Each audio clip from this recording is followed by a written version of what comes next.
in for raffle tickets on it. The McGiltons won the thing, and it is a really cool little El Camino that subsequently ended up getting more power, more everything, and it actually has the motor out of Tom's ZL1 that Larry Larson took out that had like 36 miles on it when he put the twin turbo big block in it. It got that original motor, the car that Correct. basically got cut apart with a torch with less than 40 miles. That's exactly it. And Tom McGilton is right back here filming, okay, standing behind it.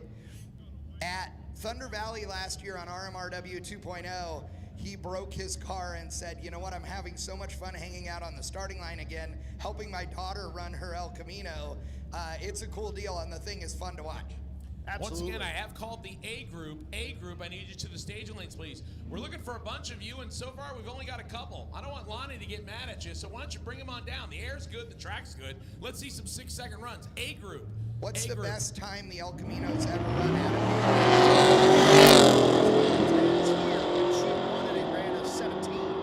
Yeah, it was just a small block, like a 350 with a turbo 350. It was just a cruiser, but it certainly was cool. 1089 with a 6, 115 mile an hour.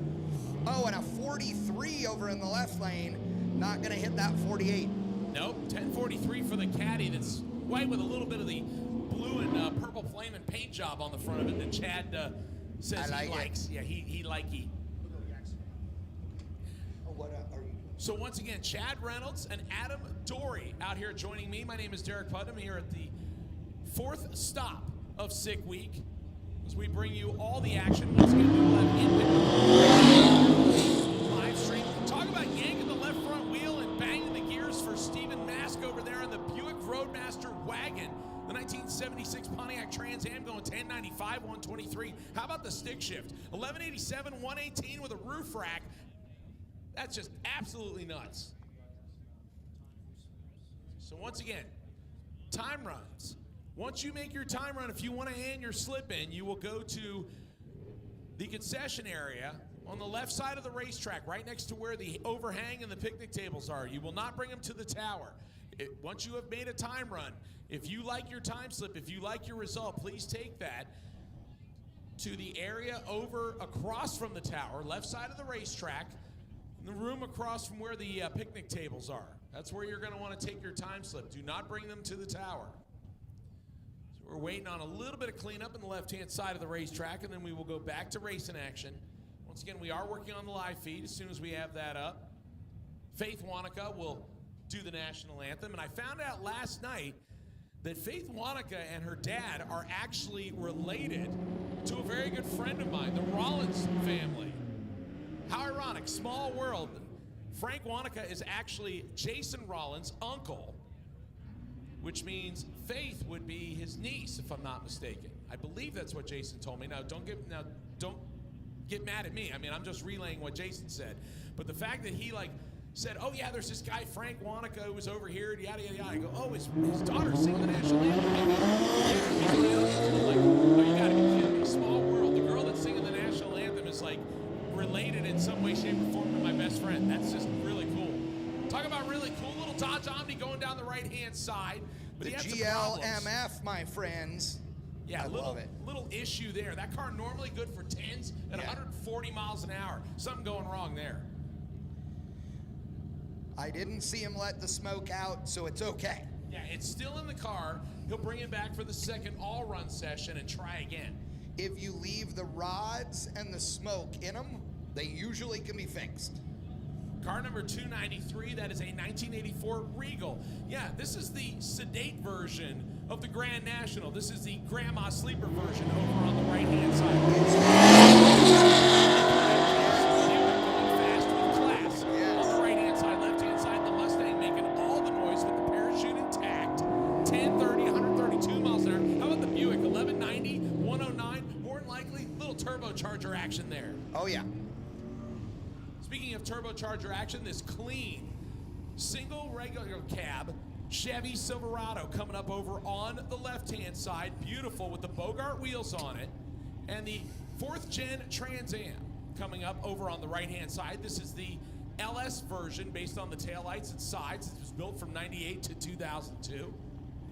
This was the last blast for Pontiac as far as an F-body. They didn't get another one because Pontiac was discontinued. Down all the way, but both of them making a solid lap down the racetrack. As they stay side by side, the Pontiac's starting to pull in front. But he gets out of the gas to not go too fast and run in the nines. 10:45, just 99 miles an hour.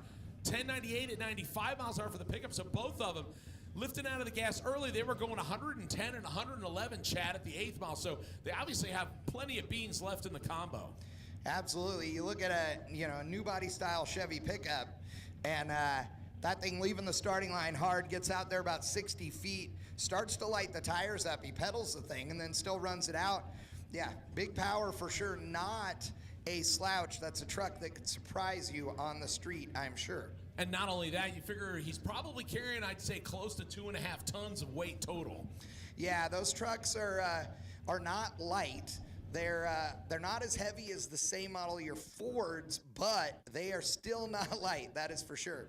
All right, so we're starting to see some of the A-Class filter into the staging lanes. The A-Class, if you are not in the staging lanes for your first shot, I would highly suggest you get there now. Like, drop what you're doing and get there now because, again, we are dealing with better than sea level density altitude, ladies and gentlemen. You watch a bunch of cars running fast so far. Right now, the corrected density altitude about 200 feet below sea level. So we are oxygen-rich air, less than 40 water grains, Chad, 218 feet below sea level. That's why we're seeing such fast runs already, and people are getting out of the gas early because you can't hit anything quicker than 10.00 over here in this C-Class. So earlier today, I said, I think the radio station is 97.1, and everybody told me, no, you are wrong, Chad. It is 97.3. And I say, no, you all are wrong. The radio station here is, in fact, 97.1. I was just instructed. I am correct.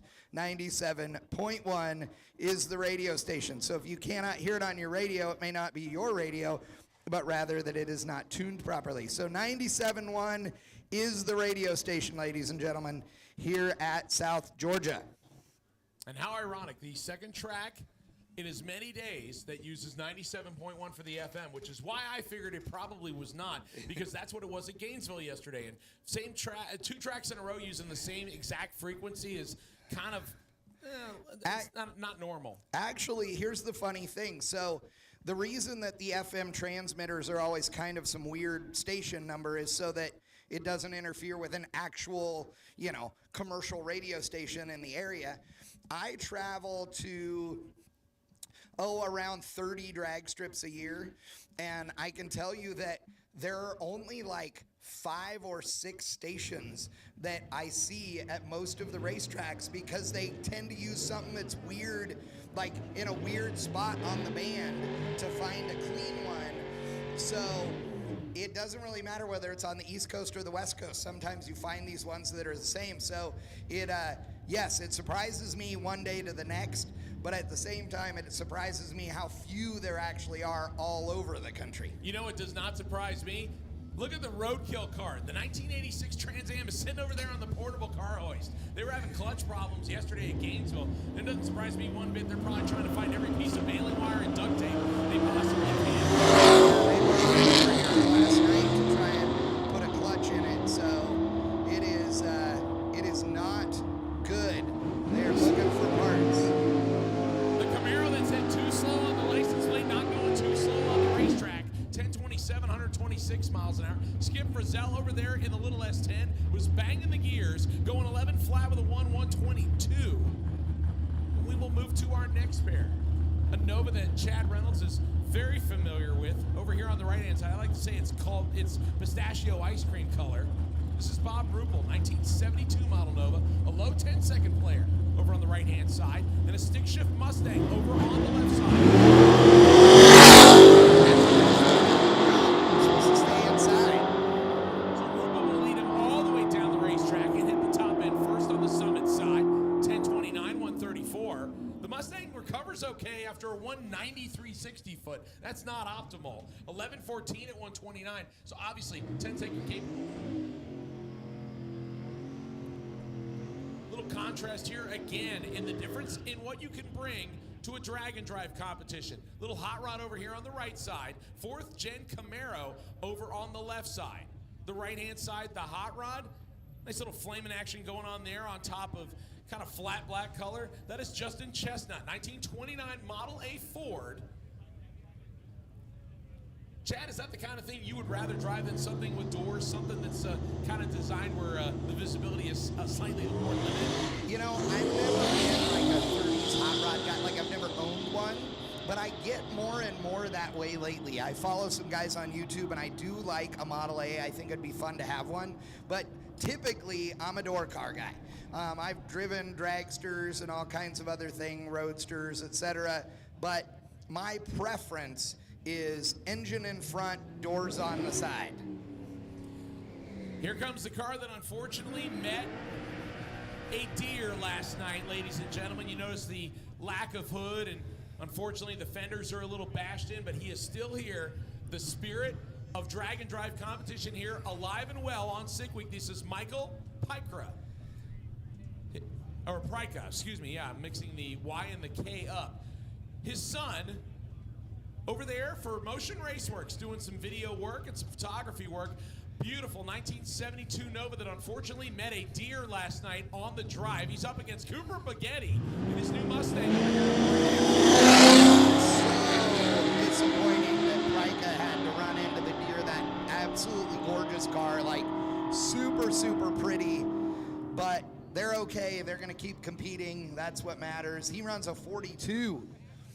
Yeah, but look at, so Cooper goes 12.55 with an 8 after having to put all kinds of transmission in that thing. Yeah, he used up every bit of fluid he could find in Bradenton, and Piker, on the other hand, is running with some body panels that are missing today, but again, still out there competing. And I'll tell you what, he's been handing in a bunch of 1040 time slips, so the dial your own class that he's in, he's actually got a decent shot. I think he handed in a 1045 on the first day, so it'll be interesting to see how he does.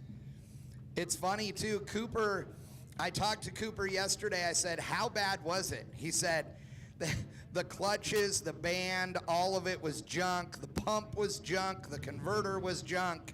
So that thing is completely new inside and a new converter. You know, said I'd rather have not spent the money today, but ultimately it was going to need it anyway. Couple interesting hot rods coming up right here. This is Derek from Vice Grip Garage, the pro-charged big block powered Chevelle. Yeah, he got this thing, I was told, like out of a wrecking yard or something. It was like, I mean, how could you possibly consider junking this car? I mean, look how patriotic it looks. I mean, it bleeds USA. I mean, it is perfect. Over on the left side, how about a drag radial on all four corners, F-150. This is just sinister and serious.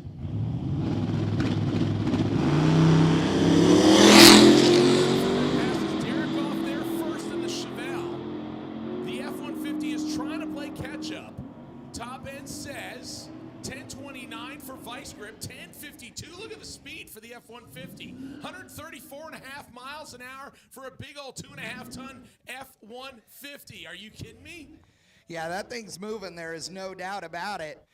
And here, also out of the Vice Grip Garage, the 1776 Bicentennial Monte Carlo right here. You got to love it. Yeah, this is the most popular body style, but I love what they did here with the NASCAR theme, with all the extra wing stuff on it, the classic paint job, and all the extra decals and everything. I mean, it really does fit the mold. It looks really good based on where they would be at.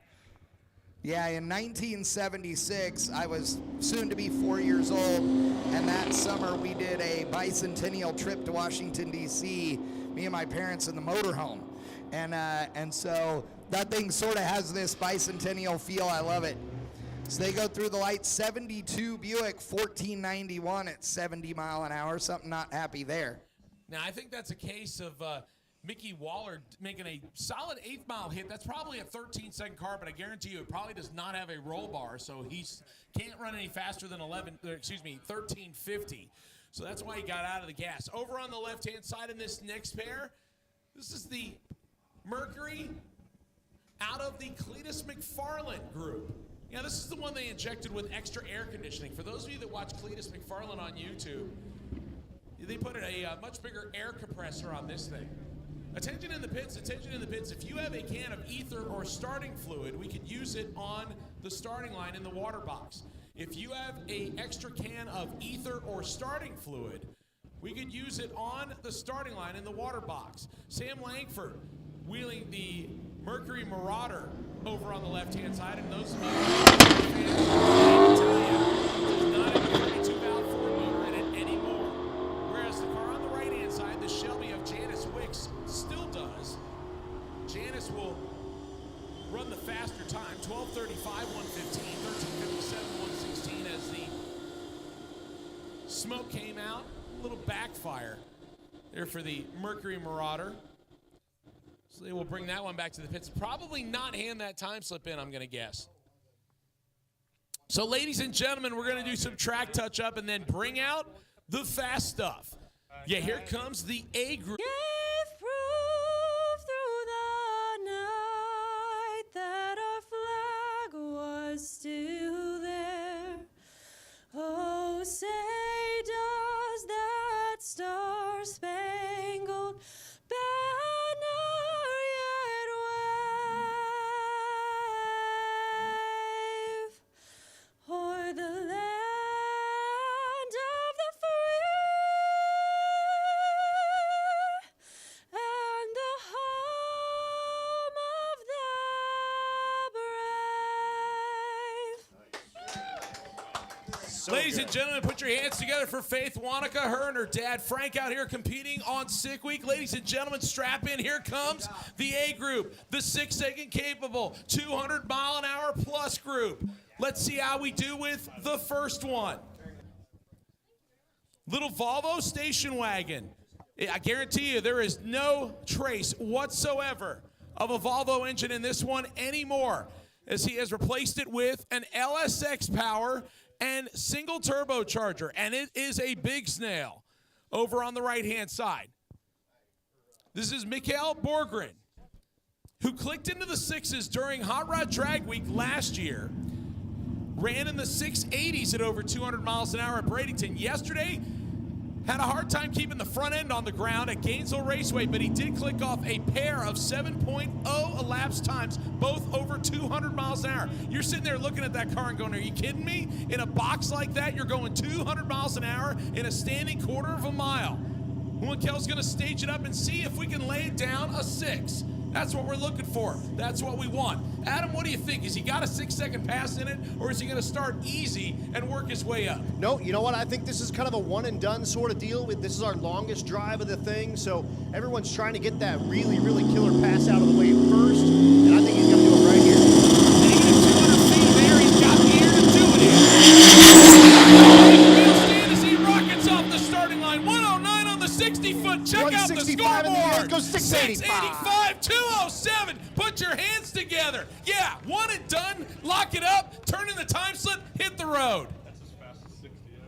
That is incredible. It's 10 years. It's the jam for sure. There's a bunch of Volvos here. I think we've got 3 or 4 at least. Yeah, it almost seems sad to sit here and go, oh, okay, here comes a Mustang, but this is a 7.7-second capable Mustang. This is Larry Albright coming up over here on the right-hand side. He's a Florida man. He actually used to have a Mustang notchback. Don't know if you've ever seen it, but he actually flipped the thing over on its roof. This is the same guy. This is his new car that he put together a couple of years ago. Single turbocharged, small block 4. And he's getting after the 60-foot good as well. 122 to the 60-foot. How about a 7-second pass? 774, 176 miles an hour. I guarantee you that is a one and done. Turn that time slip in, and let's call it good. Absolutely. Another Florida man coming up in the right lane. That's Robert Williams. That's that car he calls Project X, Disco Nova, Twin Turbo LS. Yep, little 74 Opel Manta coming up over on the left-hand side. You talk about Robert Williams. So far, he's had 2 power wheelies, and both times he's put it down, he's bent the steering rack. So this thing has seen a hammer and a couple of heating torches to try to get it to this point. And he had the thing over at Rollins Automotive. He got them all fixed up yesterday, and so hopefully he's got the thing done. Yeah, he's looking way soft in this thing just because he wants to make it to the other end. That Opel on its way to an 8-second pass. 855, 157. good. How about Robert Williams? 976, 146, not too bad. Definitely not his best pass, but at this point, he's kind of in survival mode after sort of bending the thing up a little bit. And he's riding with his wife, Debbie. You see her down there on the starting line. Hey, Debbie, how are you? Yep. They are a real great example of husband and wife team that go to all the drag and drive competitions.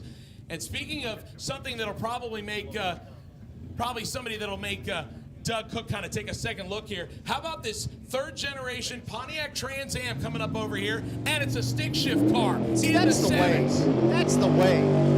He doesn't really like Firebirds as much as he likes the Camaros, but he'll take it. Oh, so he'll take the upscale version of the Firebird. GTA with all the, is that what they call it? The bougie stuff? The bougie. Yeah, it has to have leather interior. Otherwise, Doug, not interested. Sorry, pass by. Oh, and the digital dash, absolutely. Yeah, exactly. But yeah, stick shift, again, this is kind of my jam. I'm a stick shift sort of dude. And, want to talk about lumber? This is the lumber. Well, yet again, I didn't think I would have to say this more than once. I didn't even think I'd have to say it once during this. But Adam, please back up a little bit. Chad actually was way too close to me when he used the lumber term. Like, I think he was literally like about to kiss my ear, and I was like, "Dude, I'm comfortable with you, but not that comfortable." That's kind of a Chad Reynolds thing, anyway. It is. It's the I'm gonna find your button and I'm just gonna like push around the rim a little bit. It's the long, uncomfortable hug. That's a Chad Reynolds sort of trademark.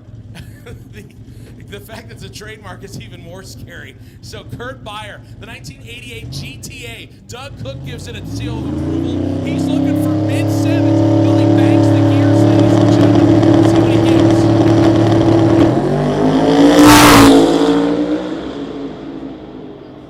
Looks pretty good so far. 495, a 7-second pass on the way. 759, 176. He'll probably pack it up and head for the next track. So Doug Cook from Motion Raceworks joining us up here in the tower. Doug, I think it's possible that you may not have anybody working in your shop this week because you've pretty much staffed everybody you possibly can on a car out of your shop, and then you throw the rest up in the merch trailer, and you've been selling stuff so fast, I don't think you're going to be able to restock it, buddy. What's going on? Yeah, we're just kind of going all in on this event. It's such a cool, unique event, and I think it's just a world-class situation that, hey, it's our first one. It's the first sick week. Everybody's here. Let's do it right. Let's bring everybody we can and just support it the best way we know how, and that's to race and, bring parts for people to break down.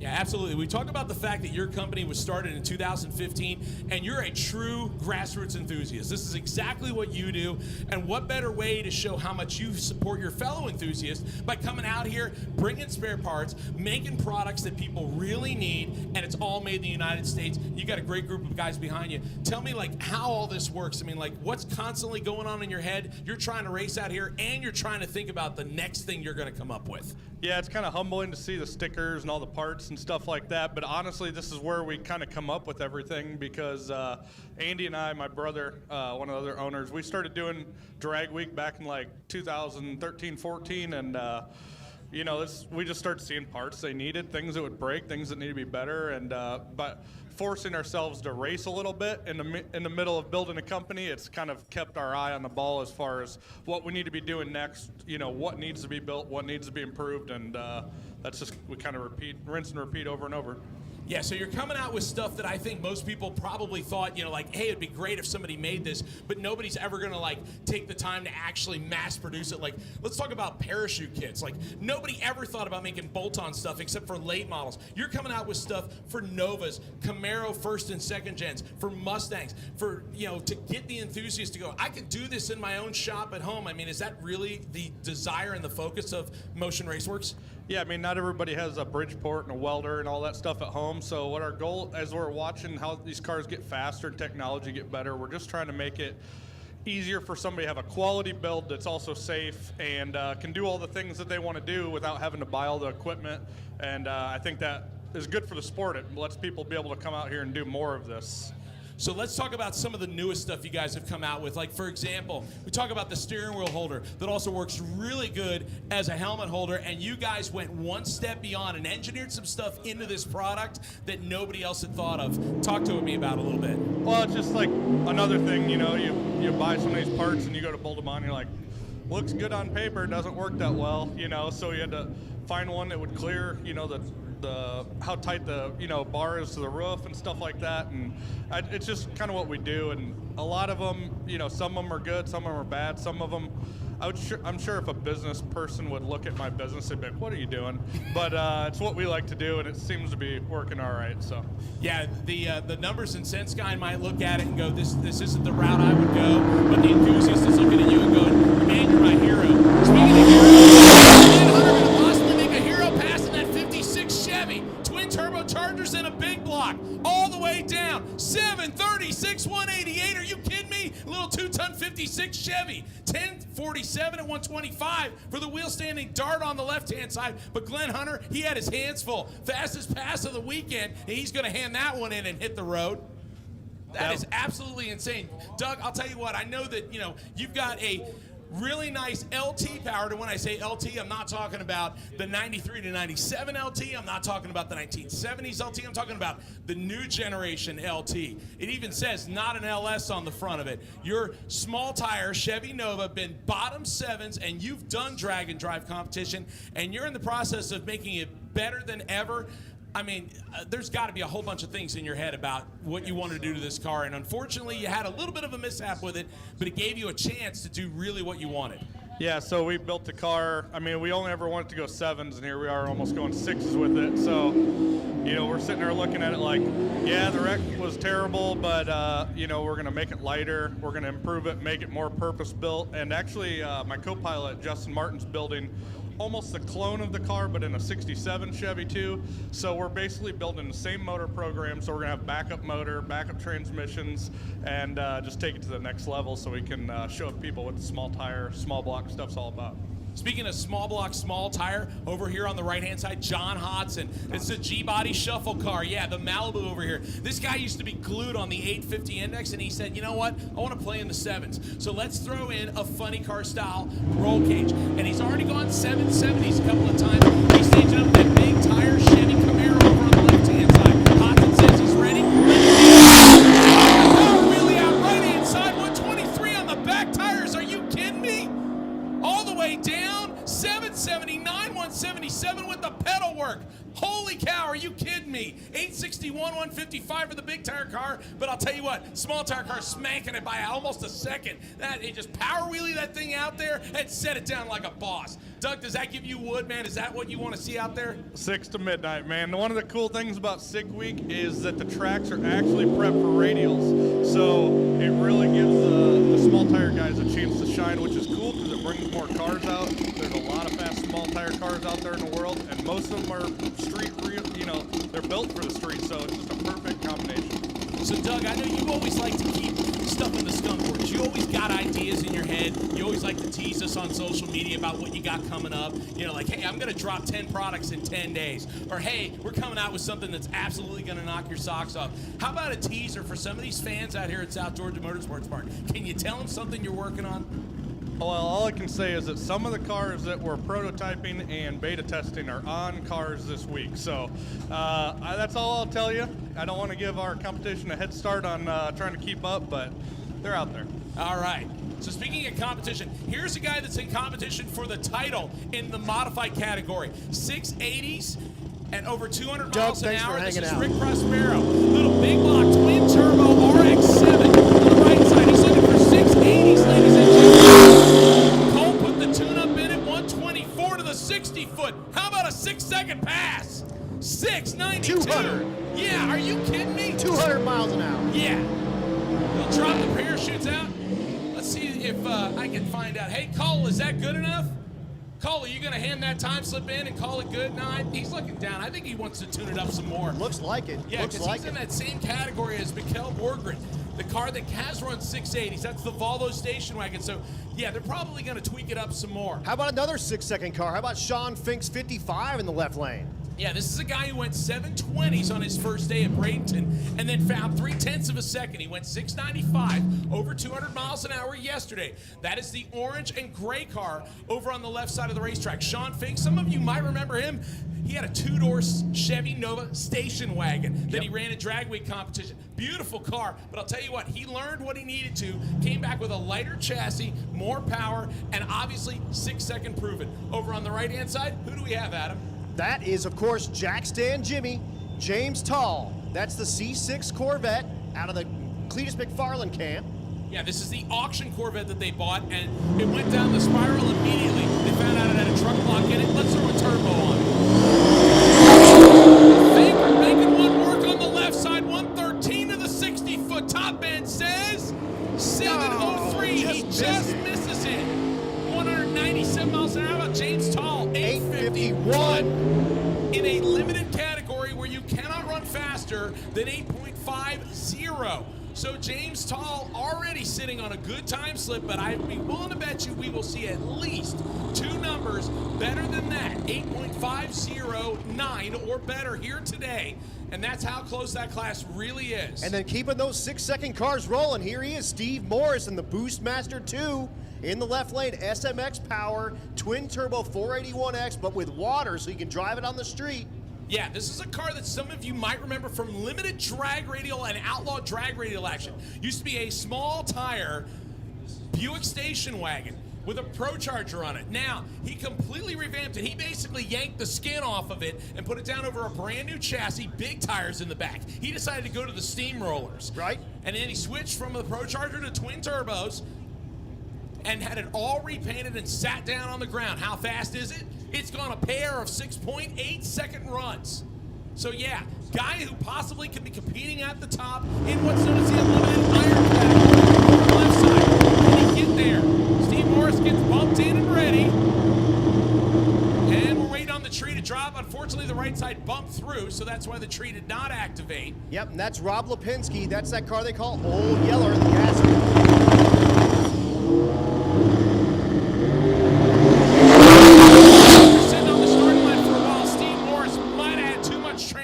Temperature in that thing, yeah, and unfortunately, as it looked kind of soft. Both of them ended up with sort of aborted passes, and that's a shame. Here at Sick Week, you can't turn in a time slip that has more than a 1-second reaction time, and Morris was a 3.11, and that's not going to be good enough, so he shuts it off, and we'll see both those cars come back around. Yeah, that's a shame because the atmospheric conditions right now really good, and you would hate to squander that. But I would say even if they run in the all-run session that's coming up later, which obviously both of them are going to have to if they want to stay in competition, the good part is it's probably not going to be much more than, I'd say, 500 to 600 feet above sea level. So still, the air is going to be crispy. Absolutely. Very, very worst case, Steve could turn that slip in to stay in, but that's not going to be How about this? The 66 Mustang of Dan Hirsch going down the right-hand side, the twin turbo mount, 795, 177 miles an hour. And here comes a Ford versus Mustang, or Ford versus Chevy battle. This is going to be a good race. You got, of course, Royce Payton in the left lane, the Nightmare Mustang in the left lane, Big Block Chevrolet for power, but the Roots blower. Yeah, you want to talk about, I mean, this thing is literally just as high as the roof line. I don't know how he could drive this thing on the street. How would you be able to see around that thing? No, it's incredible. And, you know, he has a street blower, he has a race blower for this deal. So it runs on methanol for the race, it runs on pump gas for the street. But they actually switched the entire injector and blower deal around. That's not good, though. They're pushing him back, so he may have saw something on the race pack or the data that he didn't like. So right side, Clark Rosenstengel. This car has been over 200 miles an hour in standing mile competition. This is a 2012 model Camaro, and it has Steve Morris power underneath the hood. SMX under the hood, twin turbo, one of those water block 481Xs. He staged up and ready. He gave it the beans early, 127 to the 60-foot. That big heavy Chevy working down the right-hand side. 741, 179 for Clark Rosenstengel. Not a bad lap for him. I wonder if he'll take it or if he'll go back to the pits and try to turn it up some more. It still had a little bit left on the 60-foot, but 127 is pretty solid. Pretty solid, and that car is not light. That is not a lightweight car. So. No, he made sure he left street amenities in that car. I mean, he likes driving that car, but I'll tell you what, I mean, you could tell that he had the boost poured to it early based on all that soot and carbon coming out of it. Yeah, absolutely, 100%. And hopefully we'll get to see Royce Payton make a pass. He is kind of behind the water, and that's sort of how he does his thing, and it is fired back up, so we will get to watch that nightmare. Okay, so he decided he wanted to reset. Here we go. Rolling burnout on coming.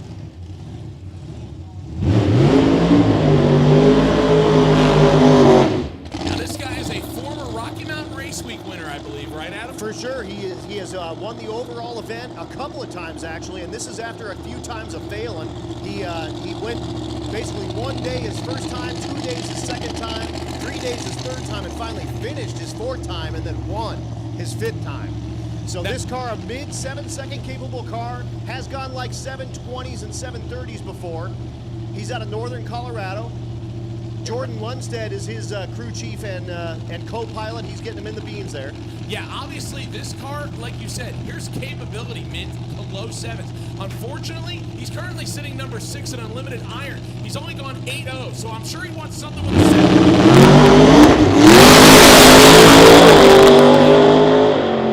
He's getting back after it. It's going to haul all the way out the back, but he gets out of it again. 842 at 130. I got to wonder if maybe he popped the burst panel or something. Something like that. It looked like it definitely shook the tires kind of out front, and then he was motoring on down there, and I think he probably just decided, you know what? This isn't going to be it anyway. Let's just, save the parts. We still got to get back around and run that all-run session, and we still got to drive this thing about 300 miles later today. Yeah, we talk about the fact that there are certain cars and applications and wheelbases that are obviously much better for drag racing. Like, if you go back about, I'd say a decade or two, a lot of people would automatically say leaf springs are not going to be conducive for making, a good pass because, they're unsprung weight, you can bounce around, they're not easy to load versus a ladder bar or a four-link.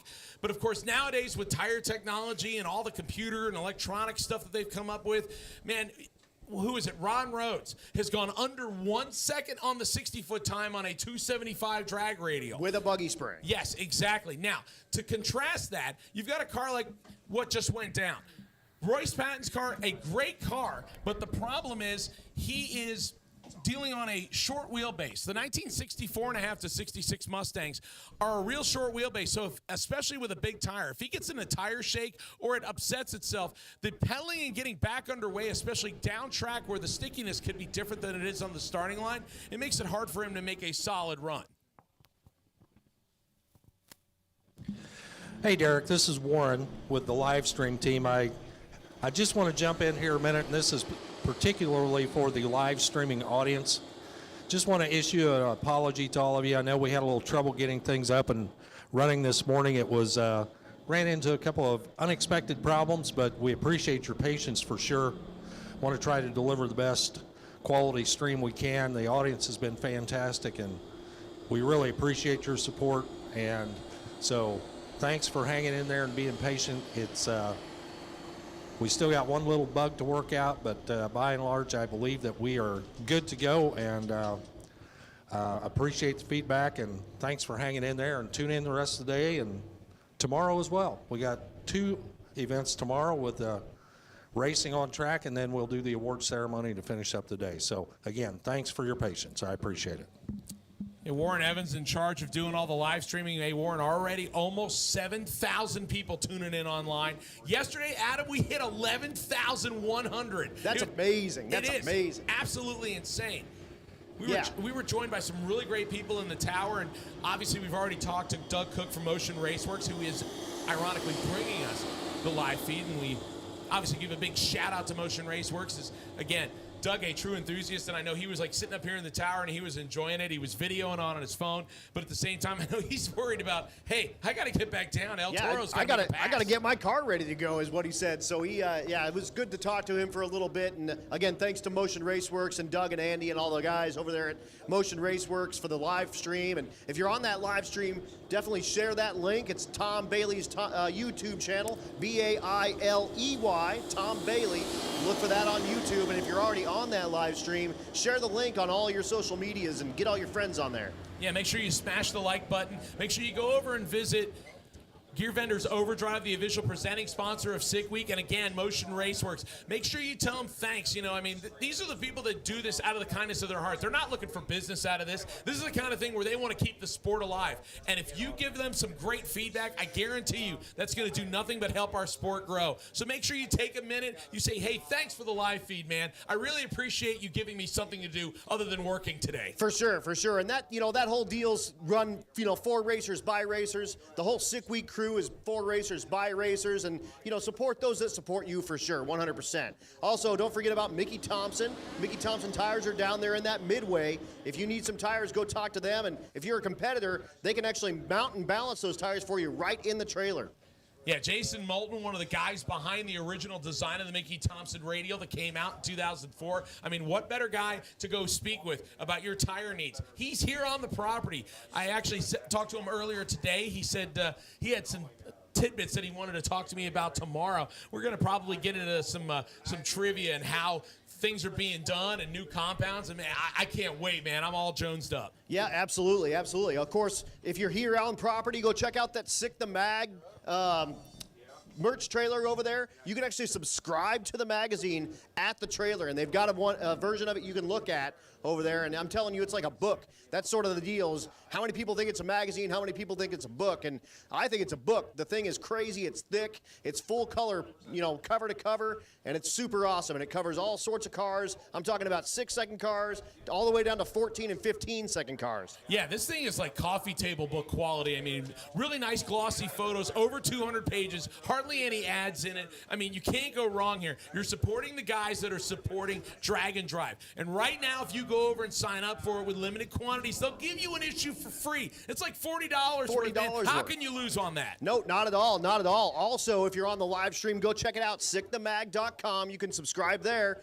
And I'm sure they're going to have all sorts of merch and stuff on that website once we get done with this, but we got to keep enough on that trailer to keep everyone going. And that thing's had a line like 20 people long pretty much the entire week. Yeah, let's talk about some of the other people that are tagging along with us here for the week. How about Summit Racing Equipment? They're over there. They've been around for almost 6 decades, man. We're going to talk about the fact that they literally have thousands of different product lines and oh, man, 4 different stores, all totally stocked. One of them is in McDonough, Georgia. It's less than 4 hours from here. Like, you can literally drive into the showroom, pick your stuff up, go home, weekend project. Man, that's all about the grassroots enthusiasts. Thanks, Summit Racing, No, for 100%. being part of that. 100%. And I went and checked out that Ennis, Texas, or near the Texas Ennis racetrack down there. And that thing is 1,320 feet corner to corner, and it is huge. And that's not on accident.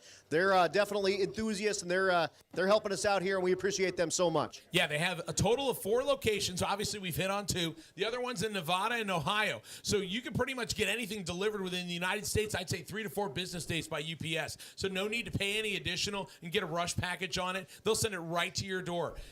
The other guys that are out here that are helping support us, VP Racing Fuels. They're bringing fuel for practically all these competitors. They got a tractor trailer full of that good stuff that your car and truck needs. VP Racing Fuels, over 80 different blends, including the all-popular C85, X85, and E85 that has become so hard to find in certain areas of the United States. 100%. Plus, they're also giving us all the sticky icky for the racetrack here as well. So you see them driving that little cart around there. That's got all that VP sticky icky for the racetrack. And look who's pulling in the burnout box right now.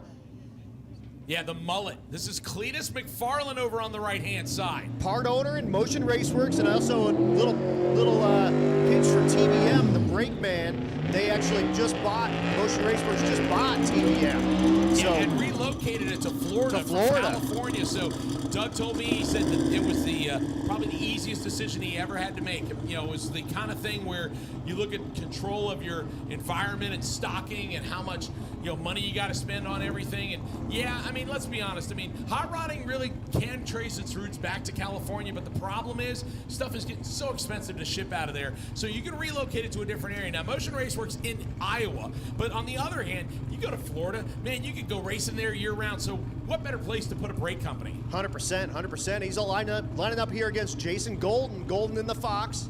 Yep. Cletus McFarland having some trouble in Gainesville yesterday. He did not get the run he wanted. Brayton, he went 7:35. I believe that was his new best pass in this car.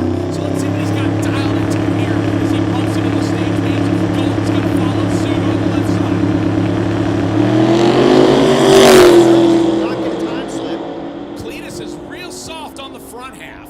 Oh, he will get a time slip. Actually, it red lit, but it did activate the tree 817. Yeah, 936, 150 miles an hour for Mullet. Obviously, I don't know what's going on with that one, but I heard that they were wrenching on it pretty hard right before we made final call to the lane. So it might be hurt, and they're just trying to make a lap to stay in competition. Couple of 7-second cars coming up next. You got Kevin Smith in the left lane out of KSR Performance. He opened up that shop for us, and thanks so much to Kevin for that.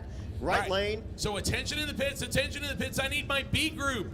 B group, I need you to the staging lanes, please. B group. B group needs you to the staging lanes, please. Couple of 7-second capable cars, both Camaros, both of them. Going LS power with a turbocharger. Scott Klebinger over here on the right side. He made his new career best pass yesterday in Gainesville, 798. Wheels up, and he's going to stay right alongside Soccer Mom. Side by side, second gen F body race. And let's put 7 on the board, 797, both sides. 798. And that's exactly what we wanted. 170 plus miles an hour. 7.97 for Kevin. 7.98 for Scott. I'll tell you what, they'll probably both say, we're good, we'll hand it in, let's hit the road. Heck yeah, and then you get all these beautiful pictures of those cars side by side and all the video on the live stream of side by side racing, and that's the stuff you hang up on your wall. We love that. Clint Sadowski coming up, a beautiful example of a first-generation Camaro. This is a 1968 model. It's got some carbon fiber goodness on the hood. I'll tell you what, this thing just sits right. Oh yeah, and you know, former Major League Baseball pitcher. He's a former motocross guy. He's doing all the cool stuff. Yeah, got Motion Raceworks properly represented on the rear window, right-hand side. The wheel-standing Kremlin of Dale Gebhardt. And the wheel stand of the Camaro left side. It went to the right. He had to pedal it. Had to get out of it or we're going to go cross the center line. Gebhardt all the way, 881, 152. The Camaro driver, I'll tell you what, his reflexes were good right there 100%. as he saw that pitch coming and ducked in time. Absolutely, absolutely, and good deal there. You know, live to fight another day, and he'll be back, and we'll see that Camaro in the sevens. Yeah, man, that thing was on a serious tuned-up lap. I mean, every pass I've seen him make up until now, front end stayed glued to the ground that time. He got a hold of the racetrack. It rotated the ring gear, and it was on its way up. And the problem was it started to go to the right. And that just, you can ride it out and hope you don't hit somebody, or you pedal out of it early and hope it comes down with no damage. And again, we got to get to the next track, so that's part of the deal here. Yep. Beautiful 55. This is a naturally aspirated 55 Chevy. A whole lot of big block Chevy goodness over on the left-hand side. Brian Havlick. Yeah, 147. Yeah, not bad for, again, probably something I'm going to guess is going to weigh close to 3,500 pounds. 100%, yep. And, you know, Havlick out of the Hot Rod by Havlick shop, of course. And that car is beautiful. Once again, I need B group. Sorry, I'm stepping on you, Adam, here, Go because for it. I want to make sure Lonnie Grimm doesn't hate me and Keith Turk doesn't come up here with his hammer. Once again, I need B group. I need my B group. To the staging lanes, please. B group. B group, I need you to the staging lanes, please. Hey, here's a guy who we were talking about yesterday. He was the last guy to go down the racetrack. It seems like he might have gotten his act together, got everything fixed, because here he is early in the A group. This is Darce Laws. He's out of your neck of the woods. Yes, he is. Darce out of the Casper, Wyoming area, riding with his wife, Andrea. This car, big block Chevrolet, twin turbo power. Nice little 65 Olds Cutlass package. Fox body Mustang on the right side. Mustang strikes the tires just a little bit, but pedals out of it beautifully. 7-second pass on the way. 769, 180. Yeah, that will work. Obviously, huge problems for Laws, unfortunately, so we'll see that beautiful 442 come back. Yes, sir, we will. Okay, so here's one of the newer classes that has been developed in drag style competition, drag and drive. And we brought it here to Sick Week. Over on the left-hand side, little 235 tire. This is a 26 by 8.5. I mean, you talk about like small tire. 275 is not small compared to this thing. It's like a gargantuan tire. It's huge, yeah. And this, I mean, really, if you go down to your daily driver, this tire is probably the same width or narrower than the tire that's on your like regular daily driver like Pontiac. Yeah, so the 235 Outlaw Street class, that's where this guy is competing. This is Dylan Carroll, 1988 model, third generation Camaro. Yeah, they built him from 1982 to 1992. Yeah, useless car trivia for those of you that want to figure out what I'm talking about. He bumps it in, gets it staged up on the boost. And see, that's the problem with the little small tire. Sometimes it is not forgiving. There is not a whole lot of sidewall there. So if it decides to squat, and see, he's pulling over to the side. He found something he didn't like or heard something. So clear the starting line, ladies and gentlemen. Please clear the starting line. So we're going to go down there. We're going to double check, make sure everything is A-okay. Yeah, the thing sort of hiccuped and snorted and was popping some smoke out of it, so something was wrong there for sure. But, you know, we'll get him off the track. I would doubt it's like hurt, but you see him out of the car looking underneath it.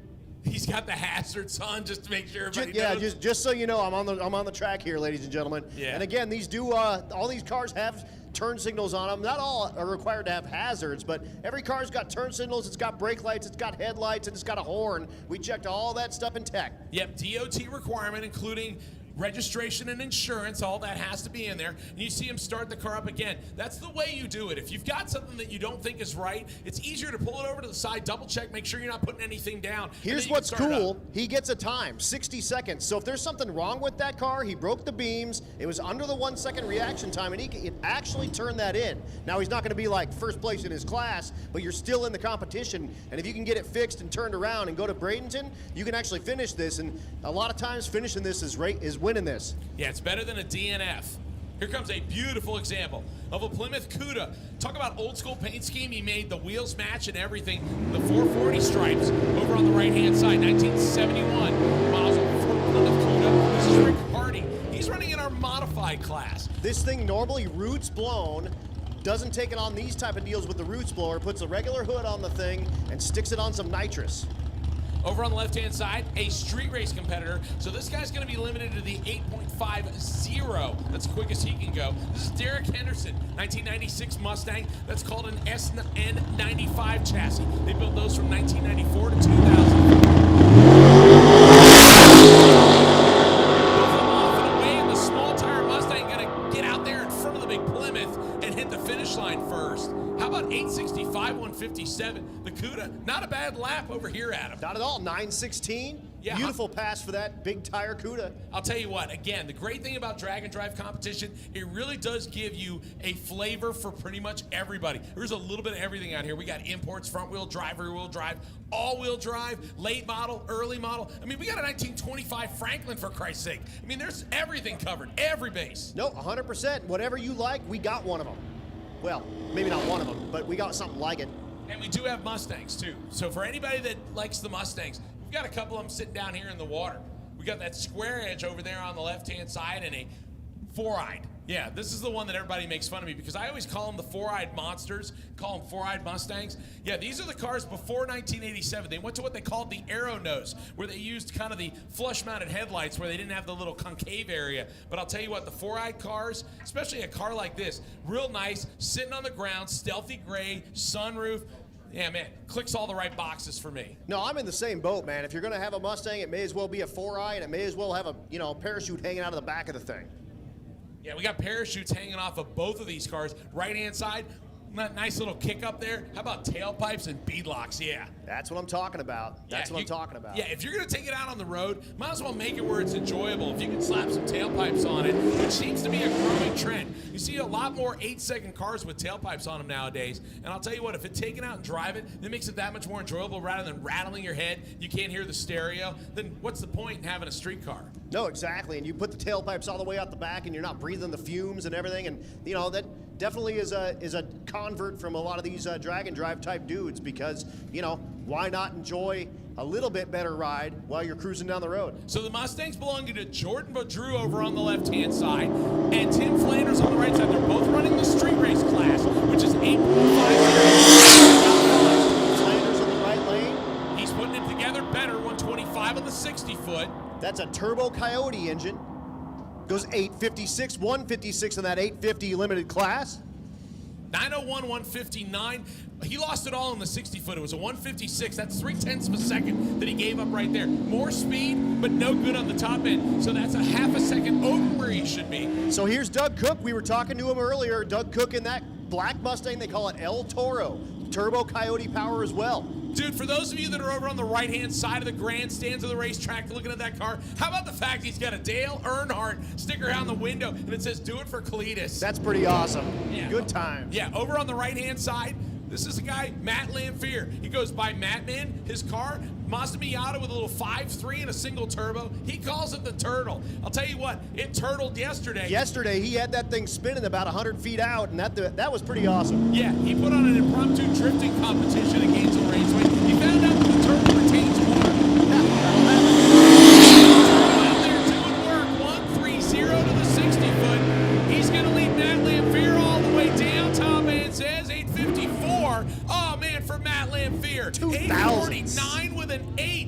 the turtle. That's too fast. He can't turn that in, which means he's going to have to wait and make another lick. But for El Toro, 854, not bad. You might turn that in if I were Doug Cook. Talk about a couple of classic Chevys coming up here next. I'll tell you what, I would take either one of them, Adam. Which one would you pick? I'm going to have to go with Frank Romano's 55 stick shift car with the right amount of pedals. It's about a 40 billion RPM big block Chevrolet, and the thing runs into the 8s. Yeah, naturally aspirated. I'll tell you what, can't uncheck that box. So since you went that side, I'll go left side. The car called Rip Ride. That's Craig Ride now. It's a naturally aspirated 68 Chevy. He's right next to the center line, and it's starting to dance. Top end, what does he run, Adam? 952, 145, but look at the reaction time, 48 on a 400th Pro Tree. He dropped the hammer on time. That's what I'm talking about. Here's my second favorite car probably of the event. It's Jason Tapscott in the right lane, naturally aspirated small block, 427 inches, and he's been 870s on this event. Yeah, man, I'll tell you what, you want to talk about a car that the valve springs are literally screaming for mercy? This guy over on the right-hand side, 8.73. His best pass, small block, no power adders. Are you kidding me? I mean, just laying it down in a beautiful second-generation Camaro. But over on the left-hand side, I'll tell you what, you take Tapscott's car, I'll take the Champagne Express. You absolutely should. Grand Prix. This is Mark Cicino. Don't call it a Monte Carlo. Small block Chevy with a whole lot of induction solutions. Nitrous goodness, left-hand side. Heck yeah, 2 Gen 1 small blocks. But Cicino on a lap. Looking for 850s. Can he ring one up? 872, 151. Not bad. On the other hand, Jason Tapscott, nah, he's not going to hand that one in. 931, 152. He lost it all on the 60-foot, and I guarantee you, after going 870s, he's not going to take a 950. He's not going to be happy with that. Although you look at the mile an hour, 153 or whatever like that, after spinning the tires, the thing went 155 yesterday. Yeah, I'll tell you what, you know what that car reminds me of? Old NHRA competition eliminator motors. Just zinging that thing, I guarantee you it's seeing 9,000 RPM. No, 100%. That thing is awesome, and he'll bring that thing back around. And like I said, he showed me about a 90% of his combo and said, I'll get you to 920. The other 5/10 is on you. So for the guys looking over side and saying, hey, look, little station wagon against Chevelle. Oh, this one's easy. The Chevelle's going to get the W on this one. It's a muscle car. The other one's a Granny Mobile. Hey, that Granny Mobile's got some parachute hanging off the back. Tell you what, TJ Linebot, little baby blue Ford Fairmont wagon, stealthy looking. Take the parachute off, slap on some steel wheels, and surprise some people. Yep, absolutely, and that's that Fox body that isn't the Mustang, and that's the all the Mustang stuff bolts on this thing and bolts into it.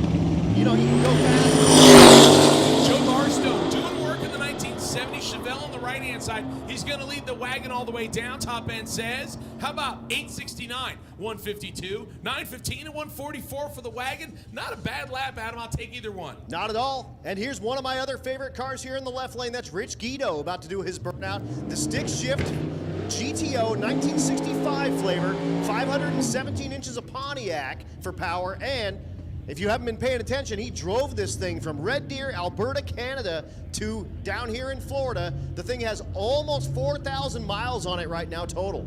Yeah, the guy standing behind him is crewman, waving the Canada flag proudly. He left in negative 8-degree weather and drove this thing on the snow. Talk about dedicated, where he has some screws loose. Over on the other side, Jason Rossow. Little bit of tire spin for Richard Guido. He's looking for an 80. Went 877 earlier. No, 930, but look at the speed. Holy cow, 160. Yeah, that Pontiac with twin turbos is making some steam. Jason not making the pass he wanted in the Malibu as he's in the 10s. Here comes another couple of cars that get very capable of running near that 850 mark. Hey, guess what? I'm going to guess Adam has another favorite. Let's see who he picks. Well, I'm going to go with the right lane again. Scott Brown, the 1953 Chevy Turbo LS for power. He's got a sticker on the back that says sitting low and going slow. Yeah, now this car on the also small little 26 by 8.5 235 designation radial. He's running in the street race category. That's the green car. The Nova over on the left-hand side, getting bumped in. That is Clyde Harrison. He didn't get in time. So Capone is going to make a single pass. He's going to roll it all the way down the summit side. What's he run, Adam? 864, 154. He won't be super happy with that. Looking for that 850, so we'll probably see Capone make another pass. Yeah, And that big heavy Chevy possibly coming back around for another lick. But again, a lot of these guys now are looking at the 300-mile-an-hour drive that they've got in front of them over 2 days, and they might be like, well, if it keeps me in the top 5, I got a chance at Bradenton. I could turn the wick up there and possibly get after it. Absolutely. Next pair in the water, that S2000 in the left lane. That's our only car so far that's gone 8.500. Once again, for those of you that have the one and done and decide they want to hand in their time slips will go to the area by the overhang with the picnic tables across from the tower, left-hand side of the racetrack. There is a room over there. Tanya Turk and her crew over there. So if you have a one and done and you want to turn in your time slip, go to the concession area located on the left side of the racetrack by the overhang with the picnic tables. That's where you can turn in your time slip. You're wondering what the car is over on the right-hand side, a little down there, street rod. How about a 1928 Pontiac Rat Rod? Yeah, this is a Pontiac over on the right-hand side. Staging up against an S2000. You want to talk about variety, Adam? How about a Pontiac Rat Rod against a Honda S2000? Yeah, I mean, where else do you see these two? And that one might have hurt as he brought it back down. And it's definitely kind of choking and banging, and on the left side, 870.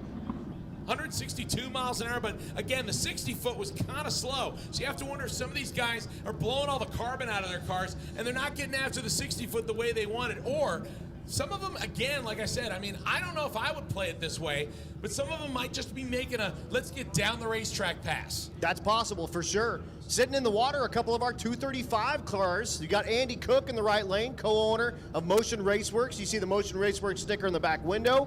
The left lane, that's Keith Fenstead. Keith with the blow-through small block Ford. Man, that is checking all the right boxes for me. Blow-through carburetors. Talk about something you don't see very often. And part of that is because Holley's coming out with some of this great stuff nowadays to convert to fuel injection, including the Sniper series. They got those things that'll go all the way up to 1,250 horsepower. So it's kind of hard to be able to say, hey, I can go out and I can get fuel injection that looks like a carburetor and include all the electronics for less than $2,000. Right, and that's one of those things, too. If you've got yourself a blow-through carb that's like E85, the atomization through the carb acts as an intercooler, so you don't need a bunch of extra plumbing and stuff going on like that. Yeah, it does pull some heat out of there, usually close to 100 degrees when it atomizes through the fuel. That's the only thing that you lose when you go to fuel injection. You obviously get to control every cylinder versus the mix-up you would get with a carbureted or a throttle body design. But again, the problem you lose with it is you lose the intercooling capability of the fuel atomization. Absolutely, and Fenstead in the left lane runs race gas, so he actually has a typical kind of air-to-air intercooler on the front of this thing. Yeah, you see a little bit of a cutout there on the hood. I mean, got an almost perfect stance on this thing. Again, sleeper looking, but nice wheels on it. It's got just a tiny little bit of a cut in the hood to clear that carb hat to get everything around there and make sure the air flows just right. I'll tell you what though, talk about a perfect example of a 2004 to 2006 GTO. Andy Cook's got it in spades over here. The nice little silver grayish color. Yep, this thing 9-inch in the back. Still independent rear suspension though. Looking for 850 side by side. They're all staged up and ready.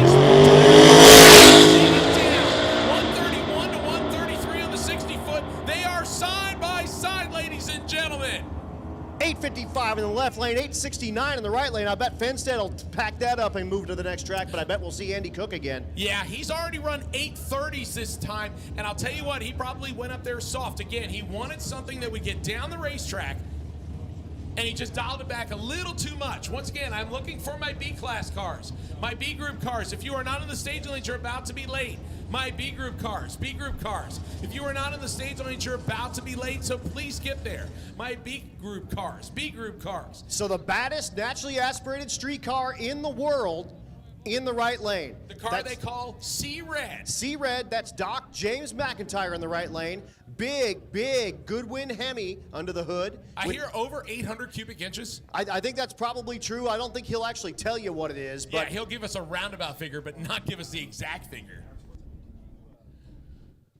Meanwhile, a little small tire 67 Chevy Nova over on the left-hand side as we check the racetrack. It looks like we might have some fluid that came down on the right-hand side, so we're going to double-check that real quick. As once again, people getting up close and personal there with James Doc McIntyre's beautiful 1968 Chevy Camaro on the right-hand side and a gorgeous kind of butternut yellow with the correct chrome trim Chevy 2 Nova over on the left-hand side. Be proud to wheel either one of these cars. James McIntyre car has been in the 7s, but not this week. The best he has gone is an 8.0. He's gotten close, but he hasn't tickled that 7-second mark. And honestly, I'm kind of surprised that James has not gone on the 7s because he's had the air to do it. The last 3 stops, we've been at or below sea level. And I'll tell you what, natural aspiration really loves all that good oxygen-rich air. No, 100%. And, you see the 2 throttle bodies hanging out of the hood with the acrylic scoop on the thing. So, he's got the thing on kill, and James McConnell is his co-pilot and also helping him tune the thing. And, he told us yesterday at one of the stops that we were at, he said, I think we got it in us. I think we're going to have the thing in the 7s. We just need the perfect conditions to make it happen. And I'll tell you what, South Georgia Motorsports Park lays it down here on the prep. So I think we maybe see it right here. Once again, if you're looking to turn in time slips, you would go to the concession area located directly across from the tower, left-hand side of the racetrack. It's where the picnic tables are. If you're going to turn in a time slip, do not bring it to the tower. Please go to the concession area located on the left side of the racetrack, next to the picnic table. You will see Tanya Turk and her group over there. Little Chevy 2 Nova in the left lane.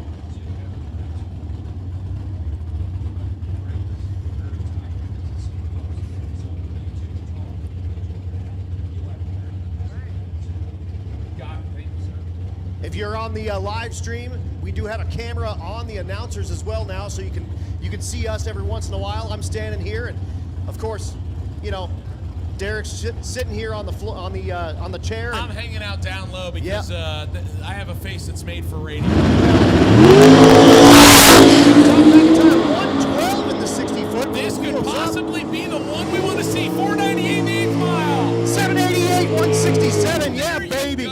All motor. Yeah, baby. Just drop it down from the 8.0 to 7.8 like a boss. Just rocks it down there, 788.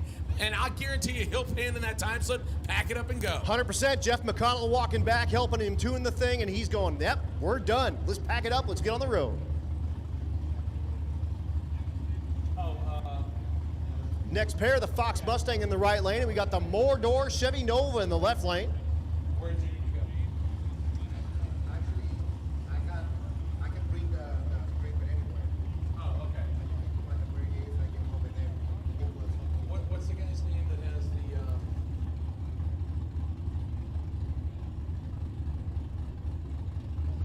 Attention to the pits, Nick Pluniak. Nick Pluniak, if you come to the tower, we need your welding equipment. Please come to the tower, Nick Pluniak. We can use you right about now. Mordor Shoebox Nova is 939, 969 for the Fox in the right lane. Yep. Once again, Nick Pluniak, Hustle and Horsepower. Need you to the tower, please. We have somebody in need of your welding equipment. Yeah, it's going to hit a little close to home. So here's another awesome matchup. Where else do you see a full-size Cadillac Yeah, and a Chevette? 1977 Coupe de Ville. Are you kidding me? Going up against a little pocket rocket Chevette over on the right-hand side. And they got totally different horsepowers on board. No, it's insane. Brian Anders in the right lane broke his wheelie bars because the thing likes to do wheelies so much he broke them. So let's see if he does a really, really nice power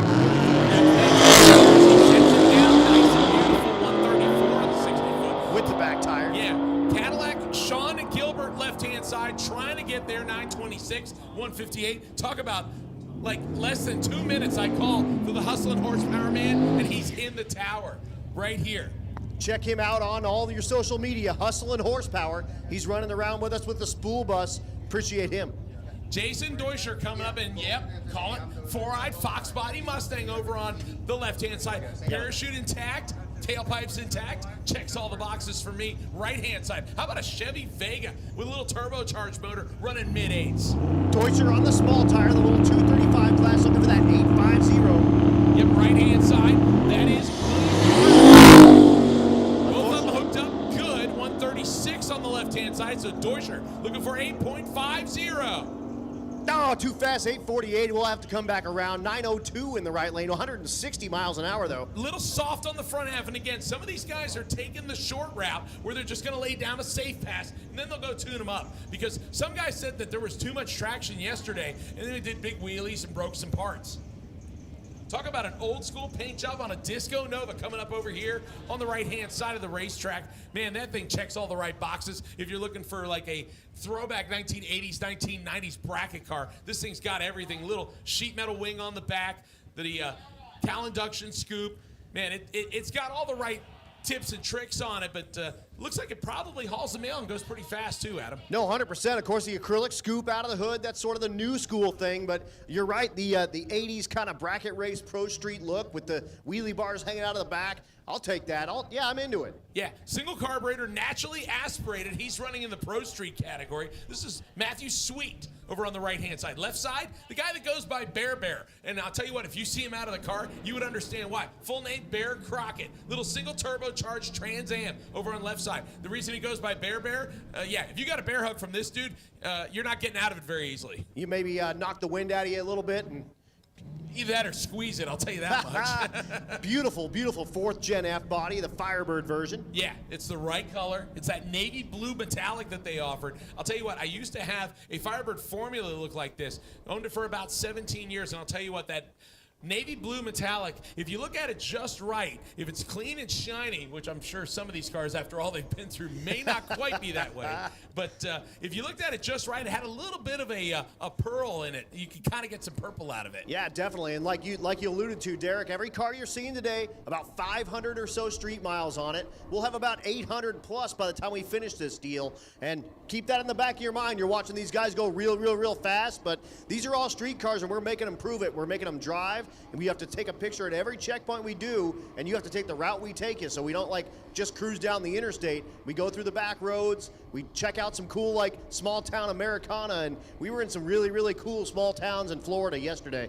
Yeah, so some of these guys are a little weather-beaten and road-worthy and probably deprived of sleep, and some of them may have had to, like, duct tape and zip-tie their cars back together in order to make a solid pass because, again, like you said, it's a two-version deal. Not only are you sitting out here going, man, I really want to make a good pass. You know, like some of these people are hoping for a one-and-done because we got 300 miles to drive. Now, granted, we're going to split it into 2 days, so that does make it a little bit better. And, hey, what the heck? Let's have a party at Don Garlett's tonight. I mean, what a better spot than Don Garlett's place to party at, and that's super awesome. We appreciate them opening the doors for us and letting us kind of hang out and check that deal out. And this is a deal that I've always wanted to see. And again, I'm from Denver, so I don't really get across the Mississippi very often, and so I'm soaking all this in as much as I possibly can. Don't forget, if you have a sickest of the sick week, somebody that you want to talk to about that, as we are live online, go check out Tom Bailey's YouTube channel, brought to us by Motion Raceworks. Make sure you get with Keith Turk. The sickest of the sick, yeah, it's kind of like a sportsmanship award that we kind of give out because there's a lot of people that are doing this for all the right reasons. Yeah, 100%. And they're, people are working really hard, and we want to let them kind of see what's going on and give them a little extra appreciation. I do have a racer in need. Rob Lipinski with that old yellow gasser is looking for a bearing for a leaf spring slider. Rob Lipinski and that old yellow gasser is looking for a bearing for a leaf spring slider. So it looks like we're still cleaning up the left-hand side of the racetrack. Once again, the South Georgia Motorsports Park crew out here working hard.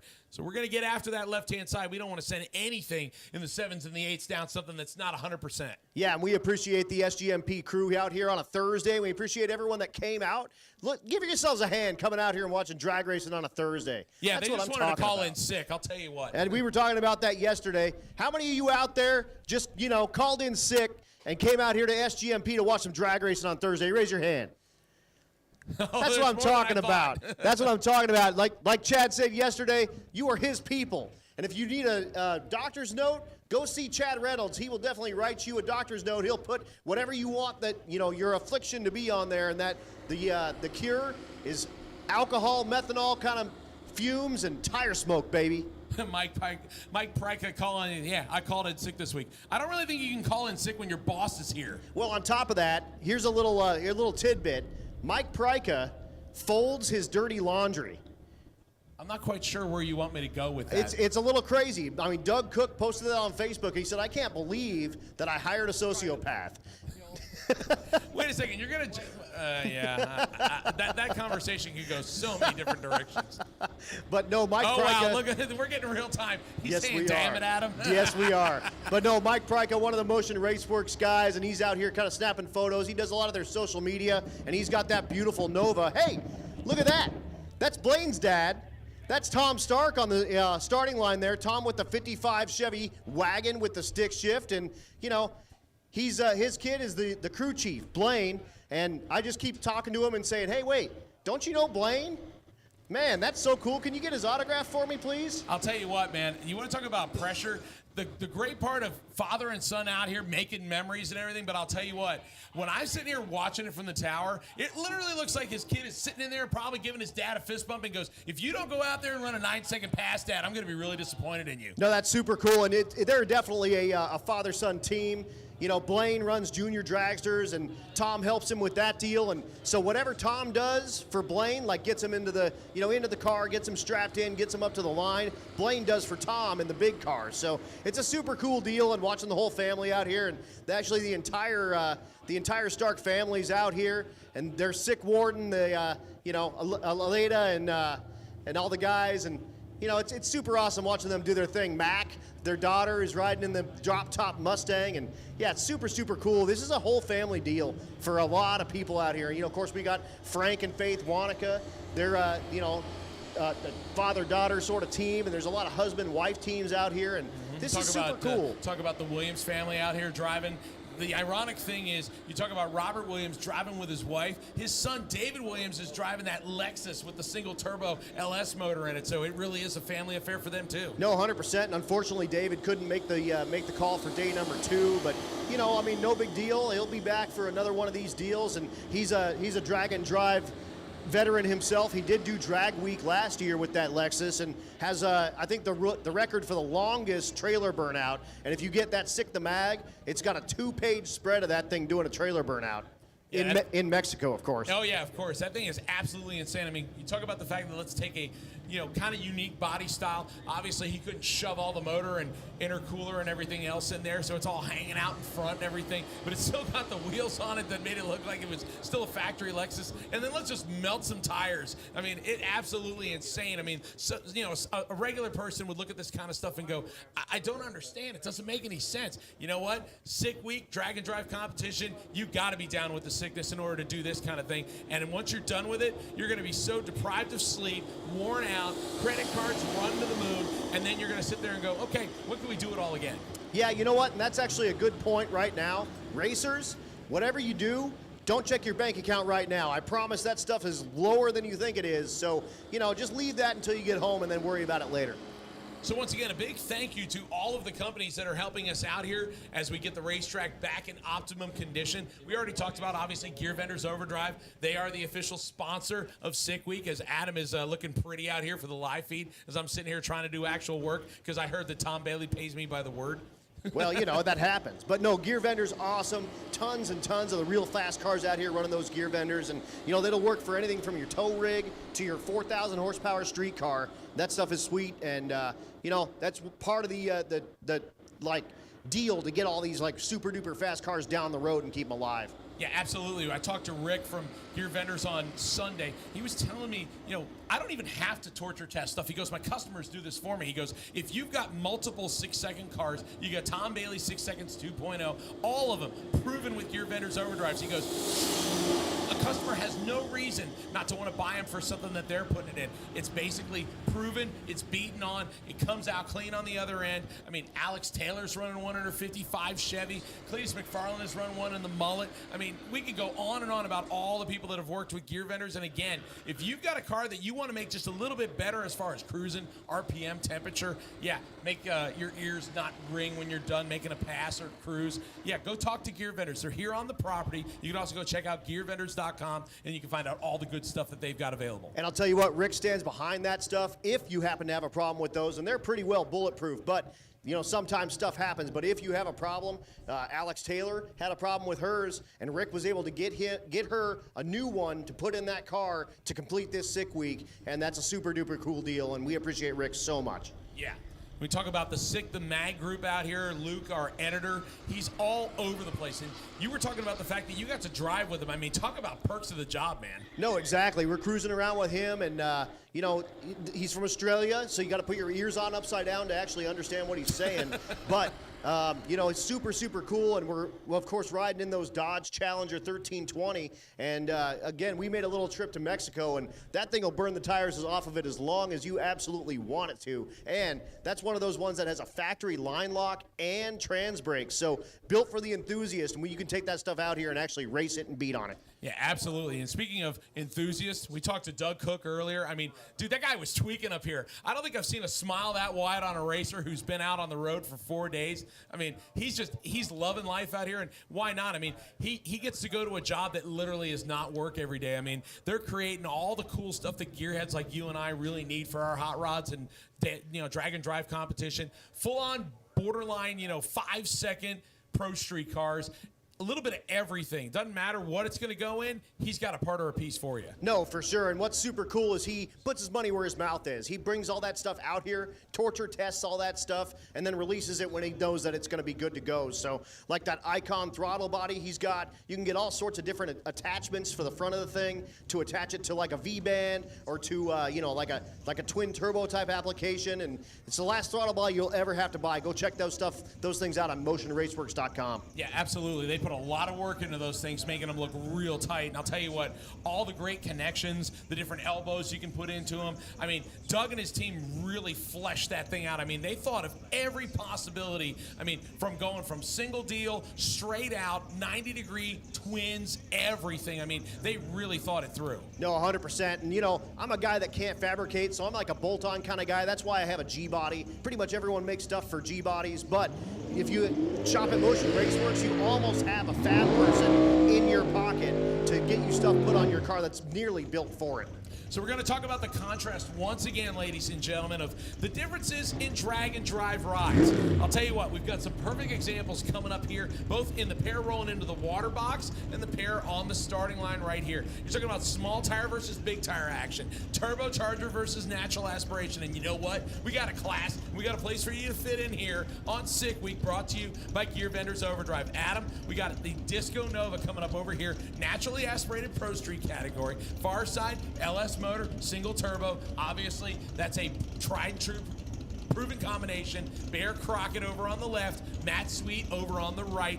Possibly looking at a couple of 8-second cars, but they couldn't be more different if we tried. No, 100%. And again, if you got something sitting in your garage and you want to dust that thing off, we've got a class for you. Check us out on Sick the Mag. We'll be doing this again next year, I guarantee it. They're all booked and ready. Starting line first, Bear Crockett is pouring the boost to it. How about that naturally aspirated car, staying door to door with that turbo car? He almost stayed in front the whole way, 856, 153 for Crockett. And considering he's in an 850 limited category, he'll probably cash that one in. Absolutely. 878 for naturally aspirated big block power with big tires. That thing's moving. Yeah, it is, baby. Talking again about differences. Here it is, right here on the starting line. You want to talk about a little etched in flame influence over here, right-hand side. Jeff Oppenheim, a veteran of drag and drive competition. Little single turbo LS El Camino over here on the right-hand side. Finally got his 8-second pass this week, and I'll tell you what, he couldn't have been more happy. No, absolutely not. If you're on the far side in the concrete grandstands over there, you can see the fender and the door a little bit torched up. He had a fire in this car on drag week, got the thing put back together, finished the event, and said, I'm going to keep that on there just to remind me how much I worked on this deal. Beautiful little 63 split window Corvette over on the left side.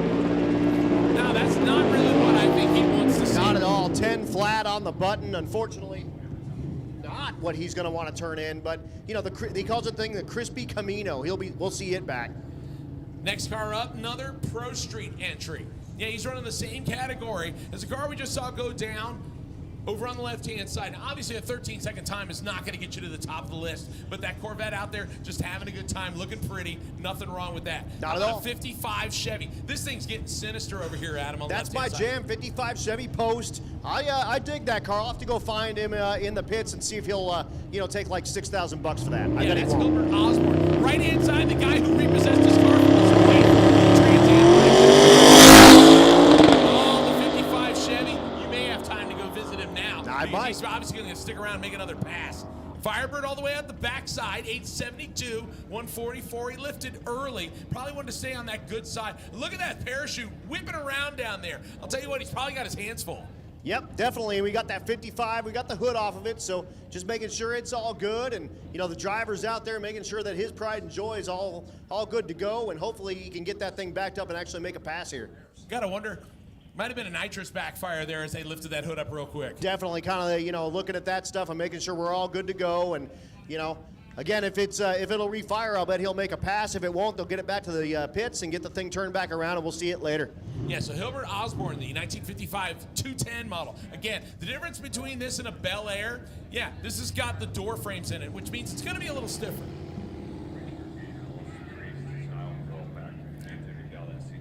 All right, so it turns out we got a racer in need. We have a parts call. Adam, you want to go ahead and give the details? Yep, it's an LS3 style coil pack. That's for Anthony McDowell with that cool ice cream green truck. Thank you. Yeah, the 1961 Divco, I believe, right? No, Yeah. 1967, like the ice cream color truck. that one. Okay, Unfortunately, got it. The one that kind of looks like pistachio color. Yep, Yeah. Unfortunately, the Divco out of competition lost the rear don't tell main me that. seal, and then unfortunately lost all of its oil pressure. Oh. We actually stopped and saw him on the side of the road, and they had the trans out of the thing, and they were trying to get it back together, but could not make the call here today at SGMP. Oh man, that is not the information that I wanted, man. I'll tell you what, that thing was doing wheelies on Rocky Mountain Race Week and Drag Week last year, going in the 11s. Big old box 1963 disco truck. Oh. Yeah. Man, you just took the wind out of my sails. I'll tell you what, I'm gonna try and talk this one back up. Rich How about, Pedraza. let's put it back in. How about Rich Pedraza, 572 inches of forward power in the Mustang. Yeah, over on the left-hand side, he came from Arizona. Are you kidding me? Drove halfway across the United States. Uh-oh, I got Craig Ridenhour, the car they call Rip Riding. It's not going to be doing too much rip riding. It looks like he's got a shaft rocker sitting here in front of me. So what are we looking for? This is for a trick flow cylinder head, big block Chevy. Crower. You need a Crower rocker. Yep. Just one? Just one. Just one. Okay, so he only needs one, not picky. If you want to give him two and he has to spare, he's good with it. But yeah, he's looking for a Crower rocker for a Trick Flow Specialties big block Chevy head. If you've got one or know where we can get one, come to the top floor of the tower or go see the black 68 Chevy Nova. It's parked almost right behind the tower. It says Rip Ride on it. Uh-oh, so apparently he does need two. So now I need not one, but two Crower shaft rockers for a Trick Flow Specialties big block Chevy head for Craig Ridenhour. He is located in the black 68 Chevy 2 Nova, located right behind the tower. It says Rip Ride on the license plate. Please go help him out if you have one or know where to get one. So once again, we are on hold here, ladies and gentlemen, while we reset the clocks. We're going to put the Classic versus Fox Body Mustang action back on the starting line. Rich Pedraza over on the left side. As Adam mentioned, a whole lot of cubic inches over there for that Arizona Flamin'-based 1967 Mustang. Over on the right-hand side, that is Chris Kripe. He's running the 275 street race category. Little multicolored Mustang. So we got Mustang on Mustang crime here. I have a feeling probably are a fan of the classic Mustang. I like any Mustang. I'll take it, but I'm a friend of Rich Pedraza. Well, right now the big tire car laying waste to the small tire car left-hand side leads all the way down. Looking for nines, 972, 137. Chris Kripe says, Cripes, man, that ain't gonna work. 1152, 106. Here's your Plymouth Savoy in the water here. You called this without even looking at the deal. What year? 1964 model. That's what I'm talking about. And Yeah, of course, it's got the little wedge scoop on it. Love Man, it, I'll tell man. you what, this thing would clean up at a car show, but he's out here beating on it. Gotta give him props. absolutely. And of course, the Fox Mustang in the left lane. This is the guy that lost his taillight day one, and the thing shattered like all over the track. And he's back here making runs with the like clear, opaque red tape on the thing. Yeah, you want to make sure you keep Johnny Law on the in the good side. Oh, this is not a good thing as we're getting a request here. I'll let Adam get the details as we bump this pair in. Both of them coming off the start line with a little bit of trouble. They're now side by side. 998, 153 for the left side. 1045, 134 for the right side. Parachute out on the Mustang.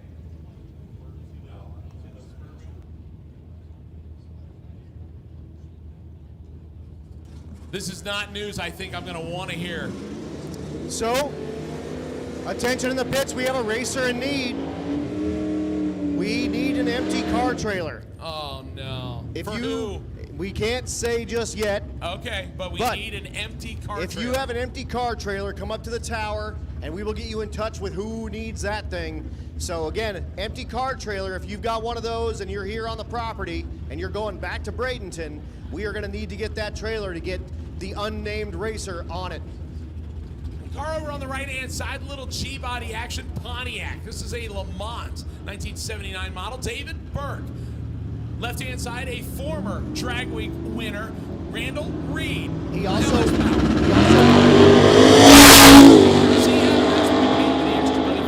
looking for 8.50. Little white notchback Mustang. out of Team Texas goes 849 with a 1, needs to slow it down 9 thousandths. Yeah, that's easy. Just go tap the key just a little bit. Yeah, no big deal. Yeah, 10 flat, coming out of the Le Mans over on the right-hand side. Oh, man, talk about, again, a contrast in a couple of different cars, but both of them equally cool in their own right. 100%. Adam, which one you picking? You know what? I got to go with the gasser in the left lane, the bitchin' gasser. Of course, that's Hal in the left lane. That thing Hemi-powered with a stick shift. If I'm not mistaken, that was Jared Scott. Jared Scott. I apologize. Yeah, that car came out of the Dennis Taylor. Look at that thing just bouncing up and down like a pogo stick. Over on the right-hand side, the Turbo Camaro gonna get there first. Look at 936. How about 937? 155 miles an hour in a Ranchero. Love that stuff. And the thing's bouncing and banging and popping in 1,500 feet in a 1,320-foot track. Yeah, that thing has been in the 890s, and I'll tell you what, trying to drop the hammer in something that's got all that space in the front, and then also make sure it stays hooked up and doesn't bounce off the wheelie bars. That is not as easy as it might sound. I do have another racer in need looking for small block Chevy water pump gaskets. Someone's got to have that. Regular Gen 1 small block Chevy water pump gaskets. Looking for those, what car is it? In the Geo Tracker. That's that Sam Squatch.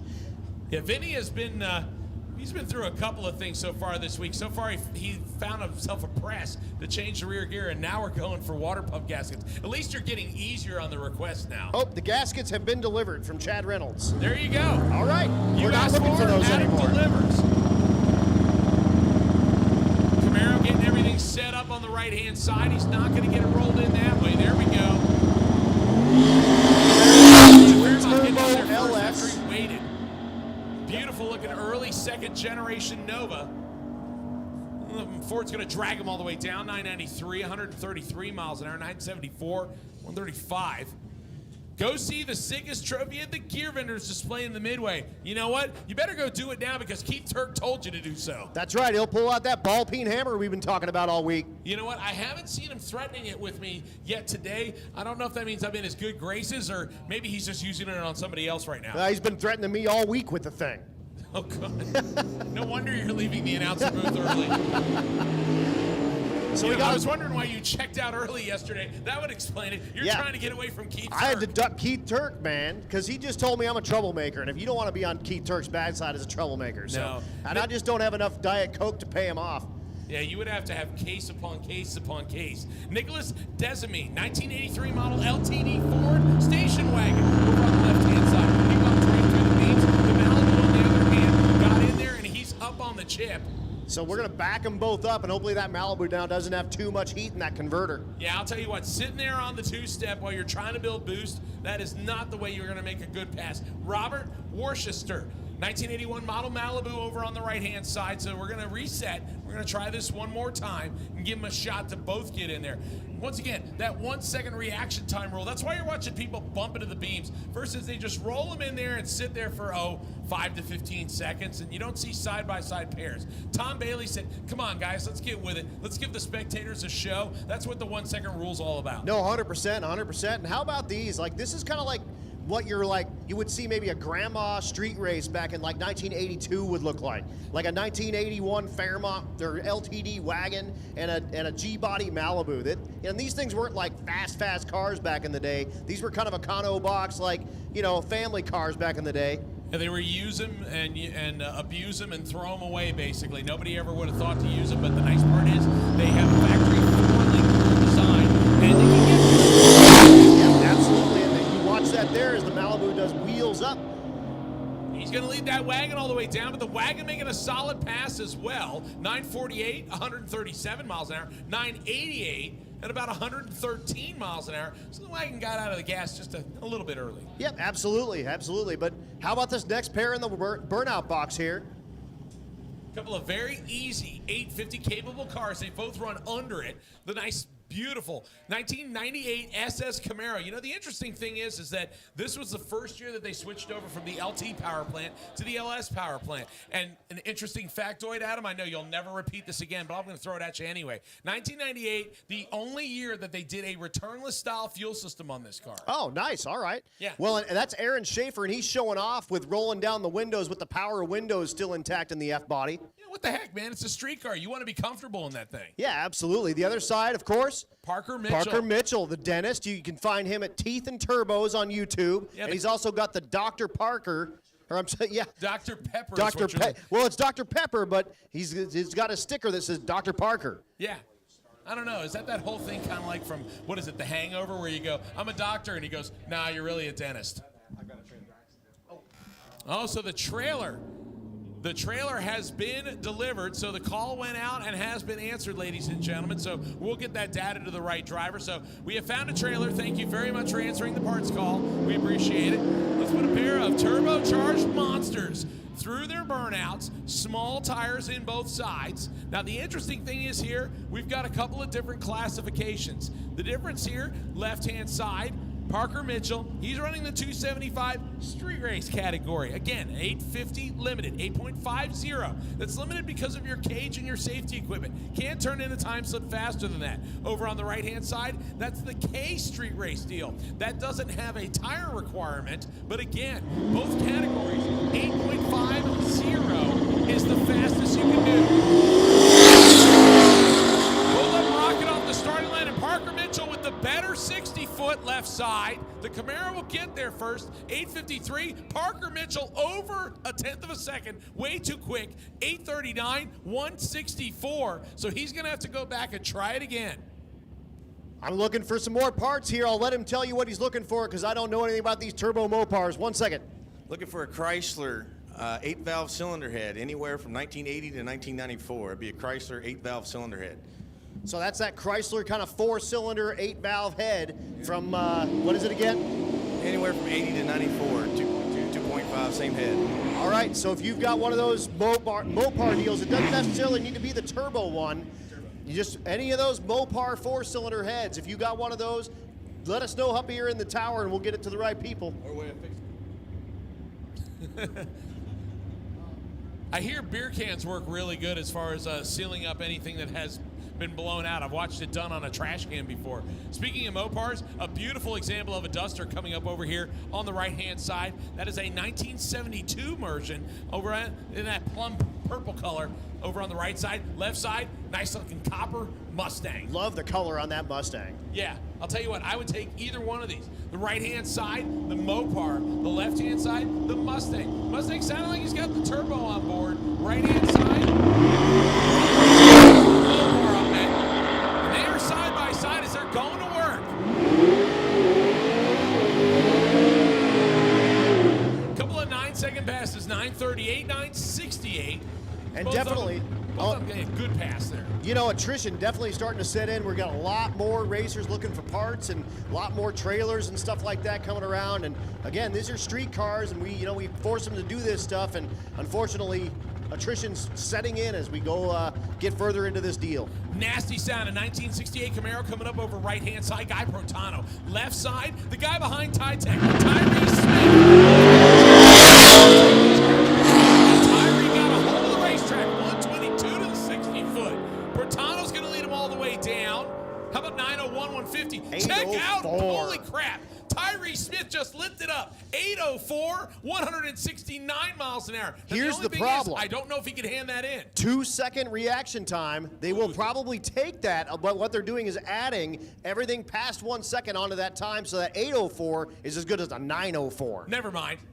He's in the K category. He's street race, 850 limited. Can't hand it in. Can't even hand it in. You're but done. I'll be willing to make you a bet. He's probably happy that he laid down that time slip. 100%, 100%. How about the Taco Time Fairmont in the right lane? Now, man, I'm sorry. I'm all about that left lane. Left-hand side, Brian Carney. He's got an engine built by the guy who just ran in front of him, Tyree Smith. This is a beautiful 1967 Chevy 2. It's sitting downright, beadlocks. I'll tell you what, it is all the right box marks for me. No, that thing is sweet. Beautiful paint. And, of course, street car. It's got the trailer hitch sticking out of the back. Yeah, he races this thing around my local track, Gainesville Raceway, and he's kind of messed around with a couple different engines. Right now, currently, big block Chevy with a little sneeze of spray on it.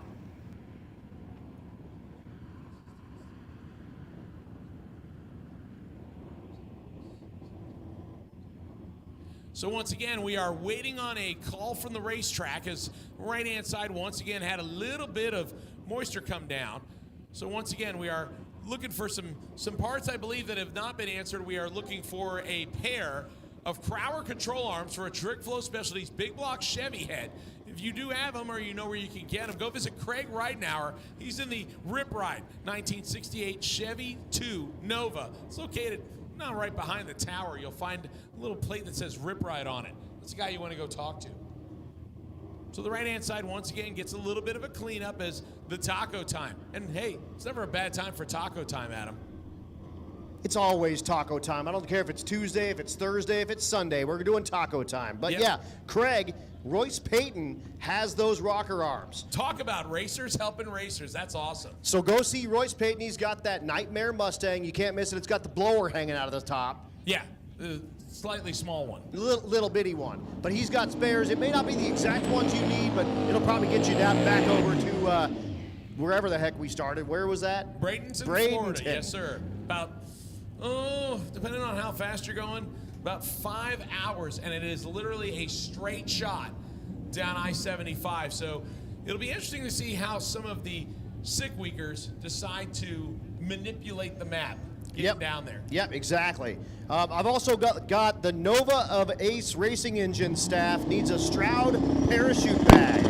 So the Nova of Ace Racing Engine staff needs a Stroud parachute bag. Aaron Slayton and Brian Carney both have traction problems off the starting line.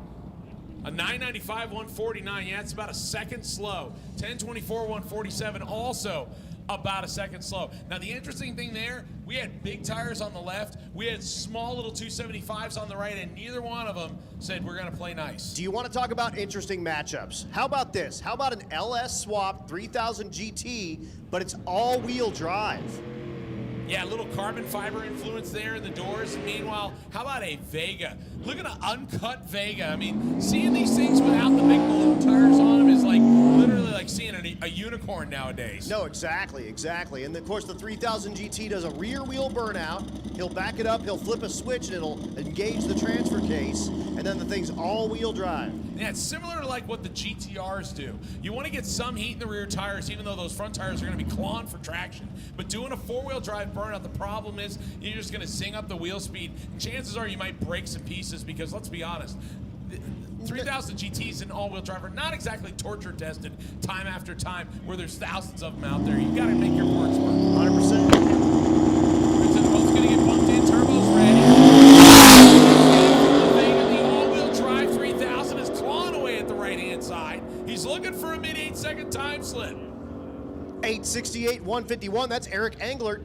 Yeah, how about an 892, 153 miles an hour for a little small tire Vega, not a bad lap. And again, here comes a nice pair of contrasting vehicles, once again showing you can literally go out and run whatever you want on drag and drive competition. Adam, which one you picking? You know what? I got to go with the Dakota in the left lane. That is Chad Spicer, Mopar-powered Mopar. Very nice. And of course, I'm not going to discount the hot rod in the right lane at all. That cool roadster kind of looking thing with the, the huge wheelie bars hanging out of the back of the thing and gigantic tires. Three-window Ford coupe that is built. Just cannot get that thing to hook up. He's been having traction problems all week as that thing is just getting nasty with him. 995, 138 for the three-window coupe as Chad just kind of blasts out the back door, and He's going to turn it around and bring it back again. I think that was an anchor pass. Yep, yeah, absolutely. Next pair, old school Chevys doing burnouts. Yeah, these guys are buddies, and I believe that both of these cars, I know at least one of them, is single turbo LS. Now, Edward Schwartz, who's made his career best pass, finally got into the 8s.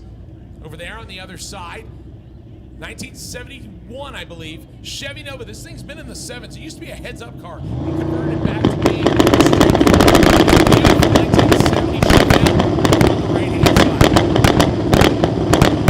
Popping and banging and whatever, and he bumped through, yeah. And again, like we talked about earlier, whole lot of transmission temperature now is going to be in both of them.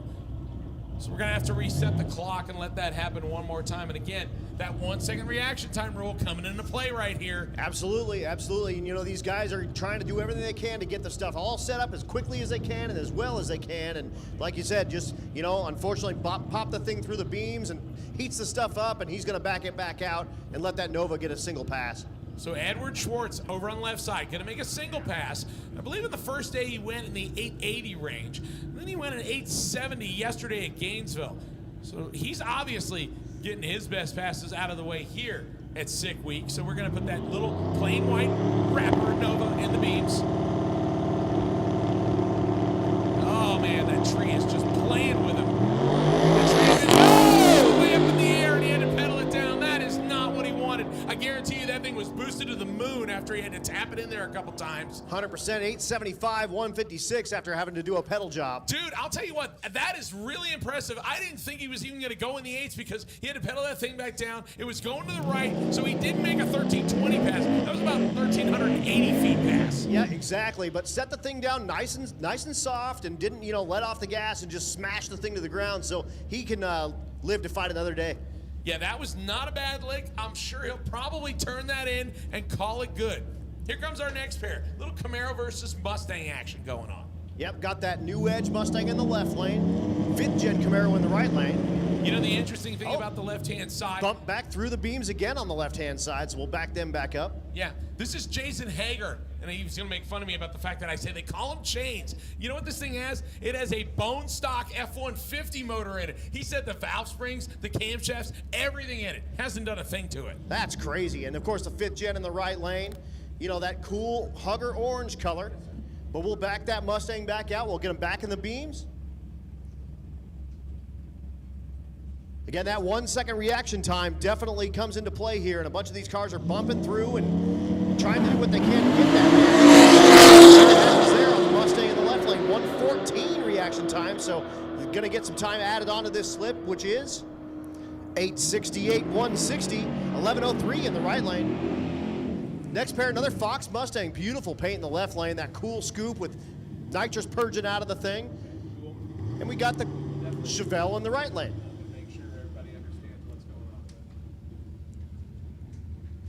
Both with parachutes out the back, so 150 mile an hour capable cars.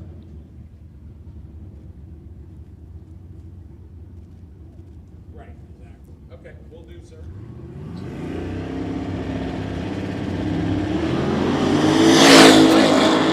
Good reaction times on both sides of the track, so we can turn in full slips here at the stripe.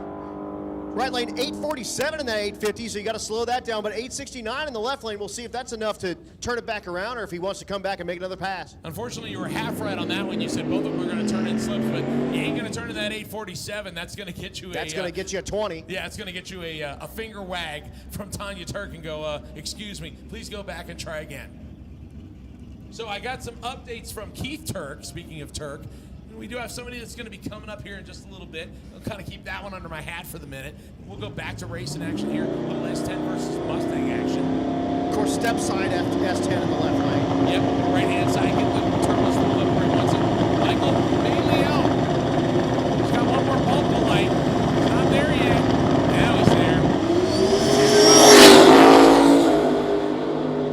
Right-hand side looking pretty good. Mid 8 second pass on the way. 873, 157, and 981 out of the S10 is pretty solid. I mean, that's sure didn't look like it was going to turn that time slip in. And the racer that was looking for that parachute bag, we have found that parachute bag. Thank you so much. Man, I'll tell you what, we're just answering parts calls with authority here. I think we're actually caught up. I think we are. We found a trailer for the racer that needed the trailer. And yeah, no, we're good to go. But how about a Cummins-powered early Chevy, like Apache kind of truck, going against an SM95 Mustang in the right lane? And it's got the man pedal over on the left-hand side. This is Bob Gruber. I'll tell you what, man. I love the way those RC comp wheels with the beadlocks rear always look on certain late models, and I'll tell you what, it really works here on this Mustang. Well, and you know what, Derek? I've got to eat my words. That's a Ford pickup truck, not an Apache. So I apologize to all you Ford truck fans out there and all you Apache truck fans out there. That's all right. I'll let you mail one in, man. It's been a long week already. Yes, it has. Yes, it has. I'll tell you what, we're going to get fogged out here as he gets it way up on the spool, and I hope we can see the scoreboard so we can relay the time. I hope so too, and that's one of the things with these kind of up-facing stacks. Fills the entire place full of smoke, but that thing sure does. The Mustang getting it after it on the right-hand side. I'll tell you what, if you get embarrassed by a diesel, might just drive it into the sand. Top end says the diesel. 1045, 130, 1095 at 140 for the Mustang as he kind of granny shifted those gears out there, and I don't know, man. Might be hanging my head just a little bit after I got upended by a diesel. Well, yeah, but that's a wicked diesel, so there's probably no shame in that game. No, I agree. Yeah, I agree. Here comes Will Luan. He's got a couple of his buddies hanging out here with him as Gil is running his low 10-second Coyote, and his buddy Alex they're out here having a good time. Not what he's looking for. Luan on the other hand, 129 on the 60-foot, looking for 8.50. How about 8.521? Turn that in, baby. 1065 in the right lane if you're keeping track at home. And here comes another diesel, and this one, 9-second capable. This is Jesse Evans over on the right-hand side. And that guy I was talking about, Alex Corella, yeah, ginger red. The guy with the Band-Aid on the car over on the left-hand side. How about 17-inch ponies, drag radials, and tailpipes, baby? Sure doesn't look like an 850 car. Does not look like an 850 car. You gotta love that, especially the chromy pony wheels on the thing. That yeah, thing's the sweet. optional wheels that you could have gotten on the special edition cars in the early 90s before they went to the SM95. That big old tire C10 clawing for traction. Corella says, I'll see you later. 8.50 is what I want. And he does it.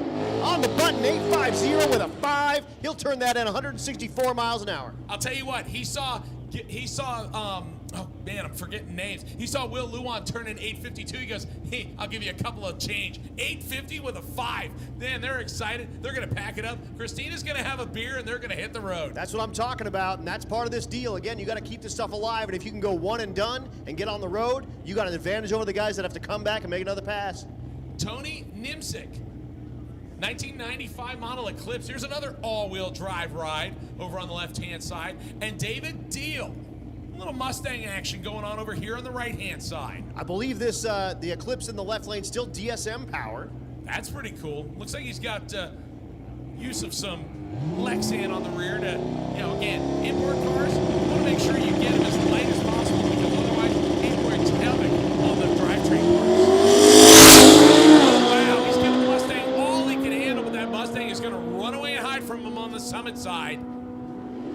837, 162 for the Mustang. No good. You can't hand that in an 850 limited category. And 917 for the DSM in the left lane. That's an impressive DSM powered Eclipse still.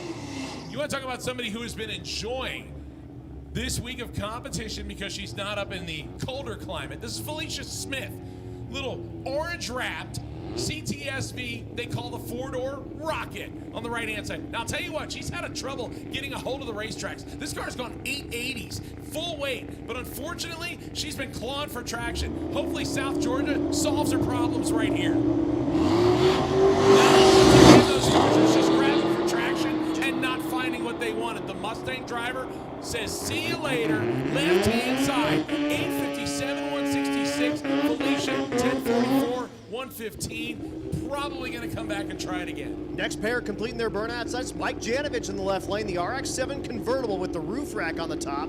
Rotary power, stick Dorito shift. in effect. That's right. In the right lane, that's Sharon Klausner in the purple wrap CTSV. This is the coupe variety. Yeah, it's interesting to watch them side by side or one after the other, and you really do see the differences the Cadillac put into these cars, going from the 4-door to the 2-door. The whole rear clip of it, completely different. The Klausner car, the car they call Valkyrie. I'll tell you what, man, that Dorito over there just waiting for 9,000 RPM. He's like, come on, baby. Come on, baby. I got the sun beating down on me, roof rack intact. I'm ready to make one and done, lay down a good pass, and get on the road. Ready to dump the clutch and make it happen. Here we go, getting the beams, and we're off. Nice hit. Once again, the RX-7. Oh, little part piece coming out of the back, but he's going to motor it on down there anyway. 940, 148, 1007 for Klausner in the right lane, 135. Pretty good considering it's probably limited to a 10 flat considering the safety equipment. 100%, so we'll be down just a second while they go pick up whatever fell off the RX-7 from Janovich's car, and we'll be back with this all-wheel drive Civic in the left lane. That's out of the PFI Speed Stables. You see the Colorado plate on the back. They're out of northern Colorado, kind of Fort Collins-ish area. And Joe Barstow coming up again in the Chevelle. He had some problems getting that thing staged, so obviously he wants to try and make a hit and get after the one and done and put it on the road and get himself back to Florida. All right, let's go to an announcer cam if you want to back up a little bit. So once again, my name is Derek Putnam. We are now on the live stream. I am here with the much more handsome and slightly slimmer Adam Dory, and I say slightly in air quotes. Well, and again, like yesterday, my friend said, hey, camera adds 10 pounds, so what do you got, like 2 or 3 of them on you? I think I have every camera at the local Best Buy on me right now. Well, thank you so much for tuning in on this live stream. We appreciate it, you guys. Again, Derek Putnam. Chad Reynolds is out in the pits kind of doing his thing, and you'll see some of his stuff coming in here a little bit later. But again, Tom Bailey throwing in kind of all the throwing out all the stops and getting all the sort of crack team of announcers, if you will. But, I'm not sure why I'm here. Derek's here. Chad's here. We're all kind of doing our thing, and we appreciate it. Warren clicking the buttons behind the scenes here, and he's waving, he says. Yeah, the live feed, again, brought to you by our friends at Motion Raceworks. Big shout out to Doug Cook and his crew for bringing you all this free action. Again, please go over and smash the like button. Say something great about the live stream. Make sure you check out Motion Raceworks YouTube channel. They got a lot of good stuff out there, and we really appreciate them bringing all this grassroots action to you as we go from track to track over 5 days and basically sleep deprive ourselves. No, 100%. If you're watching on the live stream, share that link that's on Tom Bailey's YouTube channel, Bailey. Check that thing out, smash that like, hit the subscribe. Yeah, talk about a couple of different cars coming up here on the starting line. The only thing they have in common, red. And some sticky tires. Now getting out there first on a 130 60 foot, but the Honda not making a bad lap and is going to get after it here. Top end says 867, 153. How about the Honda, Adam? 968, but look at the mile an hour, 148 miles an hour. That thing is making some steam. Yeah. Here comes James Roulette. This is new entry. You might remember this guy, the Boost of Burden, patriotic-themed Fox Body Mustang. He was on the Southern Grudge series that was on the Discovery Channel for a little bit, and he's had a couple of different cars that he's put together. Here's his newest one. This is a little SN95 Mustang. Talk about the, hey, checking all the right boxes again. Tailpipe, parachute, small tire. Yeah, I'll dig it. I tell you what, what's clicking all the boxes for me is the 66 Chevelle in the right lane, the patina with the laundry hanging out of the back of the thing, and I bet it just hauls the mail. Let's watch what happens. Both these guys looking for the 8.50 range as they build them in. First like a shot, 123 to 60 foot. The Chevelle is faltering. Roulette, no problem at all the way. 852, Yeah, 137 off the gas, and that's one that you probably want to turn in there. Yeah, the interesting thing is he's done the parachute dump a couple of times. That time it looks like he just got on the brakes, but he's still going. I see no parachute out of James' car, and luckily South Georgia Motorsports Park has a long shutdown area, so we're just making sure we get the all clear as they motor around the top end, and he makes the turn. Luckily, again, Donald Long has a couple of radio races down here. in the 200-mile-an-hour class. Lonnie Grant once again showing me my phone. Next pair doing their burnout, that is Tom Stark. Tom at the 55. Tom the crew chief. Tom does a big, long burnout looking for a 9-second slip with the 55 stick shift car. Attention in the pits, attention in the pits. I need my C class ending in even numbers. C class ending in even numbers. I need you to pop into the staging lanes for your first pass, please. C class, uneven numbers. C class, the even numbers. Get them down to the staging lanes for your first time run. So Blaine opens up the passenger door. Let's crank on the nitrous bottle. Give Dad a fist bump. Hey, Dad, I want a 9-second pass. Jam the gears right. That's right, and a big shout out to Rick Stinnett, I believe it is. Rick Sabard, who's in Engineering 101 on the live stream, showing his engineering students drag racing there at school. Appreciate it.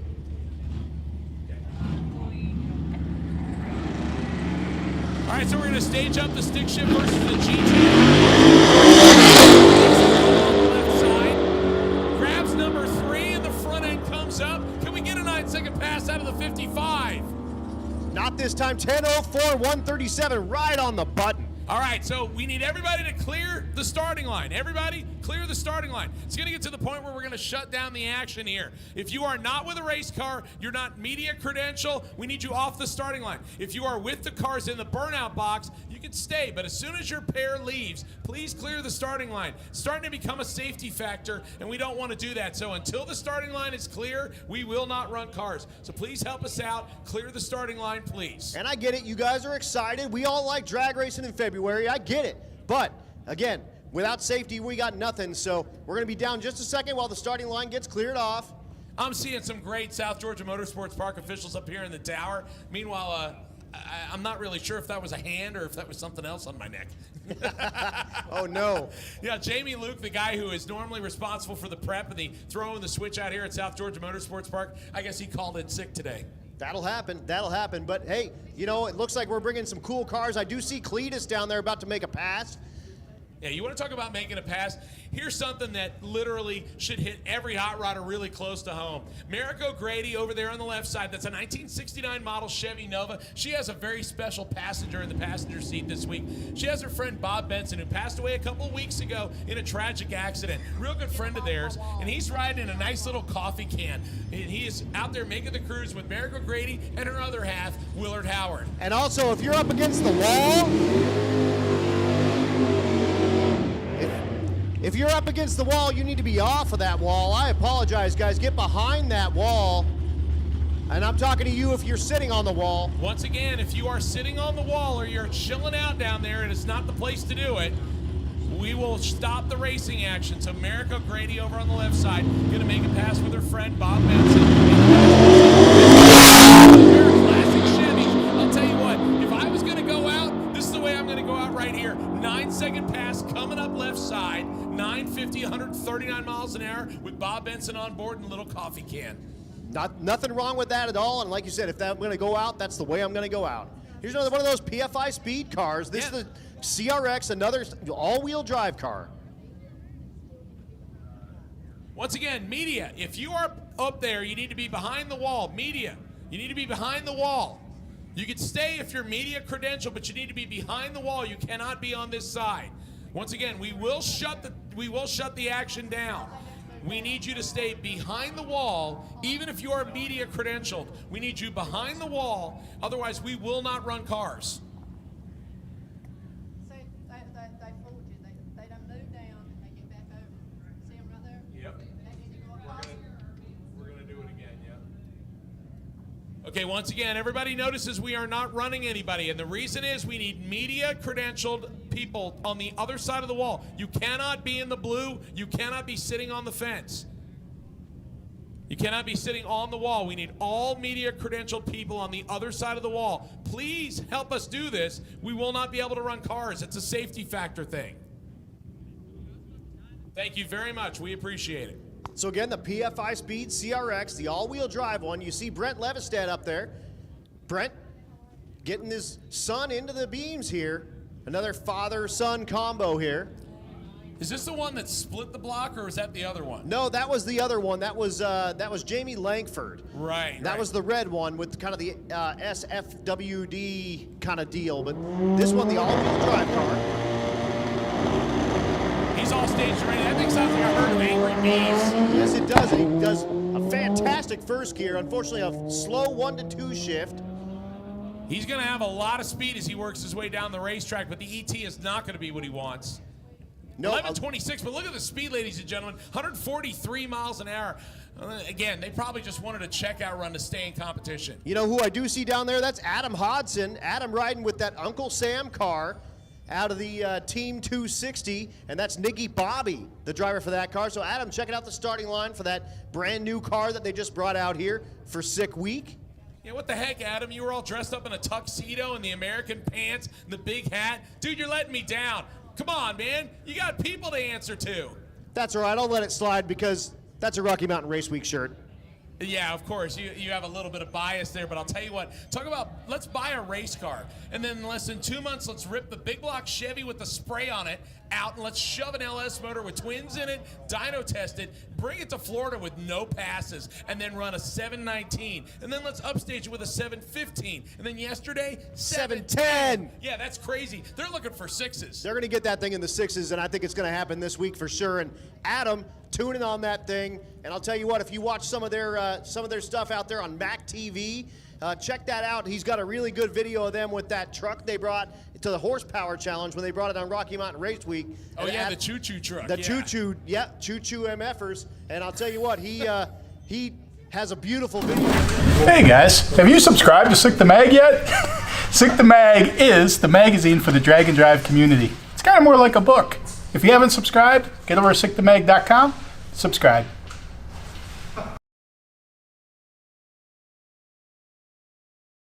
Have you ever been working on a car or at work and you need to get a hold of somebody to ask a question, but you just don't have time to wait on hold?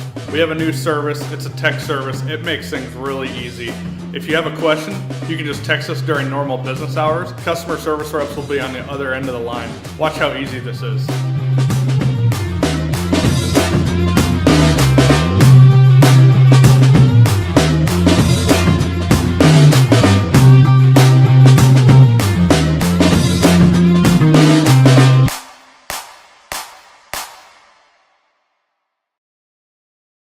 Meatloaf loves Sick the Mag. He flips through every single copy every time I get it. Just loves the pictures and articles. You will too. Get your copy today.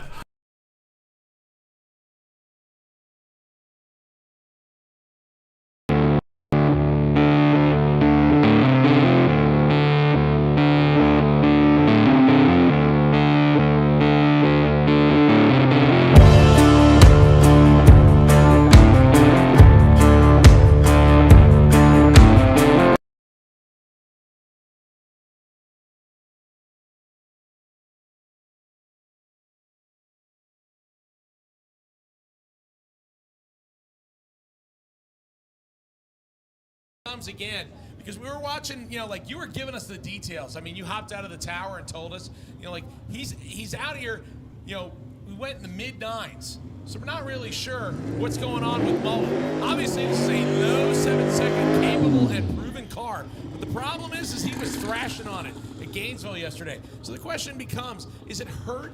Is he just making an easy run?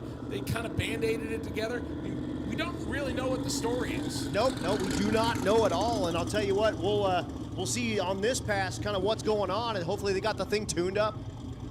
Yeah, so he's already made a mid-9-second pass, so technically he's still in competition. He has something to turn in. But this one, they might have turned it up just a little bit. So the car known as Mullet. And that may have been his strategy. Just make sure the thing is working, make sure it kind of works, and makes it through all the gears, and now we're going to pour the coals to it. It sounds like he's going to spoil it pretty good. He's bumping it in like he means business. 121 60-foot. This one could be good. 478 at the 8th mile, ladies and gentlemen. 738.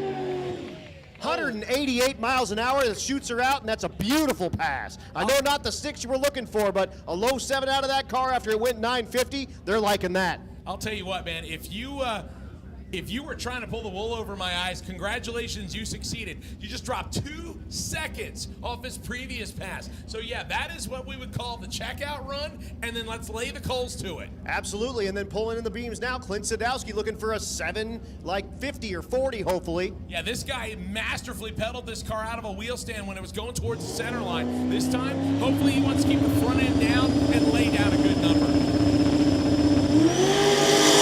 Yeah, beautiful little baby wheelie, 121 to the 60-foot. Looking for sevens. Here it comes. 774, 163 miles an hour. Down on the mile an hour for sure, so not really exactly 100% what he's looking for, but all passes in the 7s this week, and gotta love that for Clint Sadowski, the former Major League Baseball pitcher. Yeah, so that is going to wrap us up for that session of A. We're going to move into the B category, and we have called the C class. And I see a whole bunch of them sitting down there in the staging lanes. Thankfully, I think we got most of them, if not all of them. But once again, we're looking for all the C cars. The C cars with even numbers at the end. C class with even numbers at the end. That's what we're looking for. We're going to hopefully get all of them in the beams. And actually, they're going to go out there and prep the racetrack. Adam, you know what? Right now is a great time to go and visit the Manufacturers Midway, and all the people that are sponsoring us and supporting us this week. They've made the drive with us, over 500 miles. Who's out there on the Midway? You know, go check out Rick, of course, at Gear Vendors Overdrives. He can build you an overdrive for your tow rig. He can build you an overdrive for your 4,000 horsepower street car and everything in between. And you know what? He's got the formula for all of that stuff. Some of the other guys that are also on here, how about Sick the Mag? You can sign up for Sick the Magazine. Is it a magazine or is it a book? Adam thinks it's a book. I'm kind of still on the fence, but I'll tell you what, it's heavy enough that it could definitely be a book. Over 200 pages of goodness, and a tiny little bit of advertisements. Less than 4 pages. No, I'll tell you what, and you can also go and check out all the 6 shirts that they've got out there, and I think they sold out of the hoodies, but ask them about the Luke shirt and the Tom shirt. Check out that Tom shirt. That's my jam, and I can't tell you what it's on it, but, you know, you'll get the idea. They don't even sell it in small sizes because they don't really want your kids cruising to school with the thing on. So for those of you that are watching the live stream, you can also click on the little QR codes located in the lower right-hand corner. And that'll take you to Sick the Magazine, so you can automatically set up and subscribe. You want to go ahead and type it into your World Wide Web's favorite browser, sickthemagazine.com/subscribe. You do it now on site, and they will actually give you a free issue while supplies last. That's over a $40 value, Adam. And you know what? I talked to Luke earlier, and they're running out of those super fast. So if you jump on that quickly, you'll get that opportunity, and when they're gone, they're gone. They're not making any more. Talk about some of the other guys that are here on the property. How about Jason Molden and Mickey Thompson Tires? I'll tell you what, there's a lot of people out here that are using Mickey Thompson Tires. The guys who brought out that ET Street radio back in 2004. Isn't that crazy to sit here and think that we're approaching 2 decades of the tire that really revolutionized how we drag race today? No, 100%. And we got a lot of guys on those little bitty tires, the 235s. Mickey Thompson, sort of the innovator in that category as well, making a little bitty tire that's smaller than the tire on your car hook up like 2,000 horsepower cars to go 850. Yeah, tiny little 8.5-inch patch. And again, if you sit it next to a 275/60 and then you look at a 235, or in other words, a 26-inch diameter, 8.5-inch wide contact patch, you're going, you kidding me? You got cars in the bottom 5s and the upper 4s in the 8th mile in heads-up competition. Meanwhile, we got guys going 850s on these tires. And then a tiny little sidewall. There's not a whole lot of room for give there. No, absolutely not. And like you said, a 275 looks huge next to a 235, and a 275 has always been a small tire car. Well, now you get a 235, and now we're talking teeny tires. Teeny, but exactly. Mickey Thompson got it figured out and got these cars hooked up and going down the track, no problem. The good part about Mickey Thompson, again, Jason Moulton, one of the guys behind the product development. He is now the motorsports guy in charge. So I'll tell you what, you want to talk about an enthusiast? You can get no better. So go visit him and his team. They've got a little bit of everything. They've got the small radials over there in the truck. They got the big Bubba tires. They got the big slicks. They'll cover all your needs. So go over and see Mickey Thompson Tires. They got the all-white rig, Mickey Thompson 10 out front. Go over and visit them. Or you can go to MickeyThompsonTires.com if you're at home. Hey, if you're calling in sick and you're already watching the live feed, then you can go over there and find out what kind of tires you might need for your car or truck. Derek, how about Holly NOS? They're on board with us here. You can go down and check out that new Dominator X or Terminator X that they've got out there on the Midway. They've got all that stuff out there. Also, they've got the NOS brand out here with us, and they're doing free nitrous fills for all the competitors out here for Sick Week, and we appreciate them so very much for that. You want to talk about giving back to the sportsman racer? Good thing about Holly and NOS, they do bring out the best people. Rick Anderson is out here. He's one of the main technicians at Holly. He was one of the guys that originally got this thing together. So he has beaten on it in his own car. So obviously he knows that if he's torture tested it and it's lived up to everything he needs, that it's going to survive in your car or truck. And I'll tell you what, we talked about this earlier. Blow-through carburetor style stuff. It's called the Sniper. You can put together stuff that has all these electronics, including 3-step controls, timing maps, easy starts, ready to learn, easy to learn tunes, all these things under $2,000, and it still looks like a carburetor. But I'll tell you what, a monkey could operate this thing. You know what's super awesome with that too? It'll run 8 stages of dry nitrous and with a less than $2,000 throttle body. 8 stages. Well, wait. I would say who needs 8 stages of nitrous, but who doesn't Who need 8 doesn't stages? need? And it'll do them all progressive too, which is super awesome. So if you want to find out more about Holly and the NOS and EFI brand, go over and visit Holly. They're on the Midway. Say hi to Rick. Tell him we sent you. Also, go check out Holly.com. They have over 6 dozen different product lines. I'll tell you what, you could build a heck of a performance car or truck just using Holly and nothing else. I'll tell you what, you know where you can buy Holly? Summit Racing Equipment. They're down there as well. They got their stuff out there. And again, 4 stores, so you're close to one of them. There's one like 40 miles away from us here, and the closest one to me is over in Nevada, and they can ship stuff to Denver in 2 days for me over there at Summit. And you can get all your Holly stuff there and countless other things over there at Summit. Again, we want to talk about building a car literally. Go to summitracing.com. You can build everything you want. I mean, whether you want to run 12s, 8s, somewhere in between, they have a little bit of everything. And they got the professionals there to guide you through it. They've been in business since 1968, so they've been around. They know what you need. They're going to make it happen for you. Summitracing.com. Again, they're here on site. They've come with us all week. Make sure that you go visit them. And I'll tell you what, there's plenty more, but we're going back to racing. We'll bring you the rest soon. But John Dodson about to do his burnout in his Malibu out of Texas. And of course, here he is, Nicky Bobby. That Uncle Sam car in the left lane, the big tire, slick car, twin turbo LS, going against single turbo LS. Okay, so the 2 people that are sitting on the wall with the scooter, you need to go back behind the line. The 2 people sitting on the wall with the scooter, that and the scooter needs to go back behind the line. We will not run cars until you move it, both of you. Once again, it is a safety concern. If you're going to be up there with a vehicle, you can stay with the vehicle until it runs, and then you need to go back behind.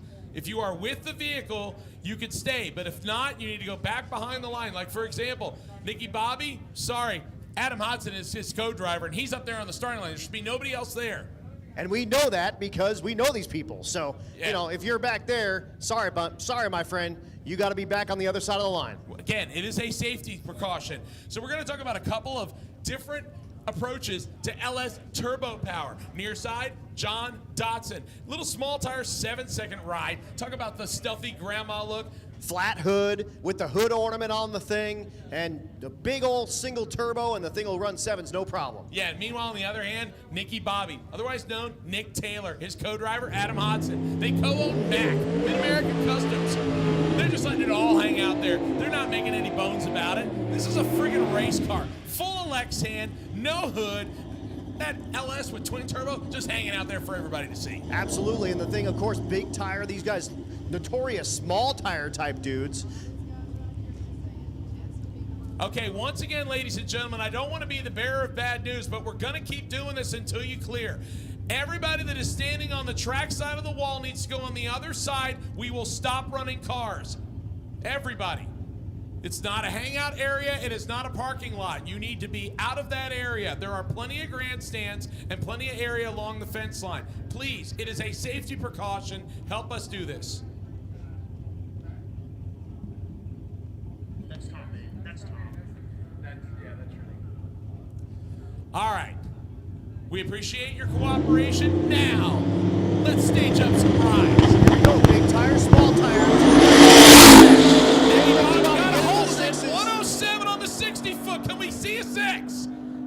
No, the parachutes came out way too early. 7:57. But look at 1:29. Dodson, 7:65, 180. I think that's his best pass. Yeah, by over a tenth of a second. Very nice. So PB for John Dodson, 765, 180 out of that small tire, single turbo LS Malibu. And here it comes. This is Steve Morris, the Boostmaster 2. I'll tell you what, man, Nicky Bobby was on a rip. 4:57 at 1:52 to the half-track mark. It probably had another low 7-second pass in it, but knowing him, I bet either it hit a safety cutoff or he just didn't like the way it was going and he got out of it early. Yep, and I bet you $1,000 we'll see him later today. Ooh, that was not good. That burnout turned into something that sounded like it was not in first gear. Now, I don't know if Steve Morris just didn't get enough water under the tires, but that's going to add heat to the motor and the tranny. That's not what he wants. Doing a burnout on the torque converter is not the way. So we're going to back up the Boostmaster wagon. We're going to try this one more time. Again, remember, he's worried about making this thing all the way back down to Bradenton. He just gave it a rev, and it didn't move. It is not sounding right. And Tom Bailey's up there telling him, you got to shut this thing down. Yeah, There's he's like, something no, wrong. No, something is not right. I've heard this before. That, of course, the Boostmaster, nearly identical car to Tom Bailey's Pro Mod car. Yeah, that you hear him, he just whacked the gas there and barely moved. Yep, and so Tom says, you know what, Steve, this isn't it. Back the thing off, take it back to the pits, and bring it back. Yeah, this is the thing. I mean, obviously, if you can't make the pass during optimal conditions, it kind of puts you in hurry-up mode. And you know what? We saw a lot of people doing that in Gainesville yesterday. A lot of them came out okay, but this is what happens. The attrition rate on a drag and drive, it really does put stress on parts. Yep, and again, this car has 500 miles on it, and we're planning on putting about 300 more on the thing. And, yep, All right, so the area down here in front of the tower I need you to clear, please, as we are going to probably push Steve Morris down that chute. So, yep, they're pointing over in that area. So please make sure you clear that area in front of the tower. We're going to bring that car down. Please move from that area in front of the tower all the way so Steve can get through. Thank you very much. And I'll tell you who we haven't seen yet is the Roadkill crew. I have not seen that car make a pass yet. It's not on the lift anymore. Yeah. Which is great. And I know they were looking for a clutch for that thing, and they found one, but it was the wrong clutch. So I would bet they found the right clutch finally. But, yeah, looking down there, I just saw Mike Finnegan, a part of that Roadkill crew. So hopefully they get that thing all sorted out, and we see it later. But here it is. The Swedes. Yeah, the C4. This is your class leader, ladies and gentlemen. And look who's down on the starting line. Chad Reynolds himself is spraying the water. Yeah, he wants to make sure that the burnout is not a problem on this one. Stefan Gustafsson, 1989 model C4 Corvette. It's got so much engine and turbo shoved in it, they ran out of hood clearance. That'll happen sometimes, and of course it's got the little stretched wheels to fit the taller tires in the thing. The wheel wells go back into where the rear window is, and of course flying the Motion Raceworks sticker on the back window. Yeah, and the Swedish flag on the back representing, letting them know their hometown. That's what a burnout's supposed to look like. Yeah, nice little trail of smoke there off the rear wing, dual parachutes in effect. Now here's the thing that you got to remember about this car. This is an unlimited car. So there really is no rules other than safety regulations. So there's nothing really that's telling them what they can and can't do. That's why you see the body modifications and stuff. But again, it's really close to a stock wheelbase length on a Corvette. And again, when you put big tires on stuff, it does not automatically mean that it's going to dead hook and go straight every pass. As Stefan really had to wrestle with this thing yesterday at Gainesville, took it to his last pass before he made a good run. Really looking for ourselves for a nice mid 6 second pass out of this Corvette. Yeah, on Bradenton, first day, 664-214. Yesterday, like I said, at Gainesville, man, this thing bounced around like a pinball. He couldn't get it right until the last pass. Probably took a little bit of power out of it because it went 218 miles an hour, a lot of top speed, but only 683. So the question is, does he kind of take the Cletus approach here? Let's make a checkout run, get from A to B and have a decent lap, and then go back and tune it up. Or does he go for the gusto right off the mark? What you say? I say he's going to go for it. Let's see what he does. Yeah, sounds like he's pouring the power to it, 113. Nice and straight. Top end says 668, 219. You got to love that. Also 441 in the 8th at 169 miles an hour. That thing is trucking. That is his best mile an hour of the weekend, second best pass. And I'll tell you what, 113 on the 60-foot, he still could have tuned it up a little bit on the short time. No, 100%. And again, he's probably just going to take that and roll. You know, you don't want to like try to hurt the thing and bring it back around, but you know, you love seeing those mid 6-second cars. And again, 500 miles on everything you're seeing as Aiden does his burnout in the S box of doom. Yeah, I think that is definitely going to be a one and done for your event leader, not just the class leader. That is the fastest car on the property, ladies and gentlemen, and I'd be willing to make you a bet that he's going to hand that slip in, he's going to pack everything up, and he's going to get to Garlett's earlier than expected. Absolutely, and he'll have a little bit of time to walk around and check out that Garlett's facility. And again, we appreciate Don opening the doors for us and letting us hang out over there and do a little bit of partying over there.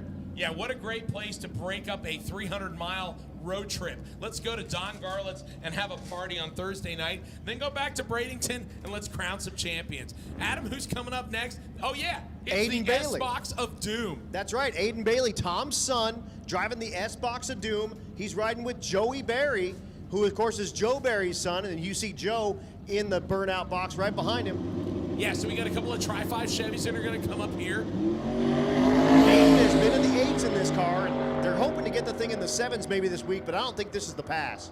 No, he's on his way to an 8-second run, though. 877 at 160. Yeah, that's a good solid lap there for a big old wagon. It went 126 to the 60-foot. You want to talk about a guy who's going to mix power with absolute beauty? Yeah, can do no better. 1956, they call it the creamsicle. This is Joe Barry, a veteran of drag and drive competition.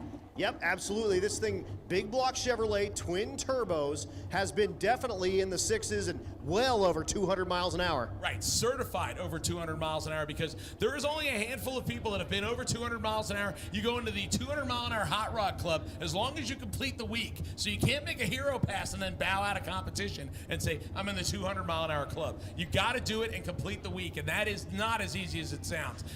Joe riding with his wife, Michelle, and you see her behind the car checking the wheelie bars and whatnot. I believe this is her first time co-piloting for Joe on this event. But Joe out of Colorado Springs, Colorado. Again, long time drag and drive. Done many, many, many drag weeks, and of course on the inaugural sick week.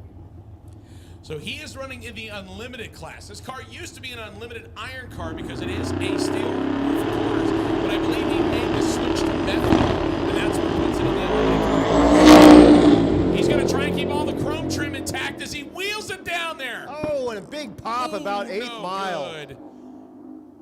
He still ran it out the back door, somewhat under power, 861, 139. I'll tell you what, Joe has kind of been struggling here as I'm looking at what he did in the last 2 days. Now, he opened with a solid lap, 719, 191, but then yesterday, struggle bus, 885, and then follows it with an 861.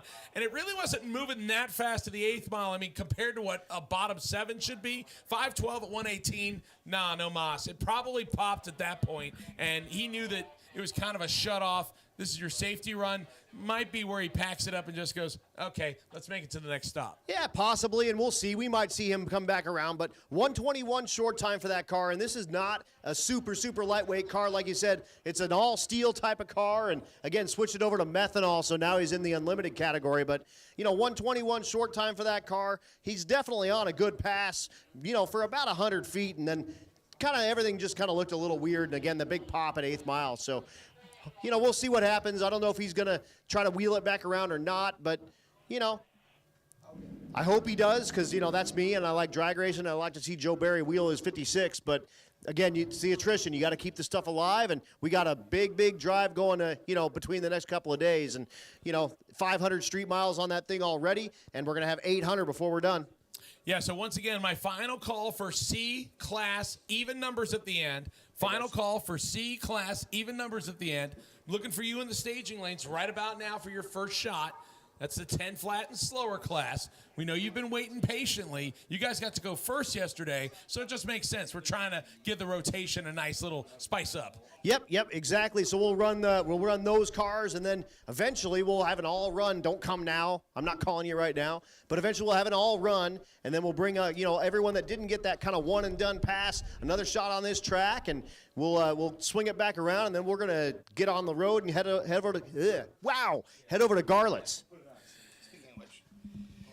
Ladies and gentlemen, one special announcement to make is that the Sick Magazine crew is going to be leaving the facility just after 3 p.m. So if you would like to be one of the Sick Ward cars or Sick Week cars that gets photoed for the magazines on today's ride, then they are suggesting you hang out here and leave just before or at 3 p.m. and they will catch you on the road to get photos. So again, if you roll out the gate at 3 p.m. with your Sick Ward or Sick Week car, they will catch up to you and take photos of you and video of you on the road.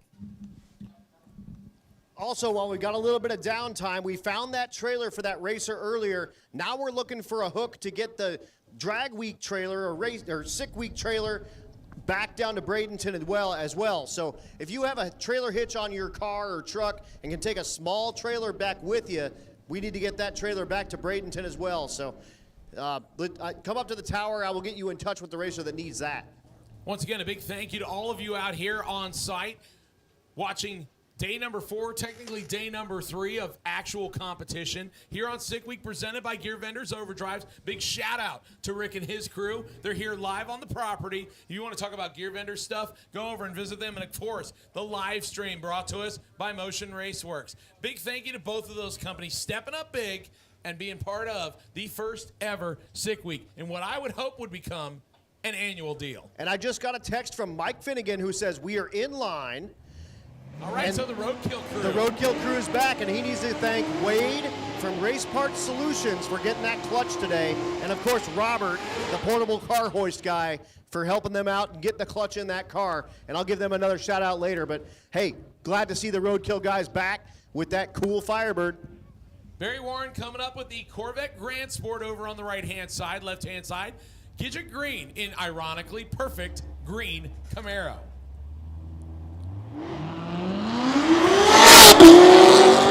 Side by side. Once again, you've got to go 10.00 or slower here to hand it in. 1064, 134 for the Corvette, 1196, 120 over there on the left side for Gidget. So again, the Roadkill crew is going to be coming up here in just a little bit. I know they went 1430 in their Craigslist acquired 1986 Trans Am. Yeah, and then trashed the clutch on the thing. Yeah, shocking. Stop me if you've heard this. Something happened to a Roadkill car. Well, how about this pair? How about a Silverado truck in the right lane and an Escalade in the left lane? Or a Denali. That's not an Escalade. Well, whatever it is out there dragging the pickup truck and actually not making a bad lap at all. This is Jeremy Tapscott. 2016 Yukon just threw down a 1377 at 100 miles an hour, 1374 and 101 over on the pickup truck.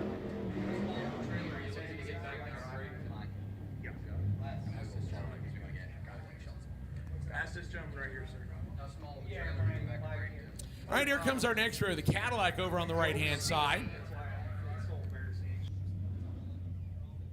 There's Jeff Hain. No, actually, that is not Jeff Hain. I'm sorry, I had to let my screen reset on me. I want to make sure I get Dustin McGilton. And then the pickup truck is Danny Anderson. Little two-tone action left-hand side. Now with the pickup truck all the way down. 1077, 127. 1256, 107 for the Caddy. Talk about drastically different. Adam, here comes the car that everybody says, what is it?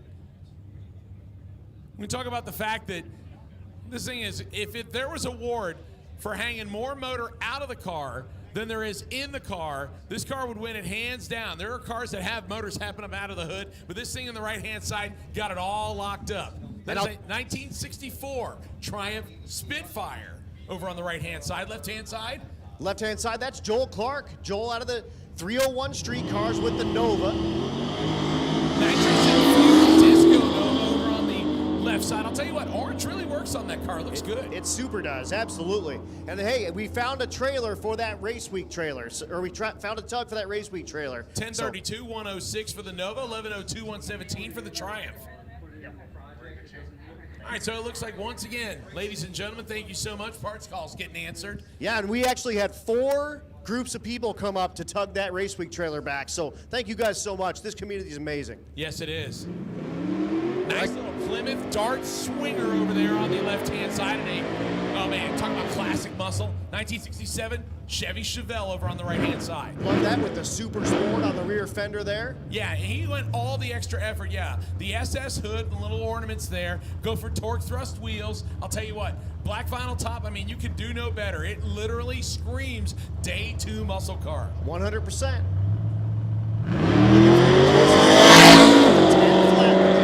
And both of them going wheels up. They're going to stay close to each other, but the Mopar starts to pull ahead looking for 10-0. I mean, he lifted out of the gas a lot early. 1095, just 91 miles an hour. 1078, 123 for the big block Chevelle. Next pair, another Fairmont completing his burnout in the left lane. That's that not a Mustang Fox body. And the 5th generation Camaro in the right lane, the Nicky Chevrolet livery, if you will, with the yellow paint. Yeah, the cars from the 1960s. When you start talking about muscle cars and some of the dealerships that you could get stuff from, obviously Yanko became probably the most prominent. But then we started talking about Baldwin Chevrolet and the Motion Performance together, where you could buy it, drive it down the street, and get an 11-second tune-up just thrown right in it. And then there was Nicky, and there was Dana, and some of the other people. I mean, half a dozen Chevrolet dealerships that just became known for selling performance cars and throw gobs full of horsepower in there. Absolutely. And you know, like those were kind of the original like Copo type of car. Absolutely. 1327 and a 1297. A little Fairmont over on the left-hand side gets the better of those 2 runs. Little C10 pickup truck coming up next to the Honda Del Sol front-wheel drive car over on the right-hand side. The Del Sol along an adjacent Zegler. 1994 model on the Honda. Little square edge Chevy truck. Those were built from 1973 to 1987. Left-hand side one belongs to Brett Marville. 1982 model. And I'll tell you what, that thing is just hanging there with the Honda, going way faster than a Chevy pickup truck normally would. 1235, 111. But the Honda with the whole shot, 1247, 114. They were side by side getting down there. And I apologize. I'm just answering parts calls and texts and all sorts of stuff. And that's part of the deal with this announcer gig is you're trying to talk and look at your phone and do everything kind of back to back to back to back to back. And, you know, there's every way to get in touch with people now. So I got Facebook Messenger going and I got all this going and I got this and that and going. And, you know, it's whatever. It is what it is. We're trying to kind of go back and forth and do our thing. But we're doing our best, and we're going to bring you the best that we can as we keep on going. But how about Garbage That Barfed, the Pontiac? Yeah, this was not self-named. This was kind of infused in this car. Little 38 Chevy Roadster, or excuse me, why did I say Roadster? Yeah, there's still a top on this thing. But yeah, this was given to him by David Freiberger. Now, the interesting thing is that it ended up getting painted on the back of the car with shoe polish, and I don't think he took it off, and it kind of etched itself into the rust. Well, now it's got either a wrap or some paint on it, and he decided the Garbage and Barf needed to stay on it. It's faster than it looks like, isn't it? 147 in the short time with a he's pickup looking for truck. a low 10 and might just get it here. 1032, 108, 1073 in the right lane, 121. So that F-150 off the gas for sure with that 108 time. Yeah, he's gone 985 already this week in testing. So obviously he needs to pick a spot and slow down, because otherwise, yeah, you're going to get that time slip kicked. It's no good. Here's Steven Sleeper in the right lane. Sleeper with the Sleeper's Diesel Performance Duramax Silverado. The left lane, the El Camino with the Sally Speed Shop livery on the thing. Again, another nice looking shop day 2 truck or car, whatever you want to call the El Camino. But this one, clicking all the right boxes. Jacob Davis's 1967 model. And again, I know Chad Reynolds is a big fan of this one. I mean, why wouldn't you be? That thing's awesome. Oh yeah, that is a definite cruiser that I would like, because it's nice enough, but not like show car worthy. You don't have to worry about leaning on it. 1109 and 129 out of the big pickup truck on the diesel. 1311 107. And speaking of sleeper, yeah, this is one of my favorite cars here at the event. This nice little single turbocharged LS dog dish hubcap, plain brown wrapper Nova. With a white vinyl top look. It's probably painted on it. It might actually be vinyl, but I love the dog dish. Looks awesome. You can see the cowl tracks poking out, and of course, it's got a trailer hitch on the back because it's a street car. Going against, of course, the Civic in the left-hand lane, front-wheel drive variety. Yeah, but like I said, this thing checking all the right boxes. I mean, it's got the bench seat, And if you look real carefully, they tried to hide the roll bar in it. And they did a really good job. Yeah, you can't see the hoop in it and from our angle, but it's got Caltrax on it. It does have the steel wheels, but he did go for the skinny look up front and the drag radials in the back, like I said. Other than maybe being able to see the down bars in the back, and they tried their best to tuck it in there, you're really not going to see anything that just kind of sets your meter off. Nope, not at all. And that looks like something that like a couple of my friends drove to high school with, you know, like 150 cubic inch inline sixes on them. So he is running in what we call the bullseye class. It's an N-class car. So he's looking for something with a time at the end of it with 48. Now this car has gone 990s. So obviously his closest one that he's going to try and find is 48. And once again, he's got a bunch of power pulled out of it down low, 170, 160 foot, but it's going to truck through the back half. Let's see what the top end scoreboard shows. But look at that Honda staying on right on his tail, but 1050, 127 in the right lane. That is a solid shot with a 48 for the target. He's 100%. only 200s above it. He might want to turn that one in and just go ahead, kind of kick back and watch. If you're keeping track at home, 1177 for the Honda in the left lane, 100 miles an hour. Speaking of which, we got another Nova. Now, this is the first design of what they called the third gen. Third gen cars, 1968 to 1974. Now, the 1968 version was still called a Chevy 2. It did have 1 year only decals and emblems on it, and it also had a 1 year dash where the key went in the dash. Again, I'm just kind of throwing more useless car trivia out here. Over on the left-hand side, that's Rich, and that's his 1968 model. It's in the 10s. He's lining up with Barry Burridge in the Southern Chaos Coyote Mustang. Right side.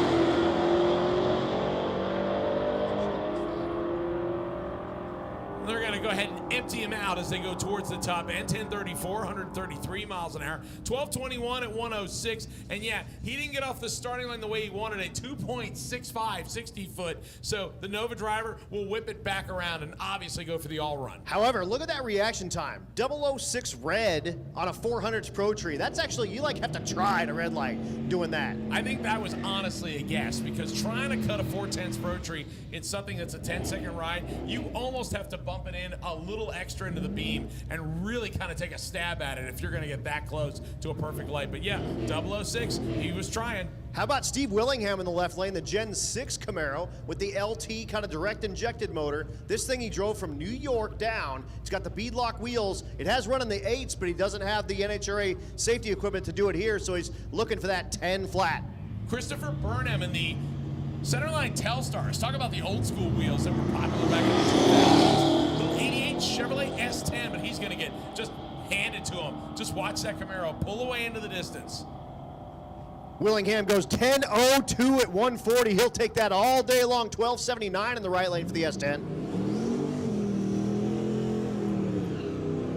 Next Sound like a single turbo wagon over here. Maybe a dual turbo wagon, but I'll tell you what, it you can definitely hear the boost coming up and coming down. And this thing's nice and straight. Got the rally wheels with the bigger caps on it. With the bigger caps, yep, kind of the police caps on the thing. Mm-hmm. And then you got the A-body Mopar in the left lane, the Dart. And that's got the Dart swinger, in fact. Yeah. A couple of nice examples of 70s and 80s cars that, once again, don't get seen as often. The Malibus make a nice little bracket car. Again, full roof car, full frame car, so it'll transfer weight real nice. Yep, and a triangulated, just like the Fox Mustang. And yeah, they definitely work good, although you do get the G-body shuffle out of those things. Yeah. Michael Turner over there in the Dart swinger on the left side doing work. He goes 1241 at 108. The wagon, 1103, 125 for Kyle Cartwright. First gen F-body Firebird in the left lane, completing his burnout. I'll tell you what, this is the kind of thing that I like seeing because, yeah, my dad has a 67 Camaro. I grew up in a GM family, and yeah, can't hate a Camaro. I mean, yeah, they're out there and they've been done and everything, but I'll tell you what, it is great to see the other side. See the classic car, the car they put wood grain in, 1969 Firebird with those billet specialties wheels on it and beadlocks. Oh yeah, checks the boxes. Absolutely, absolutely. Then the swoopier sort of S10, the Fickle Fish in the right lane, in the N class. Wheels up in the Firebird, man. Just That's go so ahead good. and just move it up another couple That's notches. so good. He's going to be a little fast for 10-0, though. Yeah, 990 and no speed, 119. So he got out of it early and still clicks off a 9-second pass. So he can't hand that in.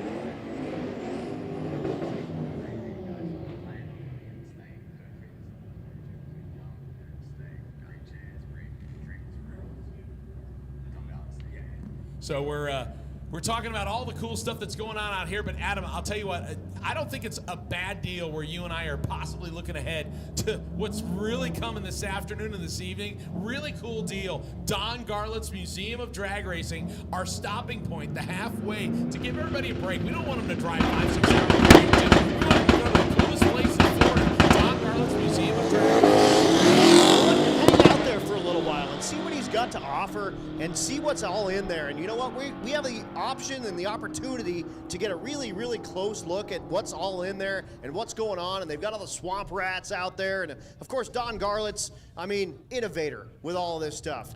The first rear engine dragster, that swamp rat, and did that because, blowing up engines right in front of you and nearly cutting your legs off with the clutch and stuff like that doesn't sound like any fun. So, that's going to be a super duper cool stop. And honestly, one of the reasons I took this job, because when else am I going to get the chance to get like a nearly private tour of the Don Garlett's Museum?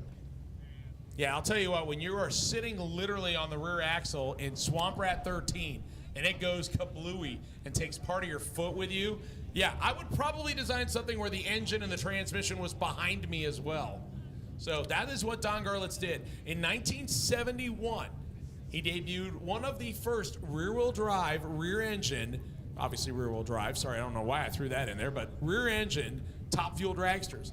Now, I'll be honest with you, if you look up the history and you talk to Don about it, he kind of struggled with it a little bit. He did win the Winter Nationals with it in its debut, but did have problems, almost went back to a front-engine car again. But I'll tell you what, man, it takes... talk about cojones. It takes a lot of them to go, I'm sitting on the rear end, and what happens if that thing decides to explode? Right, and those were, old school kind of clutches with not a ton of safety stuff in the bell housing area either, and all that stuff's up near, where your feet are kind of hanging out, and that stuff's scary for sure. And it was, again, innovation. That's an idea of what we're seeing today in the top fuel ranks with that rear engine and the, the clutch kind of all behind you and the engine all behind you now. So our next pair coming up, the Corvette over on the right-hand side, left-hand side. No, that is not a Chevelle. That's a Beaumont. Yeah, that's a Pontiac Beaumont. Actually, some people call it a Beaumont. I think a Beaumont is the correct way of saying it. But basically, this is a Canadian-built A-body. They took A-body parts and pieces from the Pontiac and the Chevy line. Most of them were normally Chevy-powered, but it definitely has the flair because it has all the excess trim of luxury. It's got the bougie parts. Yeah, and you know what? He's banging the pedal. He's pulling the gear shifter. 1178, just 85 miles an hour, but it was on its way to a 10-second pass. Yep, 1217 in the right lane, 122. How about a couple of F-bodies? We got a little second generation versus that's a fourth generation action. Yep, that is the LT version, built from 1993 to 1997 over on the right-hand side, left-hand side. That is an example of a 1978-79 Trans Am. You want to know how you can tell the difference? You see those little fender louvers in there? Well, first of all, that was Z28 specific. In 1980-81, they got open, where they were more swoopy. 78-79. I'm now full of more useless car knowledge, and You're welcome, sir. honestly, I appreciate you for it, because now I will be able to tell people that stuff, and most people won't care, but I do. Adam Green, the 79 Camaro, going 1663, 82 miles an hour, 1308 at 103. Yeah, that's about what mostly a stock, maybe possibly a little bit breathed on LT1 Camaro would run, low 13s. There you and go. Honestly, a mid 16-second pass is also probably what a 305 gutless 79 Camaro would run, because let's be honest, the smog police pretty much put those things in handcuffs and then added a gag order to them. They would be lucky to make 200 horsepower through all the stuff they had. Yep, absolutely. Next pair on the line, how about another Volvo? We're doing some Volvos. This one a coupe, two-door version. Yeah, don't see too many of these. Obviously, the four-door sedans and the wagons are proven to be the more popular combinations, but this one, like you said, a rare two-door. Paul Mander. It's the 780 model. They wanted to let go before the tree was activated, so that won't do either one of them any good. You can't hit either one of them is in. Mark Foreman, the 1954 Willys pickup truck, going down there. If they wanted to flush all the stuff out of the spark plugs, they just that was did about the only thing that run was good for. That and saying, well, my Volvo beat your Willys, but other than that, what do you really have to show for it? Neither one of them got an ET. You've got to wait for the tree to activate, and both of them kind of had a problem. They had, what do they call it? Oh, yeah, premature acceleration. Ever heard that one? I haven't, but I'm going to use it from here forward. I'll tell you that much. I like using that terminology for red lights, especially in competition. But premature acceleration is definitely the one that I like using when somebody lets go first. Absolutely. So we're down just a moment while they go ahead and check out all the timing and make sure their track looks good before we bring up more of these C-Class cars. Again, these are the kind of 10 flat and slower cars, and all these cars are trying to, get in that 10 flat type of range, although we do have a few of those, what do they call it, the bullseye cars, and we're looking to get those cars on a 48 today. Correct. So far, the best I've seen for a bullseye car. Now, granted, I'm not going to sit here and tell you I've paid attention to every single one of them, but I've tried to pay attention to some of them. There is a 50. So 50 on a 48 is pretty solid, and that might get the job done, but I'm not really sure. That would almost kind of be like saying an 8.50 with a 9 would be good to hold up enough for a 850 limited category, but not good enough there. So I don't want to stick my foot in my mouth quite yet. I don't like chewing on shoes. No, absolutely not. And that's a cool class. That, kind of a moving index class is a pretty sweet class. And again, the last two digits need to be 48. But if you have a 950 kind of car and you can't make it, or I guess a 980 car and you can't make it run a 48, you can slow it down and go 1050, and you're all good to go with that type of deal. I'll tell you what, man, we've got some good people up here now. I won't say that this is necessarily encouraging me to do bad things, but it puts bad things in my head. So I am still technically under contract. I want to make my 50 cents an hour. So, but obviously, a good buddy of ours coming up here to the tower who has already made a lap today. And I'll tell you what, this is the first time we've gone through Florida.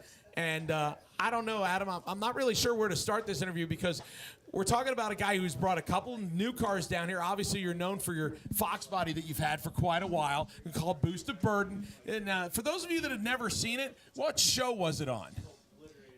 Fastest cars in the Dirty South. Fastest cars in the Dirty South, yeah. And also known for the guy who, hey, you have to have your exhaust exit past the firewall. So he took his bullhorn through the front and he ran him down the side of the car. So drag racers are innovators. Don't ever accuse somebody of not being able to get around the gray rule. But James up here with me, got two cars on this week of fun through Florida and South Georgia. You're out there wheeling the Mustang instead of the GTO. I always kind of knew you as a GM guy, but obviously you're an enthusiast of all brands. How's your week gone so far?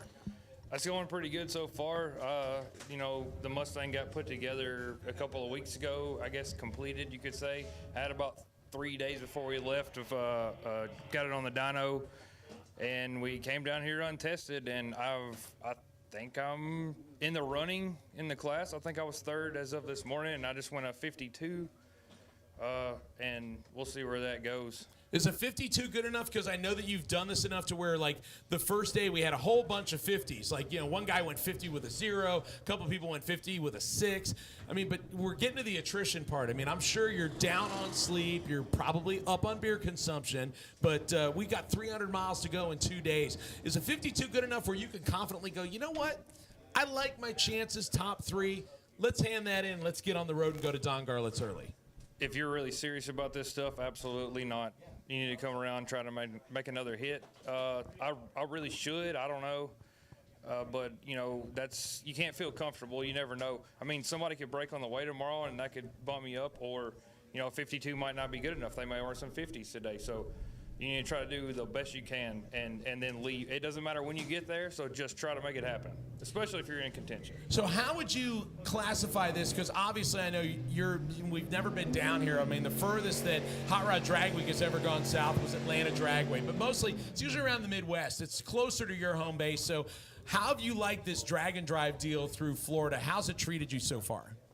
It's been great, especially this time of year. I mean, most of us live north and it's cold, so everybody wants to come down here, and it's kind of cold down here, but I got a short sleeve shirt on. That's good. The cars can run cooler. You're not worried about overheating as much, because even if you go on drag week up north or run 90-degree temps no matter where you go. So it's nice for that, and it's not as long as a drive. Right, you're talking about the difference between August, September, and February, obviously. I mean, there's been times where we've been in Florida where it's been in the 80-degree range here in those months. But, yeah, I mean, we were dealing with 30s for starting temperatures. But again, I know the one thing that you normally aren't going to complain about, but you have to worry about here because the cage certification, man, the oxygen-rich air, negative density altitude. I mean, you ever sit there and go, God, I got to turn it down and get out of the gas early. I never thought I'd have to do that. Yeah, I was definitely worried about that today. You said it was like a negative 200 earlier. I think we checked and it was about 80 before I made my pass over.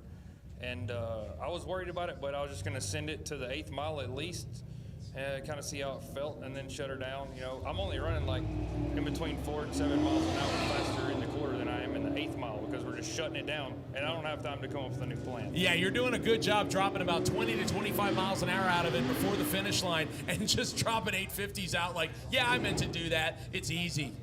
It looks easy. It's definitely not easy. I would say my experience over the past 23 years has something to do with it, and a lot of bracket racing experience and running index at NMCA stuff and all that. Yeah, that's where we got to know each other through NMCA, and obviously, like you said, it had been a few years since we see each other. But I'll tell you what, I mean, you've got a couple of interesting rides. You've got the 04 to 06 GTO and then an SN95 Mustang. Has it gone relatively trouble-free for both entries so far? Well, the Mustang is, I've built a bunch of them, and it's got an LS combo, and that's what I'm familiar with, and they're the GTO is out in left field. It's all brand new. It's, you know, we got a fairly new driver driving it, and we're having a little bit of problems. It's not a big deal. So James Rolette out here, boost of burden is what we normally know him by, and you're obviously, I think you started working for yourself how long ago? 2 or 3 years ago officially, I think. Yeah, I mean, you had kind of been doing it on the side for a while, so to speak, but you really get to kind of do what you love. Of course, the only bad part about that line between work and hobby gets real fuzzy. It's very fuzzy. My wife, she deals with it pretty good, but that's the problem is, work is play for me a little bit, so we get to come do this, but at the same time, I'm going to get home and my wife's going to say, how much money did you spend to do this? Water cool the credit cards. So James Rolette out here with a 2-car operation, that really nice looking cherry red SN95 Mustang, and also the patriotic themed GTO. You'll see him going down the road here in a little bit. James, thanks so much for coming up and joining us here in the tower. Obviously, I know you want a top 3 finish, but I know you got to be having a good time here out on the first ever Sick Week. Anybody you want to say thank you to? I just want to thank, all my sponsors and stuff, and especially my wife for letting me do this, and all my buddies. I don't want to name them because the list is way too long to name them. You know who you are. I just want to say, everybody out here, have a good time, be safe. It's really not about winning. If you think it is, that's cool, but just making the trip is what it's about. If you can make it to the end, you're a badass. Yeah, absolutely. Completion is step 1, possibly grabbing a trophy. Big step 2, but have fun before everything else and be safe. James Rolette here on the live feed with us. Thanks to Motion Raceworks for bringing his beautiful mug to you. We're still doing racetrack action right now. He's going to hand the mic back over to Adam, and Adam's going to bail me out here for this. So, of course, Jesse Matafari in the left lane. Madaffrey. He told me it's Madaffrey. Dang it, I got it wrong, but I got it right. Madaffrey. 1069 in the right lane, 1260 in the left lane for Madaffrey. Little Camaro Mustang action going at you.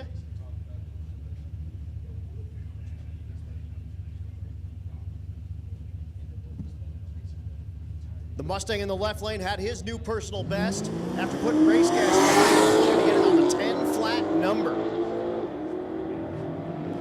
Camaro in the right lane. Mustang goes 1045, 135, 1175 for the Mustang in the right lane. The green truck in the left lane, stick shift. You see the competition clutch sticker. That thing with a 6-speed. The right lane, like the Dodge, like Charger pickup truck kind of deal.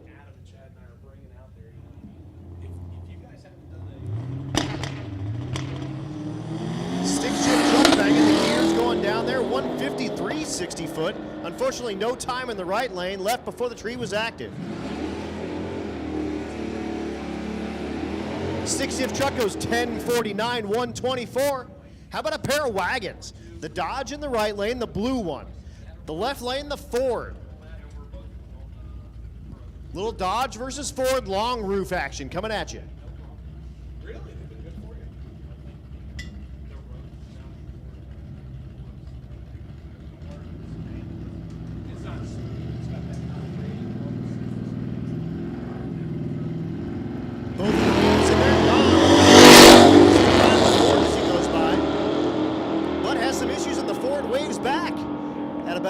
style.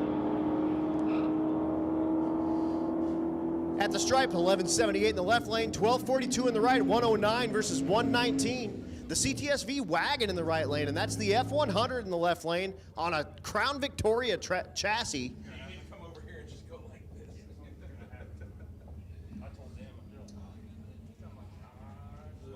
Don't you dare say that until I hand the last time slipped in and we're done.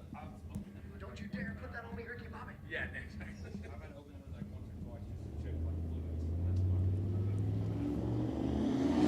Both are away. New school versus old school, but the old school has new school underneath.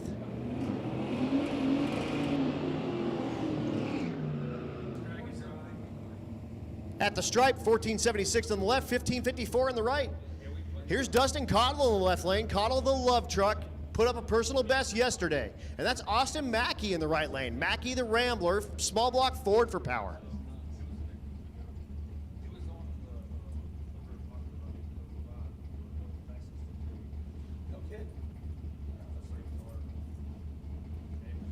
Starter waves him in and says, we're ready to go.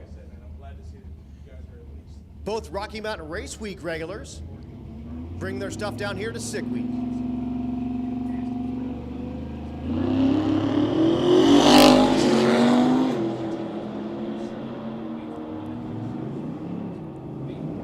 At the stripe, Cottle in the love. Goes 1042, 1195 for Mackey in the Rambler. The next pair, the long roof 1960 Chevrolet in the left lane, going against the third gen Firebird in the right lane.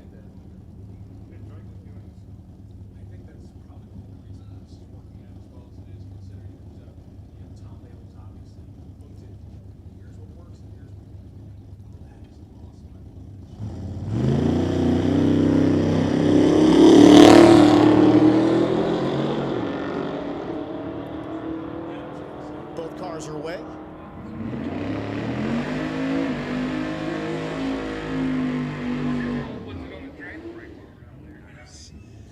At the stripe, 1237 in the left lane, 1249 in the right. Here's another one of those Volvo wagons coming at you. This one LS powered with a supercharger on the top in the left lane. That's Cameron Thorpe. The right lane, the little red GTO, the obligatory trailer hitch sticking out of the back of the thing.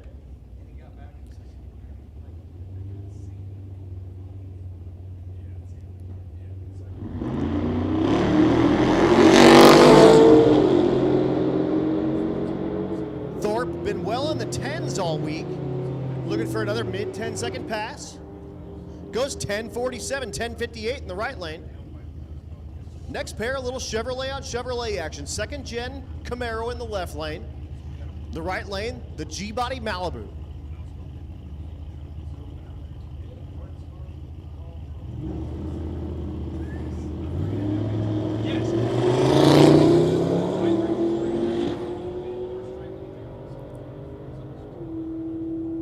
At the stripe, the Camaro is 1073.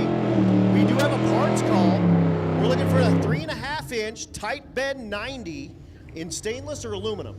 Aluminum or a straight piece would work if they can kind of like make it fit around this like broken piece of the exhaust coming off the turbo. Look for that Big Hat Mafia. Bring that over to them. They'll get you all set up. So again, a little tight 3.5-inch aluminum. Here's that Chillin' with Chet Tesla Plaid in the right lane.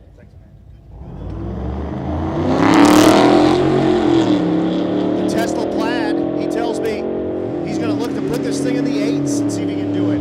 The hot rod in the left lane goes 947 for the Tesla Plaid, 1061 in the left lane for the hot rod.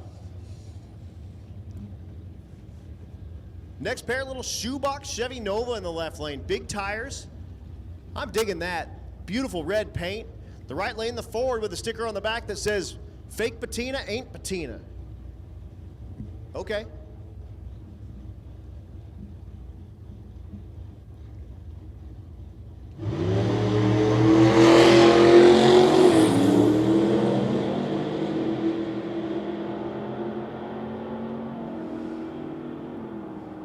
At the stripe, the shoebox goes 1234, 1295 for the pickup in the right lane. We got the RX-7 out here in the left lane, still rotary powered.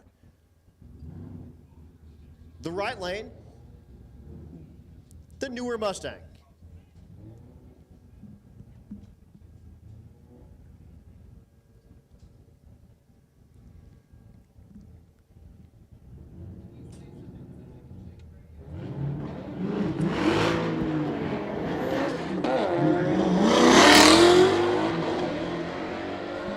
Yes, I can definitely say something so you can check the radio station. 11:52 in the left lane for that RX-7, 14:42 in the right lane. How about a pickup truck on pickup truck crime? We got an old school C10 in the left lane, that square body flavor. In the right lane, the Silverado with the little itty bitty tires to get the gear ratio up. And of course, the nitrous bottle on the toolbox in the bed. Adam, thank you so much for giving me a little bit of a breather there as I had a chance to kind of talk shop with James Rolette and a good buddy of mine that I ran into at the LSX shootout several years ago. And man, we got some interesting information out of them that I'll have to talk about next time that he goes down the racetrack. I think they did the switcheroo, and somebody felt like they got the bad end of that apple. But he was nice enough to bring me a correct beverage for enjoying my time at Don Garlett's that will start not in the too distant future. So for those people that have already made a one pass,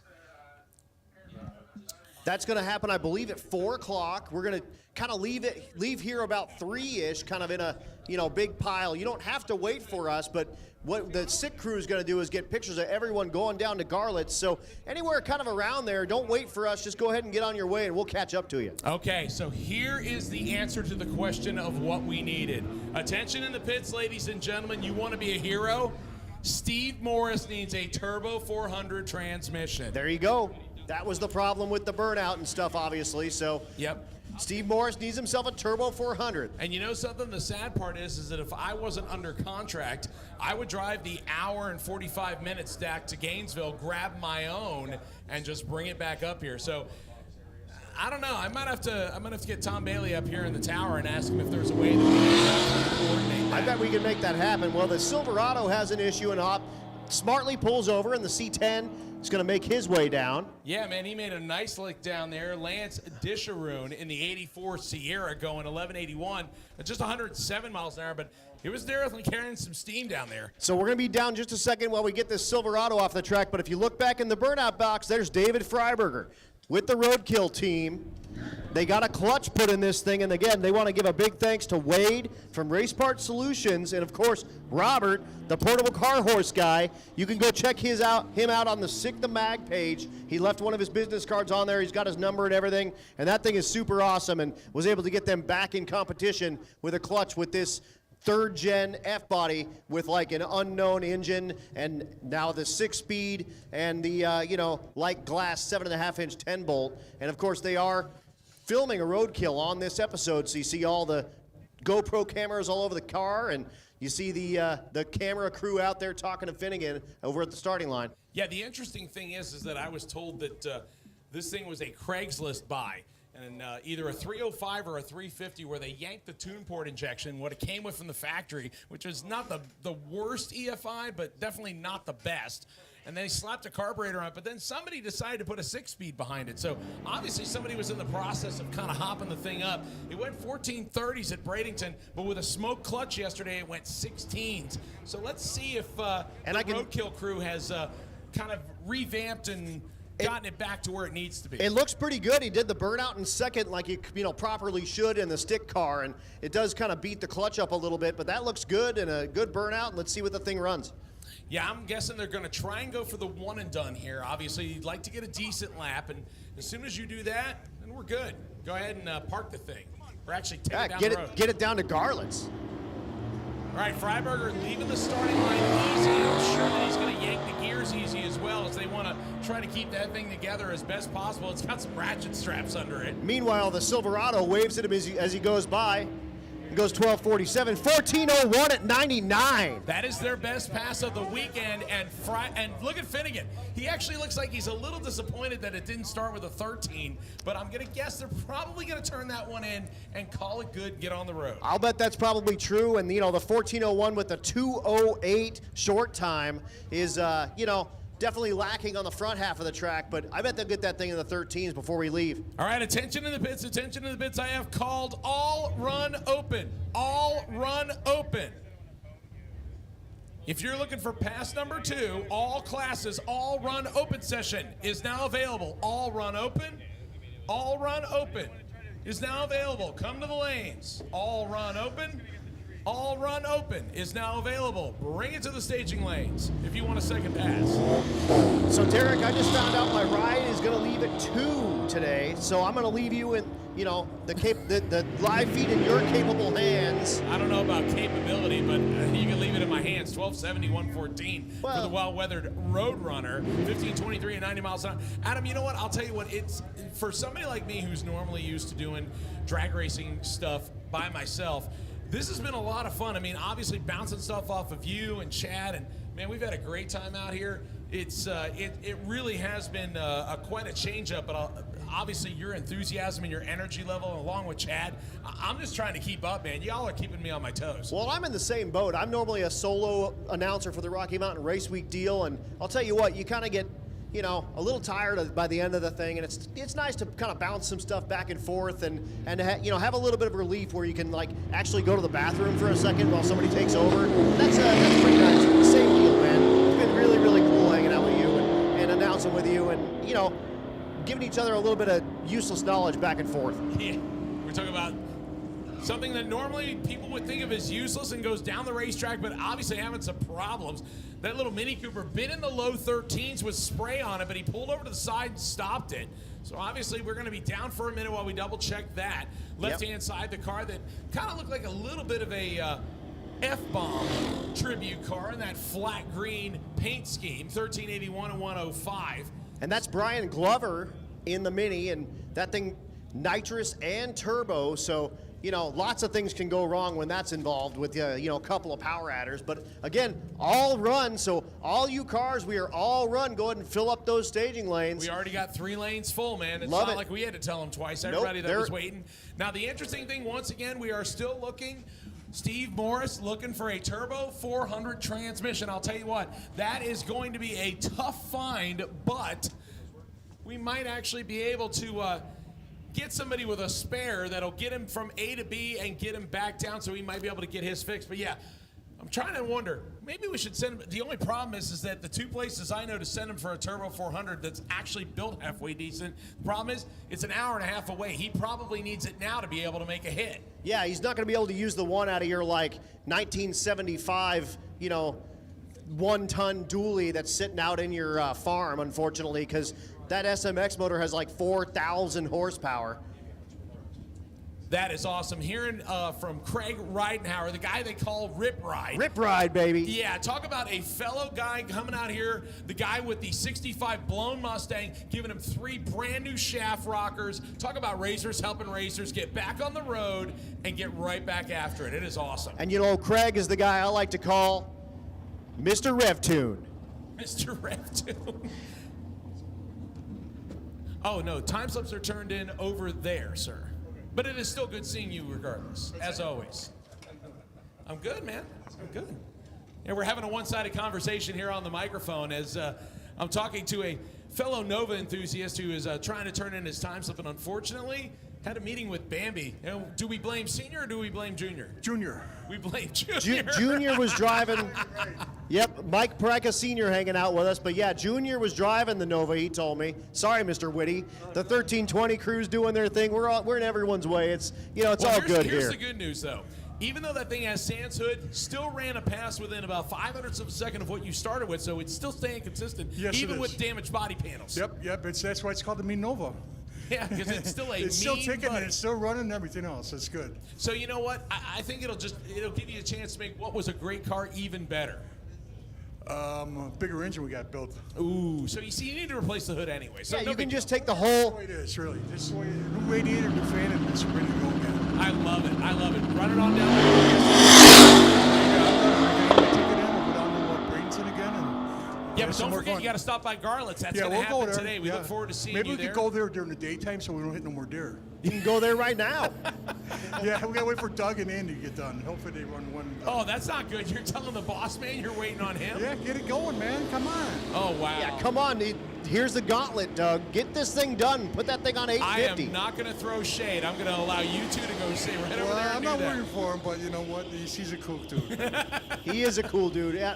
Of course, Talk about Doug and Andy, the both part owners of Motion Raceworks, and Yeah, and they're what a better bringing you way this to- live feed. Yeah, what a better way to do Drag Week, though. You got father and son out there making memories. Obviously, your son's doing a great job behind the lens, kind of doing a not-so-good job behind the steering wheel. No, that was unavoidable, so I mean, you can't really blame him. So. Yeah, no. North Florida, unfortunately, I was telling him that the other day about working testing tunes at Gainesville Raceway, leaving there in my car at like 11:30, 12 o'clock at night. Deer are literally like standing in the breakdown lane, and I'm just going, okay, you got 60-mile-an-hour cars running by you, and you guys are just kind of standing there. Just stay right over there.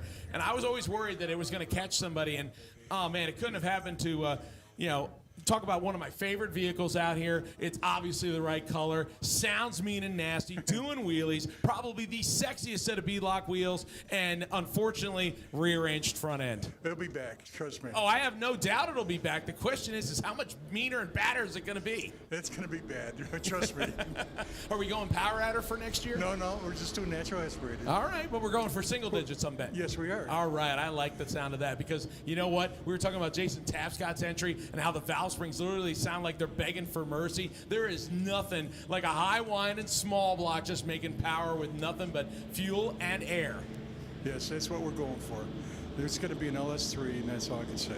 That's cool. All right, you can keep a little bit under tap. And I'll bet you it'll have a slew of Motion Raceworks parts. Oh, no all doubt. over it. Otherwise, somebody would get yes. fired. The greatest parts you could buy in the world. Absolutely. Made in the USA, by the way. Made in the USA, the best, right? Keep our people working. That's what I'm talking about. And, big shout out to Doug and Andy and all the guys over at Motion for what they're doing, making them, shipping them out to US, and of course, By Racer, For Racer. Yeah, and they give us this live feed that you get to sit here talk to you about the Bambi Slayer.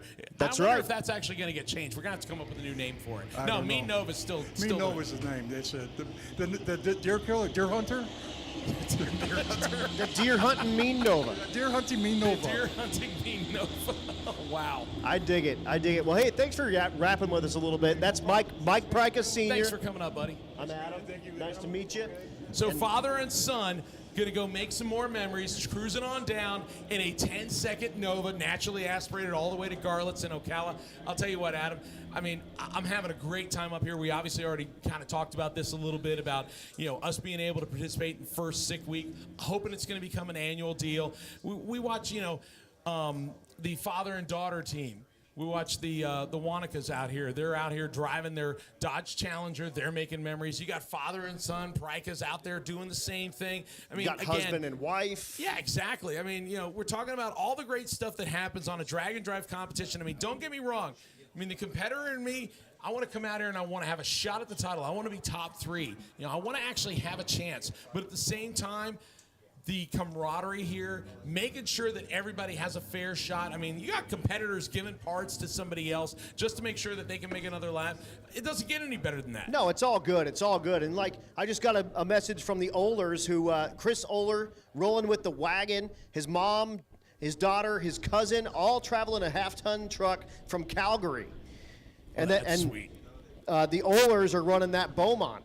Oh, yeah, that 68 Beaumont. Yeah, yep, definitely. And he said, hey, thanks for calling it a Beaumont and not a Baumont or whatever. He said, that's what we call it up in Canada, is a Beaumont. Well, they also say A all the time. So, yes, they do. And there is no A in it. And they call you a hoser.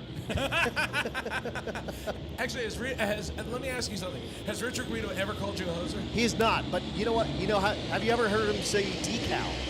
No, I guess I'm going to have to go hunt him down before I resume my position in the tower at Bradenton tomorrow and find out if he can actually say that word. Nope. I'm sure it's going to have an interesting accent. It will have a fantastic accent, and I won't leave it I won't give it away. I'll let him say the thing, and it's a good time. We have a good time with the Canadians down here, and we're happy that the border's open and they can actually make this trip, and it's super duper cool to have them all down here. We missed them all of 2020, all of 2021, and here we are, 2022. It's open enough, and here they are. And hey, talking about Guido, there's his dad.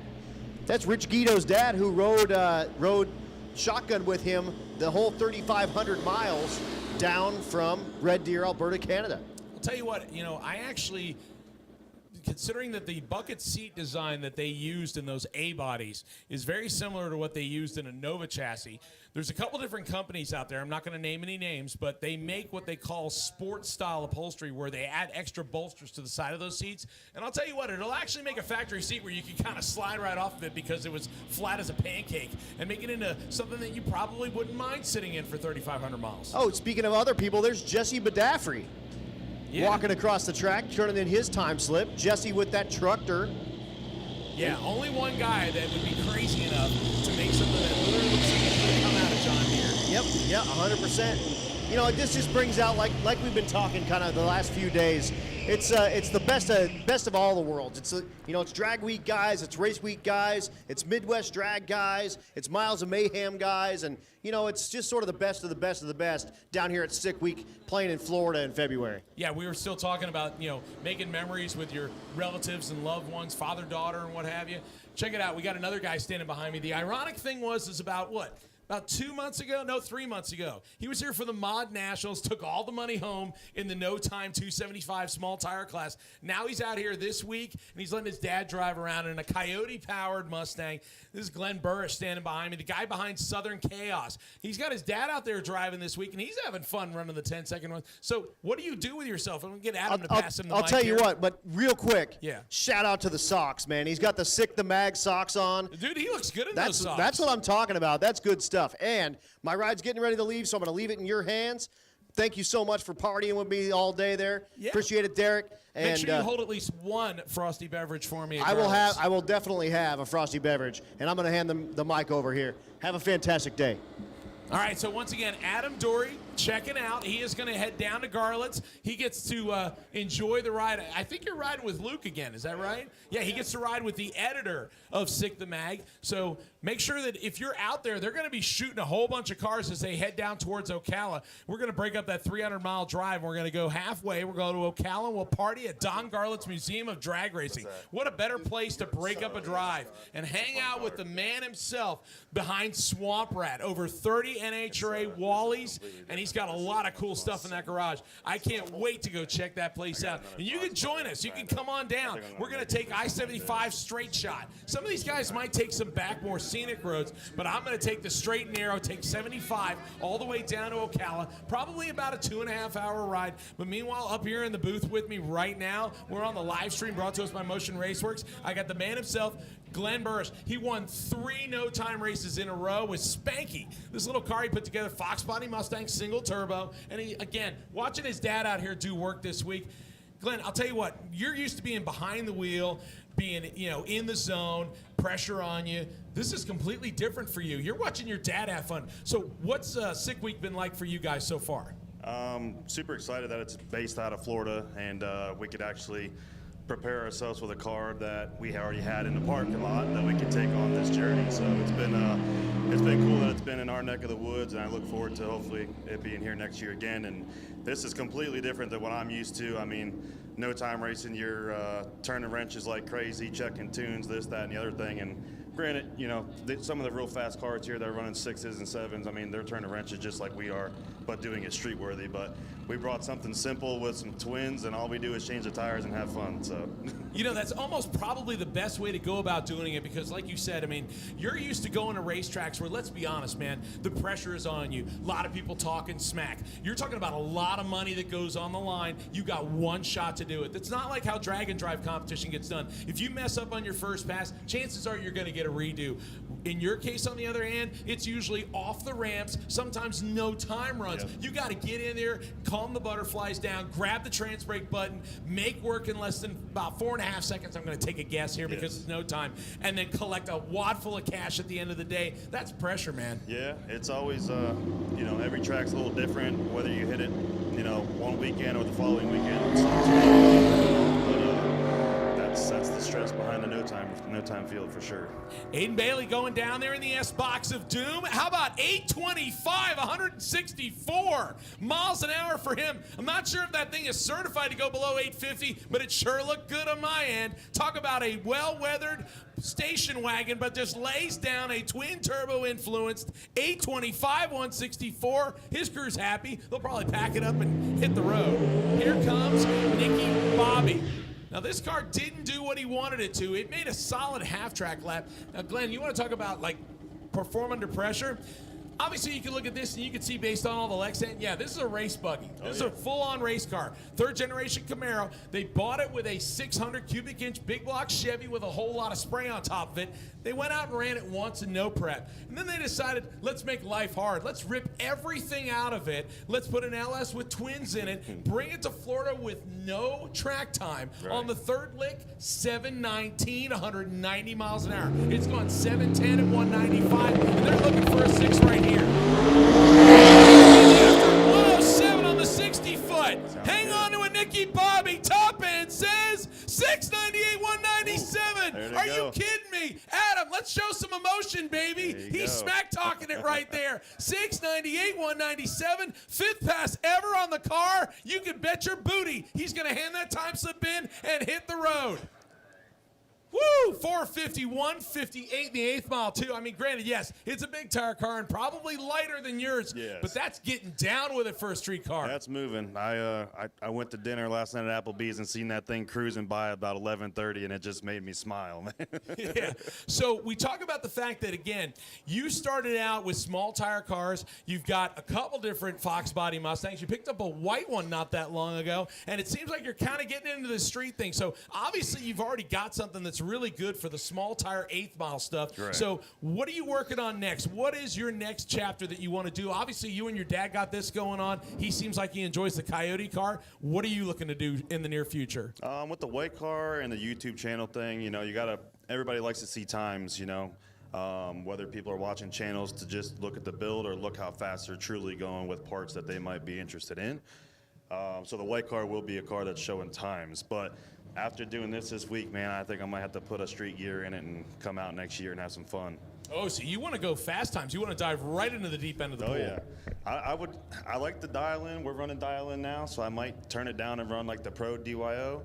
But then again, the 850 stuff's pretty challenging, and I'm all about that. So yeah, that's, you know, all about kind of doing what you do. You've got to be able to go out there and, you know, look at the surface, figure out what it'll really hold, because it's not so much about making horsepower. The small tire and the surface really becomes the equalizer. Now, to be completely honest, I know you run a lot of tracks between Florida and South Georgia, and let's be honest, the prep game has really stepped up here, where it does make it to where you've got to worry more, I guess, not about blowing the tires off, but you got to keep the front end down. Front end down for sure. And South Georgia, I love this park. The past 2 times I've been up here, we've got second and first place, and these guys are always on kill. But being able to run every single track back to back, man, you can really figure out like what's what and what each car's got to have as far as tune-up wise. So, but other than that, I mean, it's a beautiful day and we're racing. So, all right, so let's look at this. Again, first drag and drive ever. What is something that you probably expected to happen, and what's something that surprised you on the drive? Just everybody here has always been. It seems like everybody here has a big heart about racing, which I kind of had that as a racing background and seen that, but this is like times 10. I mean, everybody here is literally racing for trophies and having fun and just going track to track and killing it with whatever they're bringing here. But I like it. I'm happy with it. Yeah, I mean, it is really a real big community. I mean, again, we've seen people that have literally given parts out of their stash to somebody that might knock them out of the top spot in their class. But again, if you could crack a cold one at the end of the week and you could say, hey, I completed the first annual sick week, that is an achievement in itself. That's our biggest goal. We got the 2019 Coyote and those transmissions. I've heard a lot from the whole week that they're just trouble and take a lot to get dialed out. And we're happy we made it this far, and we'll be happy if we finish, let alone place. You know what I mean? So I guess then here comes the real question. You know, somebody that's a heads-up racer, you obviously got to know about that up button. So here's what I'm going to ask you. Dad's been doing pretty good, running in the 10s, a lot of speed, making sure he makes it off the start line. So my thought would be, all right, let's make the drive. Let's get down to Bradenton. You've been there a bunch. You know that track's going to hold it. Let's get down there. Let's make a pass. Go A to B. If Dad has an A to B pass, and now you know you can throw it on a trailer, God forbid, if something happens, do you turn the thing up and see what it does? Yeah, we got kind of pushed back because of the no roll cage rule, so we had to dial it down for 10s for this event. But if we turn in anything close to that 1040 slip like we're trying to do, then I'm going to have to up arrow it and see if we can let it ride. That's awesome, man. You and Dad out here making memories. Obviously going to influence you, where we'll see a new chapter. Once again, Southern Chaos, something that you've been doing and putting a lot more effort in as of lately. And I'll tell you what, man, it's really come into its own, and it's hard to break into this whole YouTube thing. It's not as easy as everybody thinks. No, not at all. I mean, the key is to base yourself around a lot of good people and post. You know, it doesn't matter if it's a 5-minute video or 30-minute video. If people like what you do, you know, they'll be around to watch that next video. So once again, Southern Chaos on YouTube. Where else can they check you out at? On Facebook, Glenn Birch. Instagram, same thing, Glenn Birch. But other than that, on YouTube. Awesome. Glenn Birch joining us up here in the tower. We're going to go to some of the fast stuff. Glenn, thanks so much for coming up here. I hope you and your dad enjoy the drive. Hopefully we can see you at Garland's. Right now, we're going to go back to drag racing action. Yes, sir. Thank you. All right, ladies and gentlemen, possible 6-second run coming up here on the right-hand side. Yeah, this is the Volvo station wagon. This thing's been over 200 miles an hour already today, and he's looking for more. He wants a 6. He went 7:03. Can he get it into the 6s? Right-hand side, Mikhail Borgren. Left-hand side, the Mercury Marauder out of Cletus McFarland's camp. Obviously just looking to make a lick. Trying to get down there with a good ET. Mikhail Borgren stages out. Right hand pedal at 118 to the 60 foot. Hang on, here we go. 710, 203 miles an hour. It is so close. I can taste the 6, but it's still a big box to go 203. Ladies and gentlemen, he manhandled that thing perfectly. Did a nice little dart to the right, got out of it, pedaled it, made it to the left, and made a 710 at 203. It's not the 6 he wanted, though, because he's chasing Rick Prospero in the RX-7. Yeah, you bet he's looking. Cole's down there. He's looking. He wants to make sure he knows where his competition is. So we are in the all-run session, ladies and gentlemen. Obviously, there's only so much time left. So the Volvo guys may go ahead and bring it back, put some ice in it, cool it, chill it, bring it back. And they might want to lay it down one more lap. But again, they've got 300 miles to go. So you can't just sit there and continue to beat on your parts for no reason if you're not going to make any gains. Meanwhile, on the other hand, talk about making gains. I'm looking out behind me on the other side of the tower, and I see Freiberger and Finnegan from Roadkill. They made a 14.0 pass, almost clicked to 13, and I saw a nitrous system in there. I got to wonder if it's been installed or they're saving it for day number 5. Oh, they have been running it. I get the, see, this is why we have Chad Reynolds on the staff. Chad knows all the details, all the info. The Mercury, gonna make a lick at it right here on the left side. Staged it up.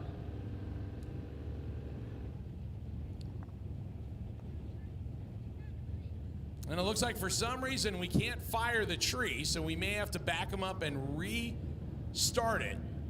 So let's try this one more time, make sure everything is clear and ready to go. Meanwhile, we got a full set of staging lanes, ladies and gentlemen. We got a bunch of people that either want to make a backup pass or want to make a tune-up pass because the first one was not what they wanted. Sam Langford's all staged up. He left easy on this one, but this is the first time I've seen him make a pass with no backfire. Top end says 1221 at a good speed, 123 miles an hour, but unfortunately, it's not the 10s that car has been running, so you know they're probably going to take it and go down the road. I know Cletus has made a good lick, so not sure yet. We've got Ruby, we've got Cletus in the mullet El Camino, and then we have the Mercury Marauder. So the 3-car team out there doing work. Let's wait and see if they come back.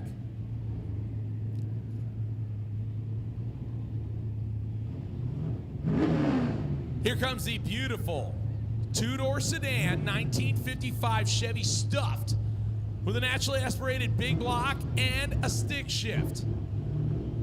Over on the right-hand side, that is Frank Romano. He's off the starting line. Bang, third gear. Robert Lipinski going to get around him, though. 864, 157 miles an hour. 956, 144 for the Tri-5 Chevy. All right, here comes the 1928 Pontiac. He stood this thing up and kind of set it down hard enough that I thought it might add some suspension tweaks. Meanwhile, on the other side, another Pontiac, the 65 GTO, Richard Guido. Another stick shift car. Drove it down from Canada. Are you kidding me? No trailer, -8 degrees, put the snowshoes on and bring it down. This is the kind of cool thing that you'll get in drag and drive competition. You'll get some stuff staging up alongside each other that otherwise you would never see. It's a little rat rod on the right side. Classic GTO on the left. And the rat rod stands it up.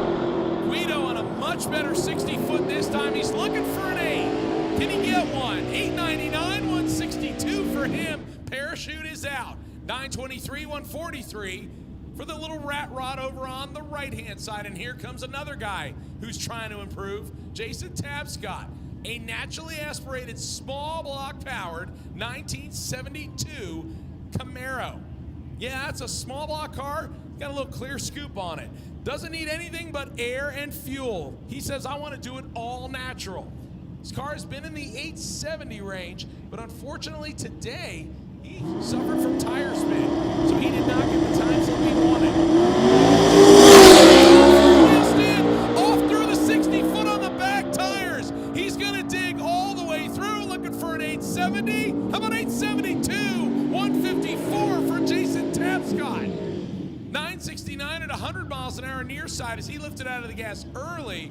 But Jason Tapscott throws down the hammer. 872, 154 miles an hour. He'll turn that time slip in and boogie down the road.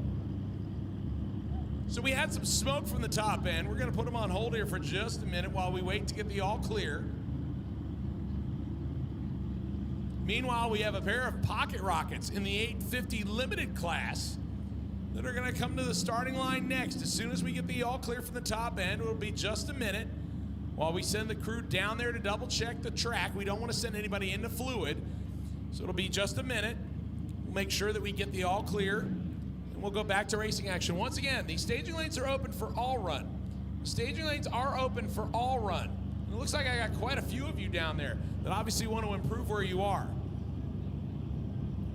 All right, so the red lights have been kicked off. That means we're good to go. Let's put the pair in the beams.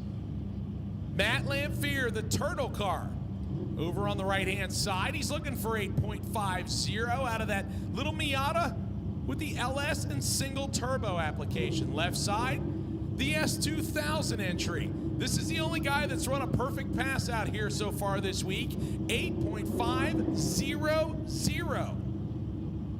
He's obviously looking for a repeat of that as it'll strengthen his position in the J class that he's running. Matt Lamphere on the other side running in the I class. The difference between the two, the I class is on a 235, the little small radial. J is on the 275 drag radial.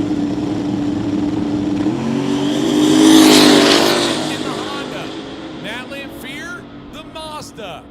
The Mazda going to lead all the way down. Top end says 864, 145 miles an hour, 851 at 163 for the Honda. That is a solid run. He might turn that in and call it good. As we discussed with one of my previous guests, 852 may not be good enough. 851, you're starting to split hairs. You really kind of could hand that in, but to whittle it down to an 850 and not go too fast and just beat on the parts, it can become kind of a problem. You've got to look at parts attrition and the fact you've got a 300-mile road trip in front of you. You don't want to beat on everything too much. Derek Henderson over here in the Mustang. The silver Camaro over on the Aaron Schaefer. The Mustang off the gate first, all the way out the back door. 860 with a 4, 159. The Camaro, no mas, 842, 166. It's a good pass, but too fast. He can't end it in because he's limited to 8.50 on his safety equipment, so that is no good. Here comes Jason Deutscher and Andy Cook. Another pair of cars looking for that magic 850 time slip. Andy Cook on his first run, not too good. The GTO was slow. It's not where he wanted it to be. Jason Deutscher, on the other hand, the four-eyed Mustang on the left-hand side with the tailpipes intact. He's looking for an 8.50 time slip as they bump him in. Means to an identical 60-foot times. An 849 with a 0. That's a heartbreaker for Jason Deutscher. No good by 100th. 854 with a 6 at 160 for Andy Cook. That's not a bad lap. He might turn that one in.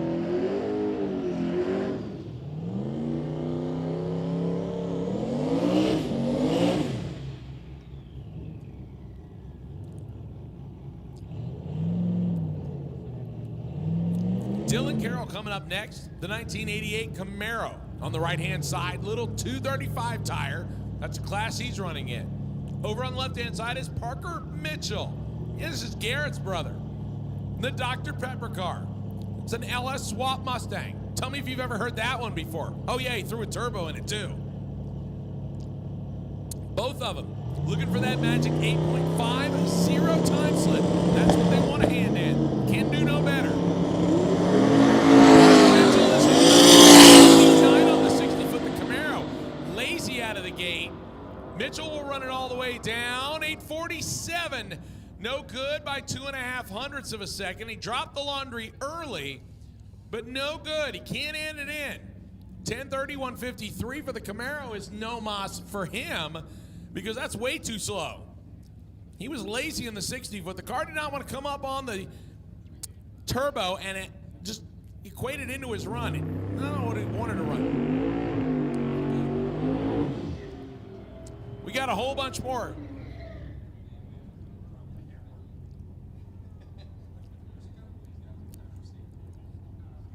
All right, so we'll bring up a classic versus modern battle. You've got the Hemi Charger, the four-door over here on the Summit side of the racetrack. Over there on the left-hand side, little turbocharged Vega. Yeah, this is Chevy's little pocket rocket. He's so close to toting those front tires, and it just skids them across the pavement. 135 on the 60-foot. Left side says 851 with a 162. That one will probably get cashed in. That's William Carter, 77 Vega, 851, 162. That is a solid lap. Here comes Randall Reed, his little white notch Mustang. This is a former Drag Week and Race Week winner. As I am joined behind me by Chad Reynolds, who has been out and about in the pits, and I guarantee you Chad has mounds of information. You know, the interesting thing is he didn't even need to go out in the pits. He already has mounds of information up there in that big old melon of his. I'll tell you what, he and I could BS about drag racing and street style stuff for hours on end, and there doesn't even have to be an event going on in the weekend. Absolutely not, and there are a lot of people thrashing today. Been helping hunt down a lot of parts, everything from water pump gaskets to valves. Valves are no damn good to have to fix. You got the Do It for Cletus El Toro Mustang in the water box in the right lane with red out there on the starting line, Justin Martin. Oh, parts flying off the blue car down there. A bunch of stuff flying off the blue car down there in the right lane. Oh, sorry, left lane. It made it to the right lane. Thank you. Might have shed its trim in all the effects to go 43 miles an hour. It looked bigger than that. It might be exhaust or something. I mean, it was a bunch of stuff. Yeah, Randall got back after it after blowing the tires off. I mean, a 233 60-foot. My pickup couldn't do better than that. Now, granted, Randall's probably trying to get after it. He wants an 850 time slip, but when you motor it out the back door like that and then you shed parts and pieces, that's like pouring salt in the wound. Oh, yeah. Hopefully it will only take a minute.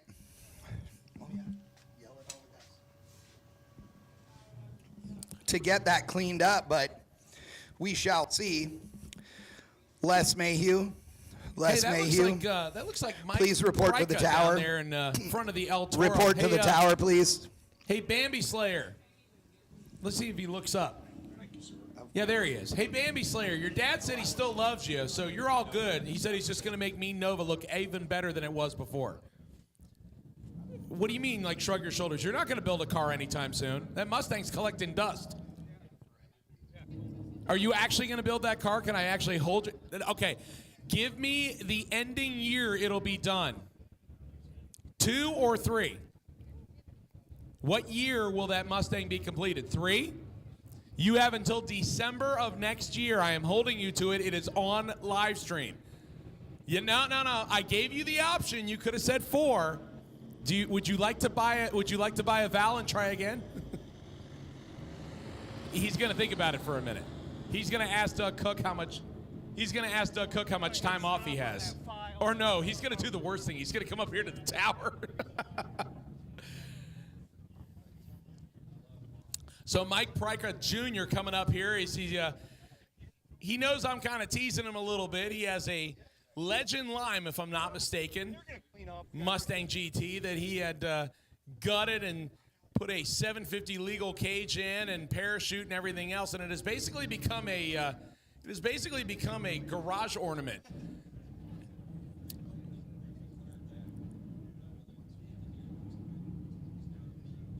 The Mean Nova. Okay. Well, his dad was willing to talk to him about it. So I've got the guy who is behind a lot of the artwork and photos and, a lot of the cool stuff that you see on the website here from Motion Raceworks. This is Mike Pryka Jr. His dad, obviously out there wheeling the Mean Nova. And I'll tell you what, man, for having some bashed-in fenders and no hood and everything, it is still amazingly consistent. Run a time within a couple hundredths of each other.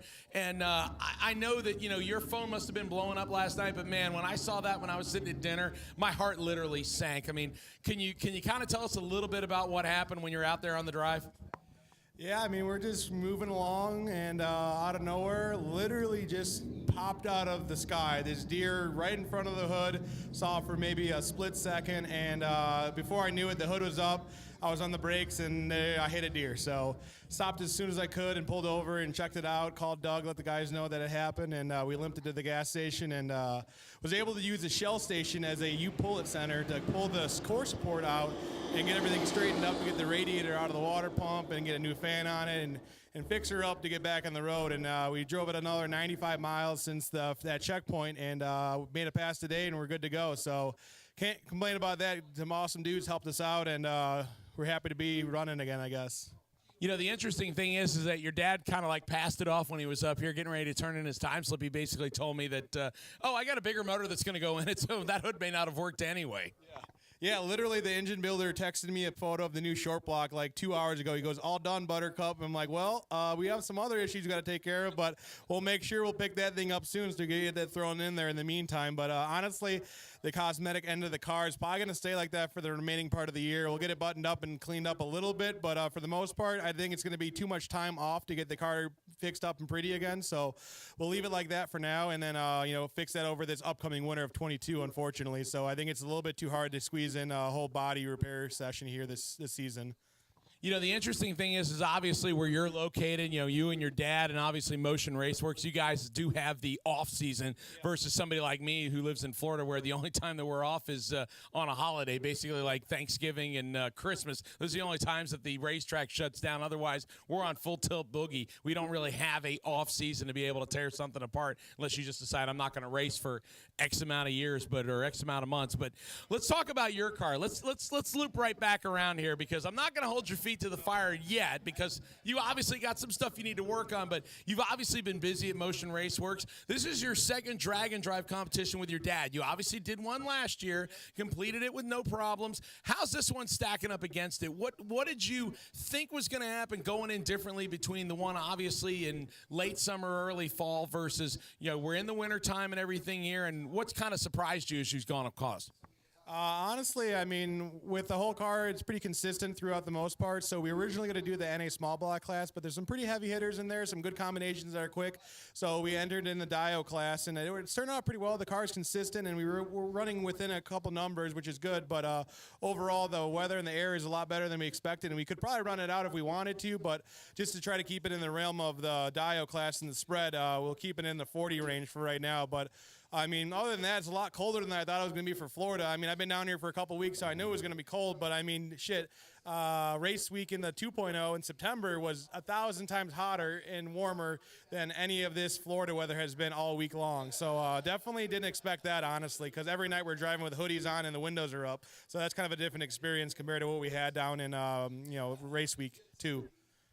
Yeah, we're talking about the fact that I think you guys sold out of hoodies in record times. I mean, I live down here in Florida, and I brought one with me, but I mean, how could you pass up all the good Motion Raceworks stuff that you guys got on there? But I'd be surprised if you have any left. I mean, that thing's been mobbed every stop you've been on. Yeah, like I said, I talked to you on Sunday at the TBM pre-party, and we had a full inventory then, and I haven't really been over there much, but I've been hearing that it's definitely selling out, and all the hoodies are gone, and definitely good to have everything in there and selling well. So that's the whole point of the merch trailer. And not to mention all the parts we have in there too for all the sick week racers here.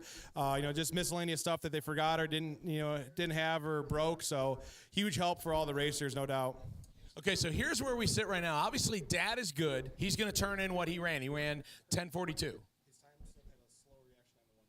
So he's going to have to go and debate that one with Keith Turk and see if Keith might show him some leniency is basically what you're telling me. So the rule is that we want to try and have under a 1 second reaction time. But from what I've been told, Keith may show leniency to some. Maybe not all. Oh, so So maybe that time slip is not going to work. Yeah. So, but now we also talk about the fact that we're not only waiting on your boss, who is now sitting down there getting ready to go into the water, but his brother just ran in front of him. The question is, I mean, are we just going to keep making laps, or are we going to wait and actually get that number down where we actually want it? For the Nova, or? Well, the Nova, I don't think we need to worry about. He just needs under a 1 second reaction time. But when it comes to the other two, we obviously need to get real close to 850, and so far that's kind of eluded him. Yeah, so for Andy, the 854 class, I'm assuming he's going to want to turn in because he had a little bit of trouble yesterday in Gainesville. So that pass was probably, I think, his better pass of the week so far. So I think he's happy with that. But then again, he's pretty competitive, so he may come back up for the all-run class and try to get a lower 50 in. Doug is obviously in first place right now, and he's leading, but he wants to try to tighten it up. I think he went to 54 earlier, and he's going for the 50 with the OO. We said that we wanted to say click-clack, El Toro's back, 850 flat. I see a T-shirt coming in the future. So Mike Pryka up here with us in the tower. It looks like we've got quite a few people lining up behind you. So what are the things that you're looking forward to? Obviously, we're going to Don Garlett's at the end of the day today. Have you ever been to Don Garlett's Museum? I have not, and every time I drive past it, I'm like, one day I got to go to that place. So this is a perfect opportunity to stop there, enjoy it, and check it out, and then not rush it, basically. So I'm excited for that for sure. So hopefully Dad makes one more lick. You guys pack everything up, get on the road. Motion Raceworks joins you guys, and we'll head on the home stretch to Garlett's tonight, Bradenton tomorrow. And if Dad turns in the good pass, do you go ahead and go for another personal best? I mean, 10:33, then 10:29. Do you think there's anything else left? Yeah, I think there is. I mean, I had him deep stage the last pass because I noticed from yesterday in Gainesville it helped when he deep staged the first pass. So we replicated that today in this pass. So we could have him make a normal pass today, deep stage, and then tomorrow at Bradenton we'll have another deep stage pass. And then if that one's good enough to turn in, we'll have him shallow stage and see if we can crank off maybe a 20 pass just to see if it could, personal best at the end of the week like we did last year on race week. So we'll see. Send the current LS motor out on a good note, and obviously give it a little extra of hey, this thing is consistent as all be before we throw the single digit one that's coming. Yeah, and it's not showing any signs of slowing down if every pass we're making or every other pass we're making is speeding up. So can't beat that. So, Mike Piker, thanks for joining us from Motion Raceworks. I'm going to make sure you get down there and get all the good shots so your boss continues to employ you. As we got some more people sitting up here. Chad, what you got going on, buddy? Well, we've got a special presentation here, actually, Derek. So, for those of you that are out here, this weekend that we have several awards that are going to be awarded on Friday, obviously winners, etc. There are awards that are associated with all of these drag and drive events that are sort of the spirit of the event awards, etc. Those that persevere the most. All of the events have sort of their own unique award, right? Well, I'm joined today by a good friend of mine, and you're on camera. Okay, hold on. Camera, got makeup. Yeah. So this is my buddy Dan Parker. Dan is the world's fastest machinist. Well, maybe not the world's fastest machinist, the world's fastest blind machinist for sure, and the world's fastest blind man, actually. Now, Dan was a Pro Mod driver. You raced Pro Mod for years and years. Yep. You had a very unfortunate crash in a Pro Mod car, and as a result, lost your sight. You are not like sort of blind where you can see shadows and like it's a dark tunnel. There ain't nothing at the end of it. 100% blacked out for life. And yet, you are one of the most positive and one of the most talented people I've ever met in my life. I feel fortunate to know you. We've hung out, we've raced together. And when I say we have raced, I mean I stood there while you drove, and that's not a joke. You guys built a guidance system to direct you audibly to ride a three-wheeled motorcycle at Bonneville, and with no assistance other than a GPS guidance system. How fast did you go? My fastest pass at Bonneville was 64.85. My 2A official FIM class record is 62.05. And still to date, I'm the only blind man in the world that's ever raced with no human assistance. In 2017, I bought a Flood salvage C6 Corvette to go for the Guinness Book of World Records for the world's fastest blind man. Mike Newman in England currently holds it at 200.5. So this spring we'll be going for that record. So far in 2020, I went 153.8 the first time out with a car. And I was there for that. And I can tell you folks that I was not the only one with tears in my eyes that day. The giddy, dude, you were jumping off the roof. It was awesome. And super cool. Jay Leno drove that car later for one of his episodes and said, oh my God, I couldn't do this. I couldn't react from this system. Again, this is not a remote control car. This is a car that gives you an audible warning that directs you to go less left or more right or what have you, right? That's correct. Now I have to process the information and be able to react, smoothly correct my steering, and stay within a window, or the guidance system will automatically shut off the car for safety purposes. So I tell everybody this is an extreme activity and concentration, far worse than anything I've ever, I've driven 3-second Pro Nitrous cars, and this is 5 times worse than that.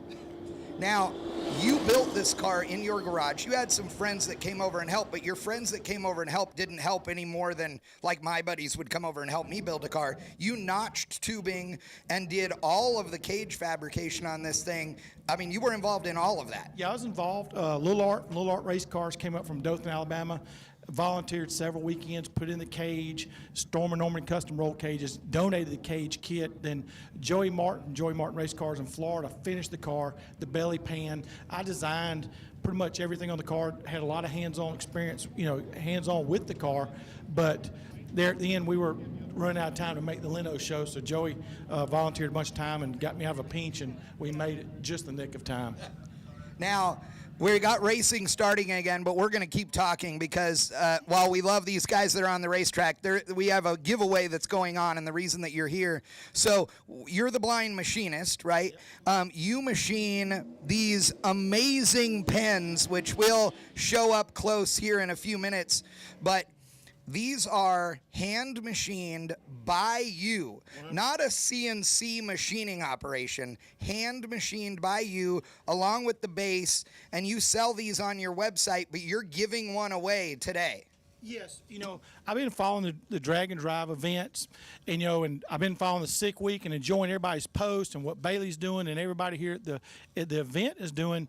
And it hit me this morning that, my story is a story of overcoming obstacles, and that's what drag and drive is about. You read everybody's stories of their attrition and parts failures, and and so it hit me that at the end of this week, I'd like for you or Bailey, everybody, to vote on the overcomer the person the most perseverance had to overcome the most challenges, and for y'all's award banquet, I want for y'all to donate this pin to them as a reminder. They sit it on their desk and see what they won. That is a reflection of overcoming and not giving up. And that's so much what about life's about. We all got challenges in life, and how we face them and deal with them determines so much. And we all sit around and feel sorry for ourselves, but that ain't gonna get you nowhere. And just like these people broke down the side of the road, you can find a solution or find or cry about it. So let's find a solution, get on down the road, and make it happen. I've been lucky enough to travel all over with you guys and hang out with you, and you have a great sense of humor. You make fun of yourself a lot. It's real hard to beat you to the punch. Your fiance Jennifer is an actual, spectacular human being as well. Anybody that meets her knows the two of you are a match made in heaven. It's great, and you guys really have pushed. And you've pushed through, God, so what most people would look at as a just debilitating tragedy, and you've went, you know what? It sucks, but I'm going to make the most of it. And now here you are. You've done all these great things. I was with you, went 153 mile an hour out in the desert in New Mexico. It was awesome, right? So my hat is off to you, dude. I love you. You're a great friend. You're a great human being. We appreciate this. I've already spoken with the staff at Sick the Mag. Cool.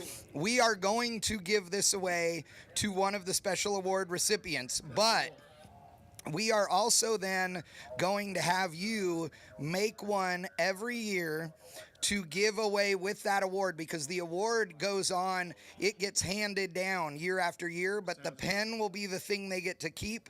So we are going to do that with you. We've already spoken about it this morning, and we seriously appreciate it. So thanks, Dan. Thank you so much. I appreciate it. I've had so much support from the racing community. People follow my page. If you're interested, go to Facebook, Tragedy Triumph Racing, or The Blind Machinist. And then my website is theblindmachinist.com. And just like, I read on everybody's posts at Sick Week, the camaraderie, this whole event is just great. But walk around, seeing the average guy having something fun and enjoy it, that's so much what life should be about. Now, while we're not going to talk about the specifics, technically, you are absolutely legal to have driven yourself here to the racetrack this weekend or this week, and people will laugh at that, but it's actually true. But you brought a couple of buddies here, and I don't want to leave them hanging over here in the background. So who are your friends that brought you out and helped you this week? Mike Adams and Ronnie Hill from Columbus, Georgia. They're local buddies, and me and Ronnie have been friends for over 25 years. And in case y'all had a large head contest, I brought a ringer with me. Dude, I'll tell you, I don't know why they hang out with you, because these are two good-looking guys. I don't know why they hang out with you. If I have a slip and fall down the stairs, it was a pure accident. Oh, that's awesome, dude. I had to throw one in. You know me. I know. I can't believe it took you that long. All right, Bubba, I appreciate it, dude. Thank you so much. You are the best. We so appreciate you thinking this was not planned. He literally calls me this morning, and he starts talking to me. I turn around, he's standing there in front of me. So thank you so much. This means the world. And again, it's theblindmachinist.com. You can order one of these pens, which I'll show you as a close-up on the camera in a minute. This thing is badass. This is something you want sitting on. Like, you know what? The President of the United States would do well to sign some stuff with this awesome pen. And one thing I want everybody to understand, when they look at that pen has 7 hand machine parts. I 100% designed prototype from scratch built in my little 20 by 30 shop at home.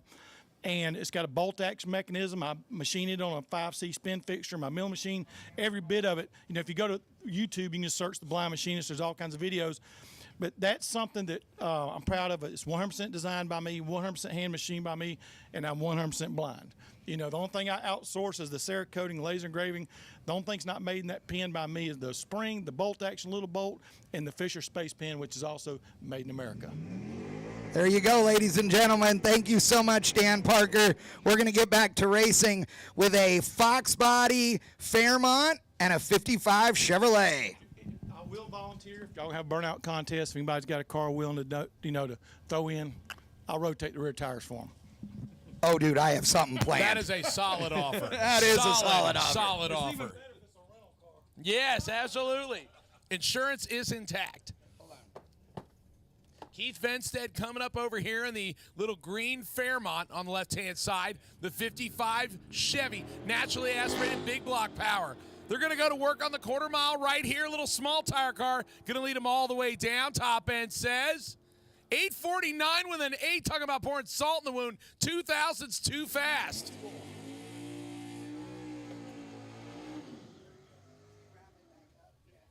$917, $147 for the big Tri-5 Chevy.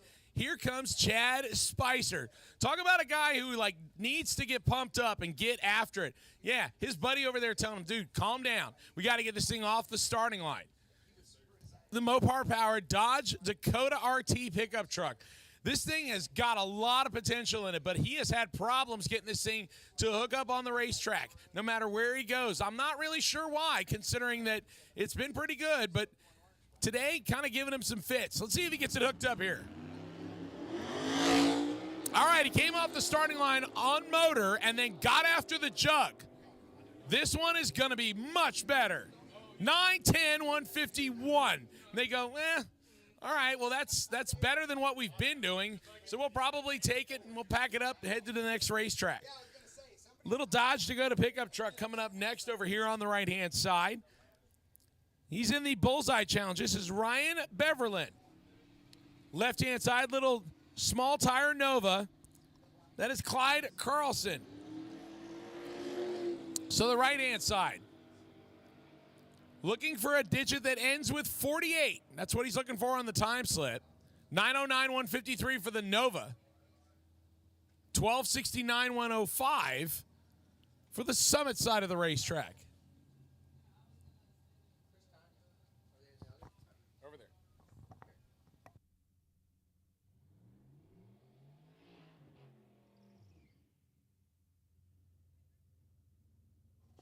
All right, once again, I am still looking for a turbo 400 transmission. A turbo 400 transmission. If you know where to find one or the parts to get it, please let me know. Turbo 400 transmission. I need one. Badly. I need one.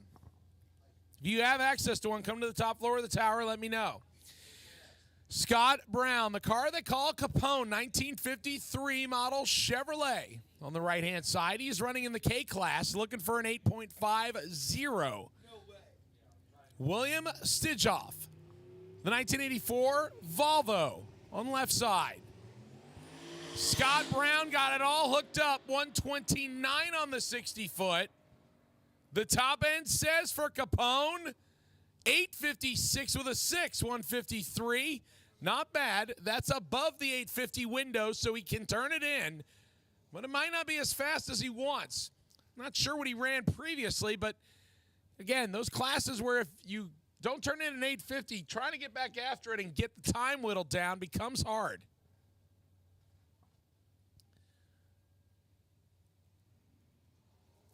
So we wait on Capone to clear, to reset the tree, and then we will send the Volvo down on a single pass.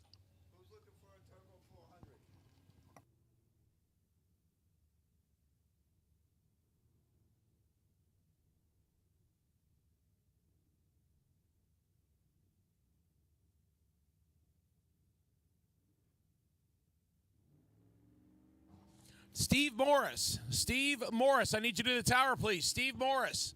Steve Morris, I need you to the tower, please.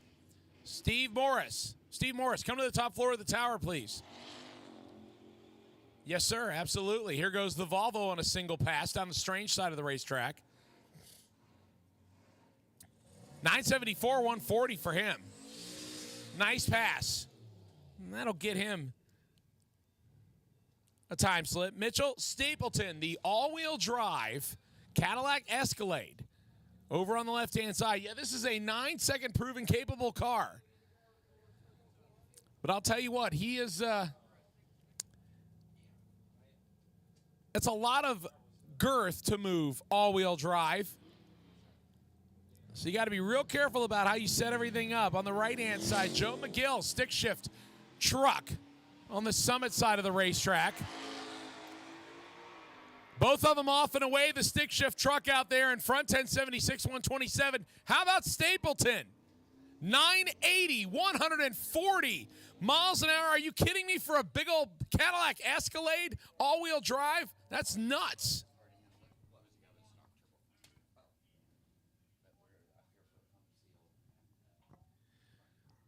All right, so we had some smoke come out of the top end, and we're going to check the racetrack on the left-hand side. So we'll be down here for just a minute while we double-check everything.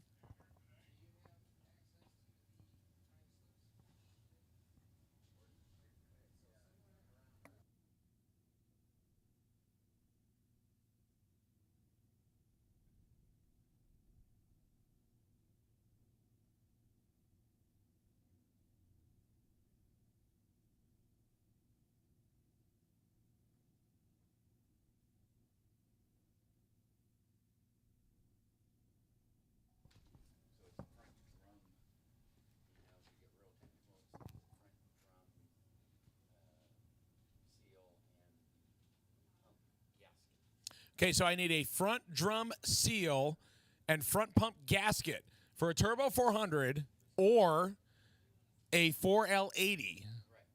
According to Rick from Gear Vendors Overdrive, he said they're the exact same thing, and who am I to doubt him? Oh, it is for Steve Morris. So obviously, we'd like to have that because I don't know about you, but I'd really like to see the Boostmaster wagon back in action. 680s over 200 miles an hour. So those are the only two things we are missing. Once again, I need a front drum gasket and a front pump seal for a Turbo 400 or a 4L80. Those are the two things that we need to put Steve Morris's transmission back together. If you could help us, come to the top floor of the tower or go see Rick over at the Gear Vendors tent, and he will get you taken care of. Or Steve Morris. Yes, so you have three options. Rick, thank you very much, sir. We appreciate it.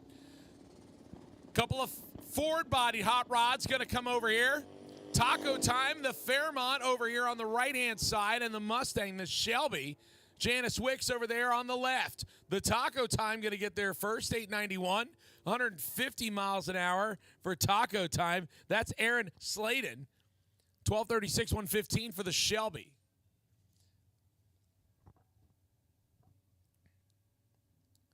Once again, racers, once you have your time slip in hand that you want, take it to the concession stand that is located on the left side of the racetrack next to the overhang with the picnic tables. Do not bring it to the tower.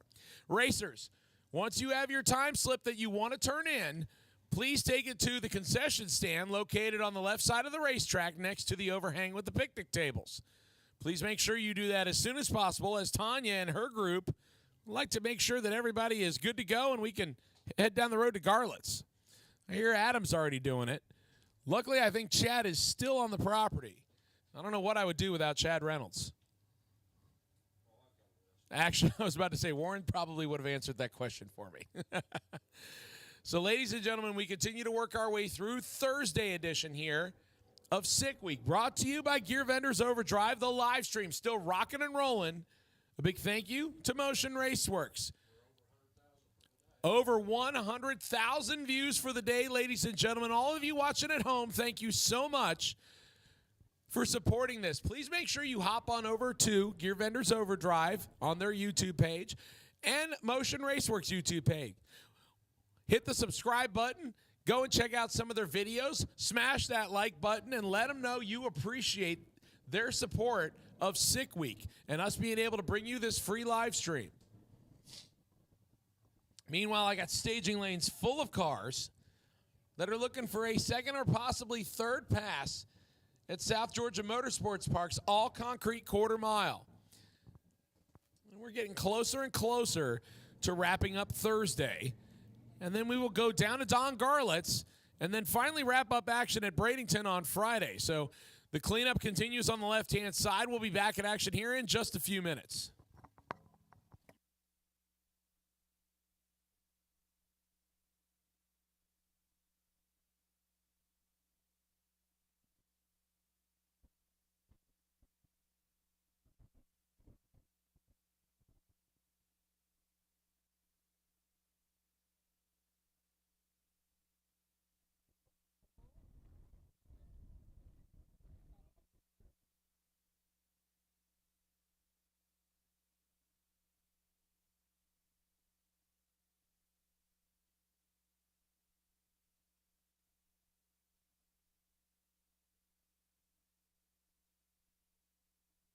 All right, ladies and gentlemen, I have a special request. I need somebody that can weld up a cylinder head and also do the finishing work to it to get a car put back together. Clark Rosenstengel, he's an impound, located towards the entrance to the staging lanes in impound. If you have access to or would be able to recommend a shop or have stuff on hand, please make sure that you go and visit Clark Rosenstengel. He is located in impound, the black Camaro, the twin turbo car.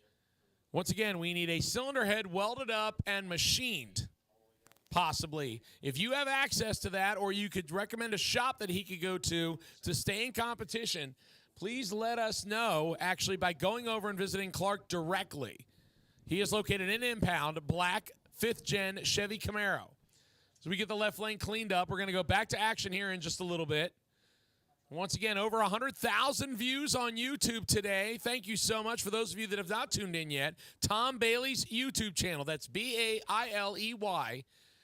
Go over and check it out. Smash that subscribe button and hit the like button. Thank you so much for those of you that have supported it. And a big thanks to our friends at Motion Raceworks for sponsoring the live feed, free to you all week long. And once again, thank you to Gear Vendors Overdrive for being the presenting sponsor of Sick Week.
And here comes Southern Chaos. This is Barry Burridge, his son Glenn standing behind him, videoing the twin-turbo Coyote Mustang. On the left-hand side, right-hand side, that's the Pistachio Nova. That's what I'm starting to refer to it as. Pistachio Nova, a regular on drag and drive competition. That's Bob Ruppel. Ruppel's going to motor on out there in front of Burridge. He'll hit the finish line first in the right-hand side, 10:06, 133. Burridge goes 10:47, 131. Little Mustang. Beautiful. All-motor 1955 Chevy coming up over here on the right-hand side of the racetrack.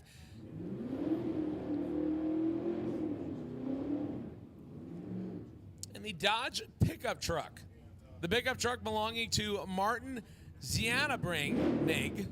It is a stick shift pickup truck. The right-hand side, that beautiful 1955 Chevy. That is Brian Havlick. I'll tell you what, man, that checks all the right boxes. The trim is there, nice solid color, beadlock wheels, it sits right. He's looking for a low 9-second pass. He got soft on the 60-foot, but he is chucking out the back door. Looking for even an 8. Can he get it? 893, 153. A good lap there for Brian Havlick. Stick-shifted pickup truck, 1595, 87 miles an hour. We got a Trailblazer versus pickup battle. I'm going to come up next to one on the right-hand side. A little bit of nitrous as he purges it out.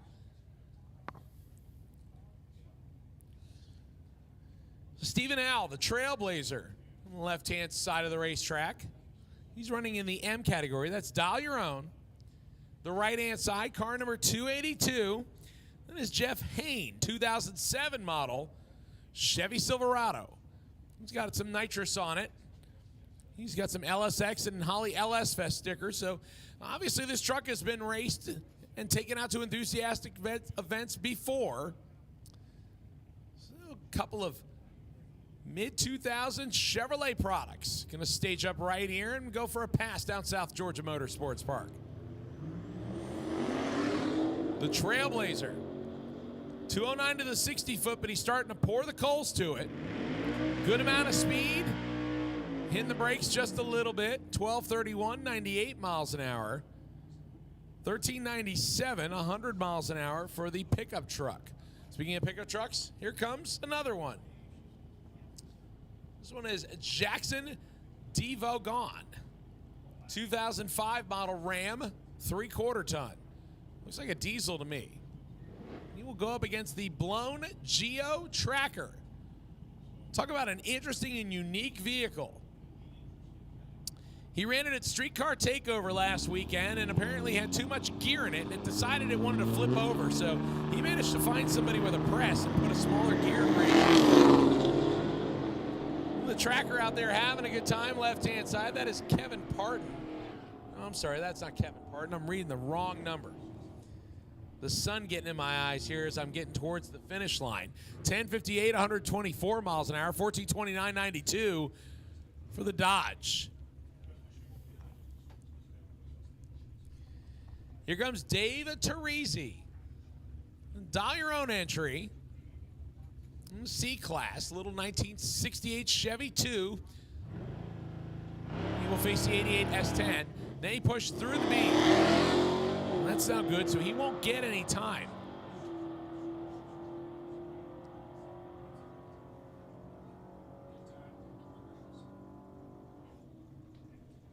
A 1305 at 97 miles an hour for the S10 over on the left-hand side. So let's bring up a couple of seldom seen hot rods. 1969 Firebird, 1977 Cadillac. The Cadillac belongs to a man aptly named Cadillac Sean. This is Sean Gilbert. Little LS powered single turbo. Actually, it might be twins. I thought it was single, but I'll just say it's a LS turbo application. On the right-hand side, and the 69 Firebird on the left side. Going wheels up on the Firebird, and Cadillac Sean has laid the power to it. He's looking for an 8 out of the caddy. 874, 161. And both of his crew guys say, yeah, I think that'll work. We'll turn that time slip in. Where do you turn the time slip in? The left-hand side of the racetrack, near the overhang where the picnic tables are. Go to that building, and Tanya Turk will take care of you. 990, 118 for the Firebird, and he will not be able to turn that time slip in. It is too fast. He needs to run 10 flat or slower. David Deal, the Mustang, over on the right-hand side. Little Fox body over on the left-hand side. They're staged and ready. Right-hand side digs and brings up some rubber. The left side is hooked up and gone. 862, 164. The right side runs it to about 8th mile and clicks it off. 1224, just 74 miles an hour. Well, Pontiac G8 coming up over here on the right side of the racetrack.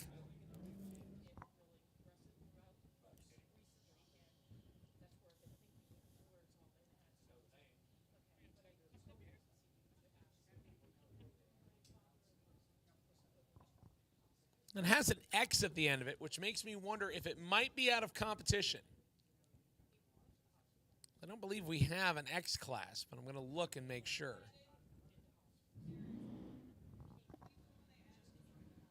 Ah, that's correct, yes. We had a new driver that was added this morning.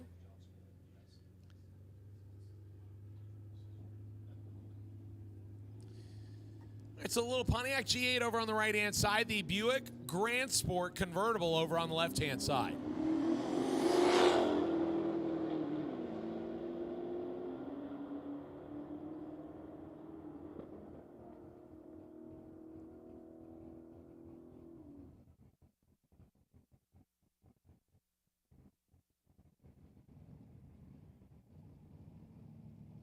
All right, ladies and gentlemen, I'm actually surprised it took this long. Our first official call, we need JB Weld.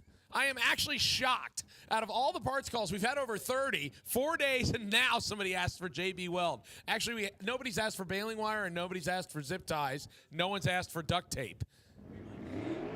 Okay, so he actually said the duct tape might work too. He's got a hood that he needs to fix. Oh, the hood isn't going back on, so what's the JB Weld needed for? The radiator. Oh, that's a good reason. Okay, yeah. That is another good reason. Okay, yeah. Mm-hmm. All right, so once again, I need JB Weld. If you have some, bring it to the top floor of the tower, please, and we will call the racer up to make sure they get it. Once again, I need JB Weld, and probably need it in a hurry because I'm guessing they're going to want to get on their way. Answered in 30 seconds. Perfect. All right, asked and answered. Perfect. Our 100% track record of filling parts requirements is complete, and the Turbo 400 is actually going to get fixed. Yes, so Steve Morris will come back. Speaking of heavy hitters, here's one right here. Joe Barry, 1956 Chevy. This is a car they call Creamsicle. So far, Joe Barry has not made the pass he wanted to. He ran in the upper 8s. This thing is capable of bottom 7s, upper 6s. So Joe Barry is trying to find something to get him down in the range that he normally likes to live in. So far, Lonnie Grimm standing up there like an official that he is. He is the boss man at the front of the staging lanes. We got 4 lanes packed full of cars, people looking for run number 2 or run number 3, and Lonnie Grimm is the man in charge up there. Luckily, he's a soft-spoken Arkansas man in charge. The only problem is he just whipped around like, hey, you weren't supposed to tell him that.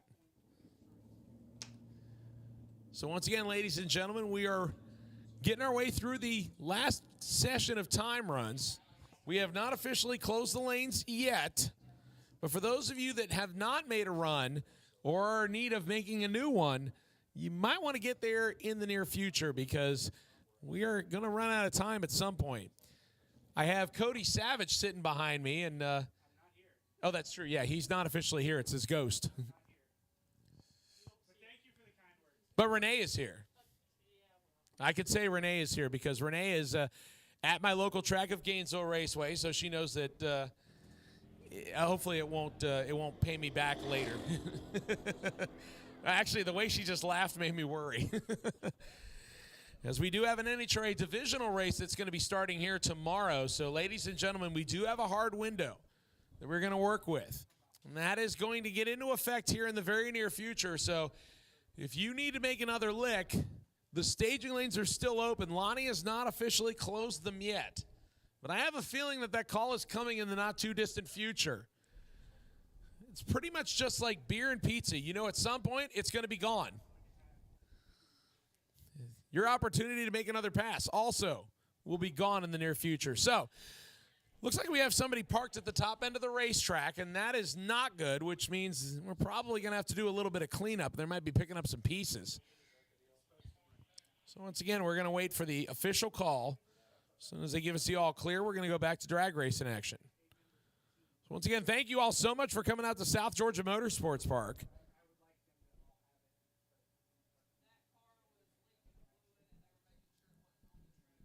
Once again, South Georgia Motorsports Park's crew coming through for me, letting me know that apparently there was some fluid. They wanted to make sure top end was clear. We don't want to send anybody down an unsafe racetrack, so safety first.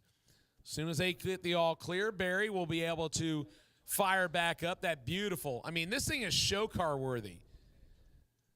But he's already put over 500 miles on it on the street, laid down a couple of 8-second time slips. He's looking for 7s. That car is very capable. 200 miles an hour, twin turbocharged, big block goodness underneath that hood, and the appropriate paint scheme. Yeah, something that looks like you would have been able to get in 1956. As Chad and Adam mentioned, Joe Barry riding with his wife this year, and at one point he was building his wife a Tri-5 Chevy of her own. I'm not sure if that is still underway or not. But Joe Barry, a veteran drag and drive man. This car used to have a Lenko in it. Now it's gone to an automatic. Apparently he likes keeping the trim on it. He is running in the unlimited category, currently number 3, behind Nick Taylor and Stefan Gustafsson. Joe Barry going to get staged up here. This time he got after it again. There goes the trim, ladies and gentlemen. It's a good pass, right? 716, 201 miles an hour. That's what had to happen. He has to let the trim come off of it for a low 7-second pass to hit the board. I say, give it to me. Trim on the racetrack, 716, 201. Joe Barry will pick up the parts and pieces and hand in that time slip. He is officially done. Probably move on to the next racetrack. Well, I'm calling it officially because the 716 at 201, that I believe, yes, is his best pass of the week. That beats out his 719 at Bradenton and 191, his best speed. By the way, in case you're curious, 472, 160 miles an hour to half track. 122 to the 60 foot as those tires were doing everything they could to get traction. You could hear him just rotting out there, and that's the thing about a sticky surface. Sometimes a radial prep track is not optimal for a slick tire because what it'll do is it'll get into the borderline tire shake, and it'll just shake your fillings right out of your mouth.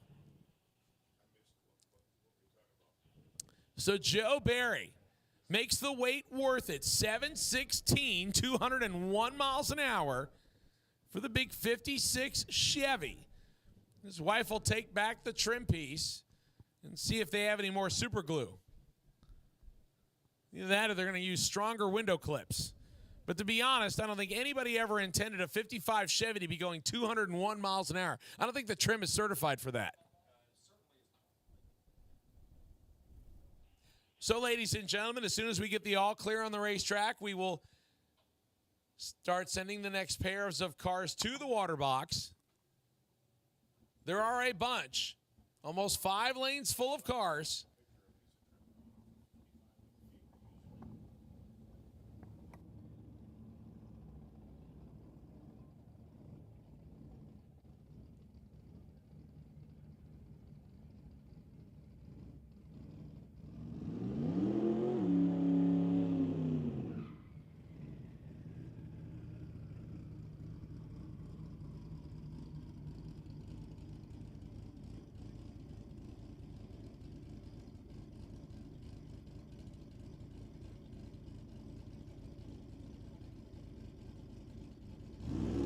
All right, here comes Stefan Rossi.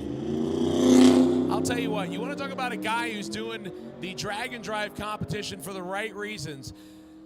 You see the 1966 Chevy 2 that he's driving going 1025, 135 miles an hour, but it has been abused a little bit on the right-hand side. The problem he ran into is that Nova popped a radiator hose on the first day on Bradenton.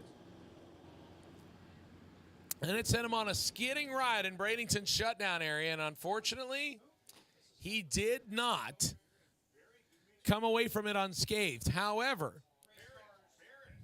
he has taken that 66 Nova to every track thus far, and he is continuing to make laps, meaning he is still in competition.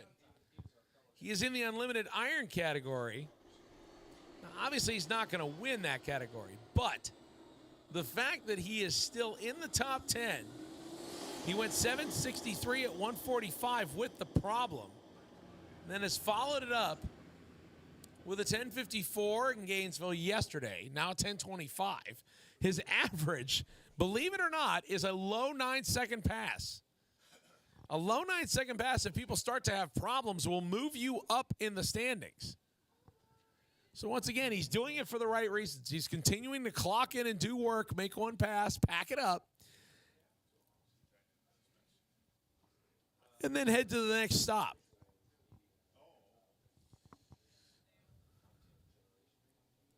So we wait for the top end to be called clear, put the tractor back. Lonnie will call out the next car that he wants.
All right, ladies and gentlemen, let's go back to side-by-side action. Here's a couple different ways to haul cargo. A little pickup truck over here on the right-hand side. He decided to mount the nitrous bottle out there where everybody can see it, on top of the toolbox. Over on the left-hand side, that's Jeff Oppenheim. Little El Camino that finally broke into the 8s. Little single-turbo LS motor for him. The pickup truck, Eric Cowell, 2009 model. Jeff Oppenheim, 128 on the 60-foot, looking for 8s one more time. 902, 149.95. Talk about, like, just so close. Less than 0.05 of a mile an hour away from 150, and just 21 thousandths of a second away from an 8-second pass. So Oppenheim might turn around and try it again, even though that is a good run. The pickup truck completing its lap in 22 seconds.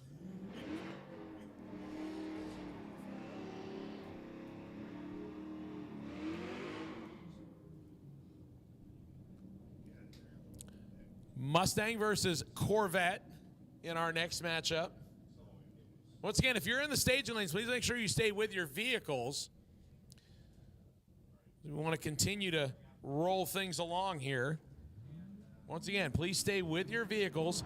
Philip Balmaceda and Zachary Wicks going to work on the racetrack right here, both of them. Moving the man pedal over on the left-hand side and the gear lever as they change gears going down the track. 11:51, 125 for the Corvette. 12:47, 116 for the Mustang. Oh, Lonnie Grimm, I was pretty much like good on my thing. And then all of a sudden, he just, look at it. Lonnie Grimm just stuck one in there. He actually like snuck a text in there after I was watching this thing for an hour, and then you decided to just sneak it in there. All right, ladies and gentlemen, pay attention. This is going to be firm. Lonnie just made it official. We are hard stop on track activity at 4 o'clock, not 4:01. So we are not going to close the back of the lanes at 4 o'clock. We are not going to suggest you get to the lanes at 4 o'clock. We will hard stop at 4 o'clock. It is now 3:13. We have at least 4 lanes full of cars. So if you want another pass, I would not wait. I'd get there now, and you may not even get it depending on how well everything rolls along. 1050, 128 for the Volvo station wagon. 1190, 117 for the Cadillac over here. This is a Dodge Charger that has seen at least one torch in its lifetime, because no, they did not make the cargo version of the Charger. And a 1954 Willys pickup truck over here on the right-hand side. That's the Summit side. The Willys belonging to Mark Forsman. The cut-up Charger belonging to Daniel Gruba.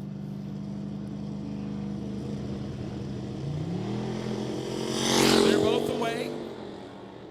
This time the Willys will get a time slip. He left before the tree was activated last time. He'll get there first. 1140, 115 miles an hour for him. 1384, 100 miles an hour. I believe this is Kevin McKenna coming up next over on the left-hand side of the racetrack. Kevin in the Dial Your Own class. Little red Mustang who ripped off a 10-0 pass, his new best ET ever. He will face off against the Fairmont. Jeff Kurzak going down the track on the right-hand side. Kevin McKenna, left-hand side. Good lap for Kevin McKenna, 10:17, 133. 12:97, 100 miles an hour. For the Fairmont. All right, here comes that really cool 1955 four-door wagon.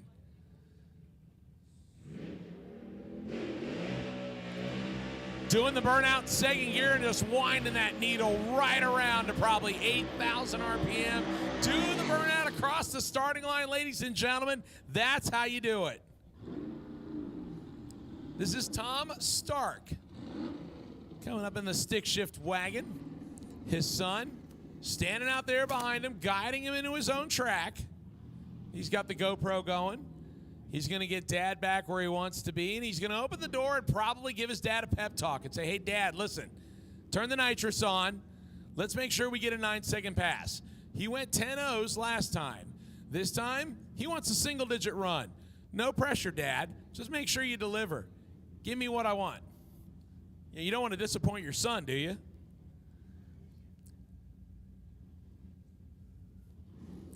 Cheyenne Lord, the 2021 Tesla over here on the right-hand side, chilling with Chet. It's Tom Stark. Gets everything turned on. I see his hand up there. Yeah, he's clicking on all the switches he wants. Gonna roll that 55 Chevy up there to the starting line. His son's standing up there saying, okay, Dad, here's where the starting line is. Come on, a little bit more. A little bit more. There you go. And he's gonna walk back and video all the action. All right, both of them pre-staged. Wagon's ready. The Tesla says, let's do it. Ooh, that one was not good as something came out of the first gear, and chilling with Chet will silently go down the racetrack right-hand side. 924, 151 miles an hour for the Tesla. Unfortunately for Tom Stark, something did not sound right in first gear. So he will get out of the car. He might pop the hood and see if he sees anything off. It might have backfired or something and had some smoke come out from underneath it, but nothing that sounded like a death rattle. So Tom Stark checking everything out. He drops the hood back down.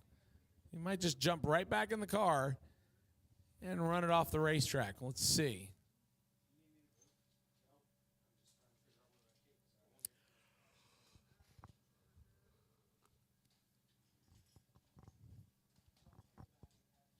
Once again, ladies and gentlemen, do not miss this. This is a 4 o'clock stop time. It is not when we close the rear of the lanes. It is when we stop.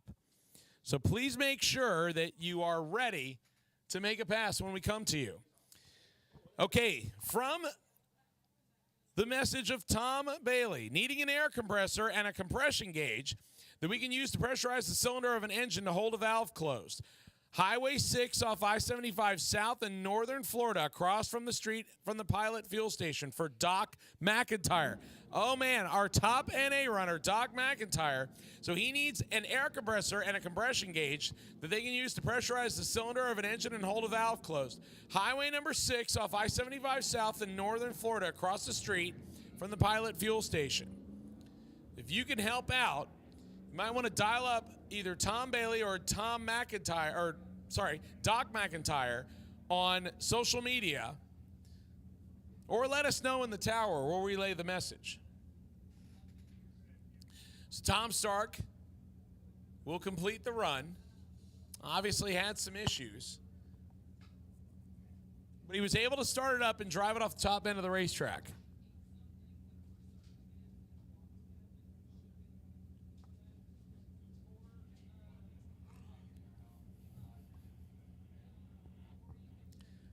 All right, ladies and gentlemen, again, cannot be firm enough about this. You need to pay attention. This is a 4 o'clock hard stop time. This is not the same as we will close the rear of the lanes and then run the remaining cars out. This is we have to stop racing at 4 o'clock. So your assistance in getting the maximum number of cars and trucks down the racetrack is obviously important. So we would ask your help in doing that. If you have problems, get it over to the side of the racetrack as soon as possible so we can check it out. And thankfully, there's no fluid, or if there is some, it is a minimal amount where we can get right back to racing action. So there are 4 lanes full of cars. We would ask that your help in please getting everything taken care of. All right, so looks like we are almost ready to go again.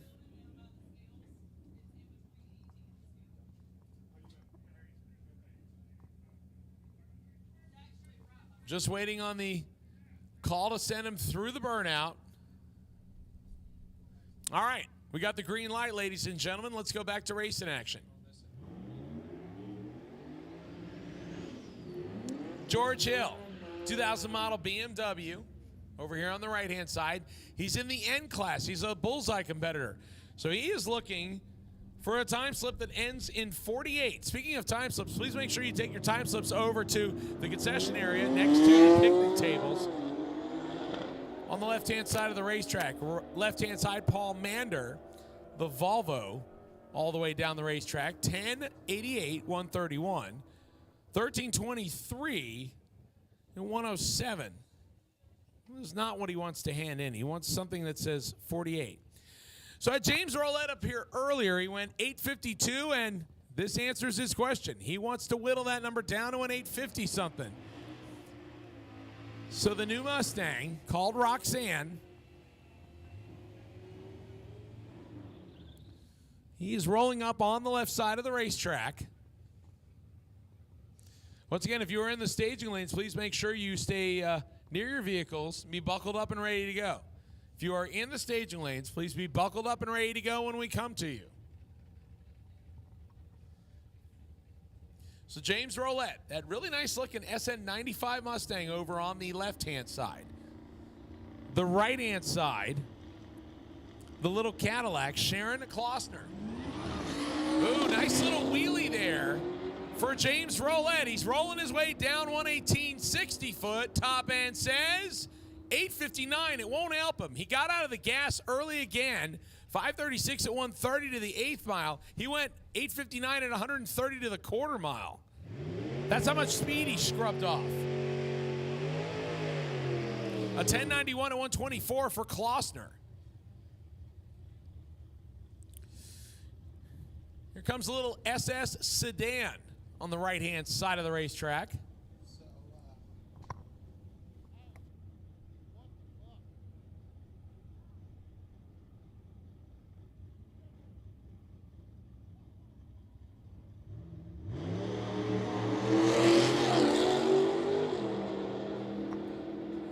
Chris Goodnow and Ashley Goodnow, all good now on Good Now Crime. And the Nova just gets edged out. 12-11, 115 for the sedan, 12-16, 107.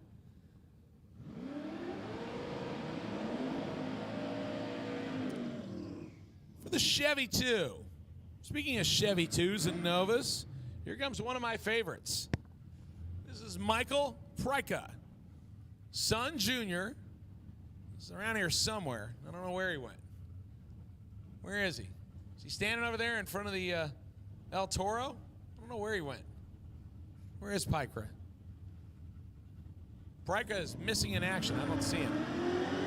Dad's going to go wheels up in the Nova. Chris Cripes is going down the left-hand side and still having some problems with his Mustang as a part comes off. 10:43, 128 for Michael Pryka. 12:45, 84 miles an hour for the Mustang, and unfortunately, we're going to have to go pick that piece up. So that will slow us down again.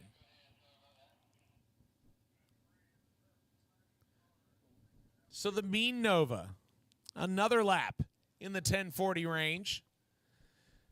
Once again, Lonnie Grimm down there standing at the front of the staging lanes, just behind the burnout box. Hey, Lonnie Grimm, are we still on a 4 o'clock hard shutoff? 4 o'clock. He says, no more, no less. 4 o'clock, no mas. So if you're in the staging lanes now, there is a good chance you will get a run, but nothing is guaranteed, ladies and gentlemen, because you never know about breakage or fluid or what have you. Oh, Mike Pryka is in the stands. Where you at, buddy? I didn't see you. You out there somewhere? He's probably way up in a corner somewhere, and I'm missing him. I don't know where he is. He said he was in the grandstand somewhere, and I don't see him now. The funny part is again, I'm having a one-sided conversation. That's very true. The other good thing is I'm never wrong when it's a one-sided conversation. This is the most I've ever been told I'm right since I got married 18 years ago. So once again, we will go back to drag racing action after we pick up the piece that was on the racetrack. And we are all clear. Bring up this really cool-looking Cadillac CTSV four-door. They call it the four-door Rocket. It's Felicia Smith. And Felicia's car is 880 capable. The problem is that she's had some issues getting a hold of the racetracks.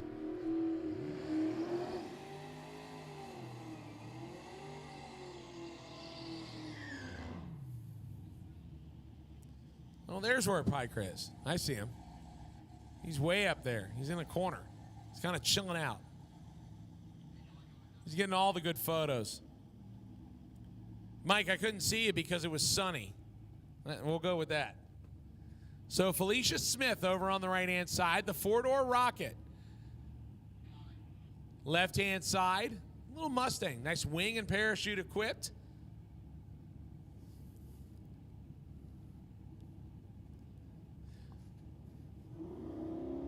Felicia's ready. Mustang bumps in. Felicia rolls into the throttle good this time. The Cadillac is hooked up. The Mustang is trying to get around her. Top end says 953, 161. Felicia goes 1013 at 103. Not a lot of speed.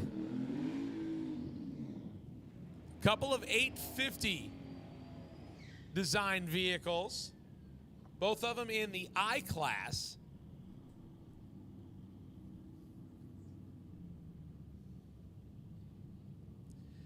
The I-Class, sporting the little 235 tire. That is a 26 by 10.5 tire. Matt Lamphere and Jason Deuscher. Deuscher, the red Fox body on the right-hand side of the racetrack. Matt Man over on the left-hand side, the Turtle. That's the Mazda Miata. All right, they're going to kick up the boost numbers. Get them bumped in and ready. Both of them are hooked up good. Matt Lamphere out there in front. Oh, they're tied together. Top end says 852 and an 855. Not a bad lap for either one. I have to wonder if either one of them will come back and make another hit. But Matt Lamphere, an 852 at 163 is not a bad lap. I'm honestly surprised to see Jason Tapscott back again in his Camaro. He went 872 which, in that naturally aspirated small block ride, which is a good pass for him. Maybe he thinks it's got a little more in it. Possibly a 60? I guess we'll have to wait and see as he lines up against the S2000. That is Richard Flint, the only guy to go 8.500 so far this week. He got tied the front end down. Flint is right alongside of him. Top end says 852, 162, 886, 153 for Tapscott, and that's about a tenth slow. So that's not good. 852, 162 is good for Flint. But you just watched Matt Lanphier go 8:52. So do you hand it in or do you jump back in line? Speaking of jumping back in line, ladies and gentlemen, again, staging lanes are open, but please make sure you stay near your vehicles because we want to make sure we give you the maximum number of runs we get before we get to the 4 o'clock cutoff time. Parker Mitchell coming back looking for an 850. Last time, 847 out of the Mustang. He's got to go 850. 853, 146. That's good. 1073, 130 for the Mopar.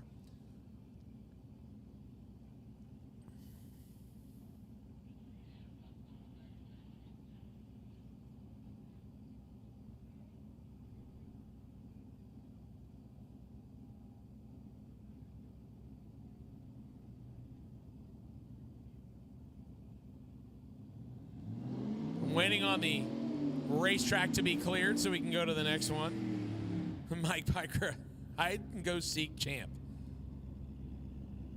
All right, so he's trying some new angles. I call that job security.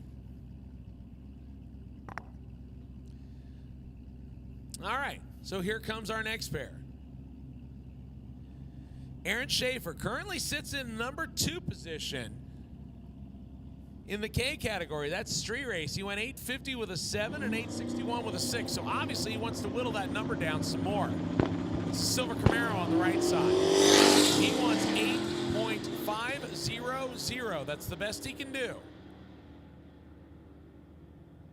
847 with an 8. 200s and 2000s. Too quick. He cannot hand that time slip in. That's a no-no. 1453 at 80 miles an hour for the pickup truck on the left side.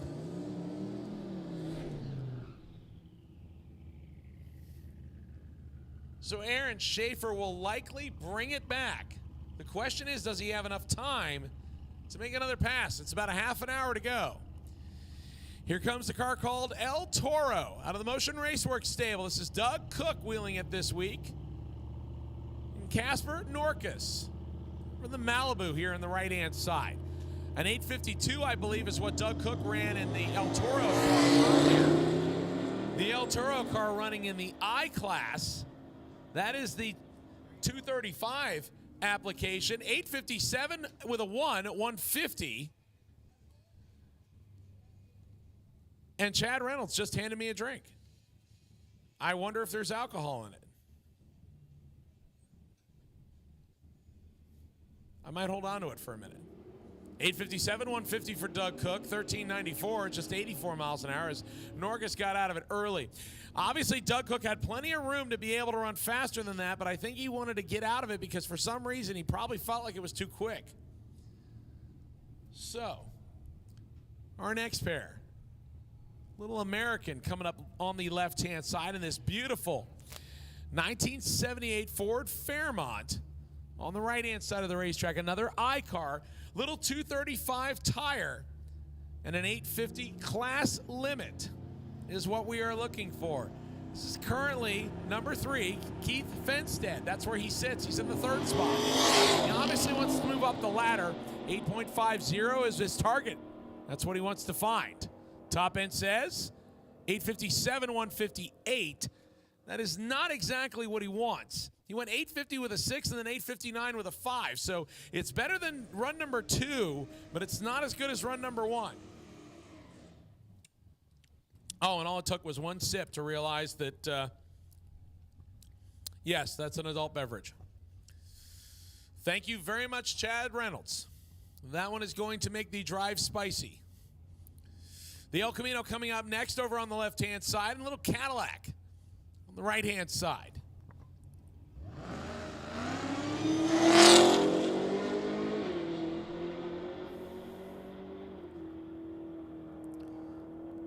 They're heading down the racetrack. Mike Pampero in the Cadillac, 1043, 137 going fast with class.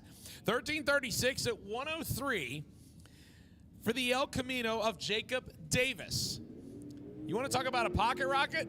Here's a perfect example. 1978 Chevrolet Chevette. Yeah, these were designed as economy cars. I don't think anybody ever intended to stuff a big old tire underneath the back and darn near flip them over on the roof. It's got a nitrous-infused power plant over here on the right-hand side. He has stood this thing up so much, they bent the wheelie bars on it. So now he's got to control the power wheelie. Yeah, sounds easier than it actually is. Brian Angers over on the right-hand side. The little Dodge pickup left side. Drops the nitrous into the mix just right. Little baby wheelie. Looking for bottom nines. Can he get an 8? No, 902, 147 miles an hour. Not a bad lap. Just a tick or two off an 8-second pass. 12:30, 107 for the pickup truck.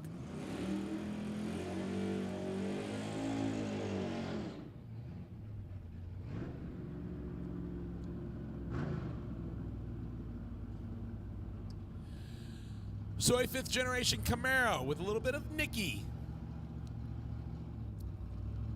Striping on the left-hand side, and another Ford Fairmont. I'll tell you what, these things are becoming as popular as Mustangs. Over the right side. Does some baby wheelies, he leaves the starting line.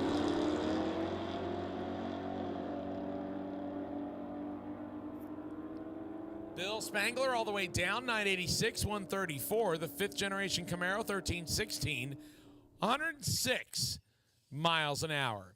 Here comes the F-150 pickup truck. This thing is pretty nasty. I'll tell you what, starts doing the burnout. And this thing is easily capable of 9s. He is only legal to run 10.00 though. So he's going to get out of the gas early somewhere. This is Sean Prejean, 2020 model F-150. This thing clocked a 985 in testing, but he can't have that in because he doesn't have the safety equipment for it.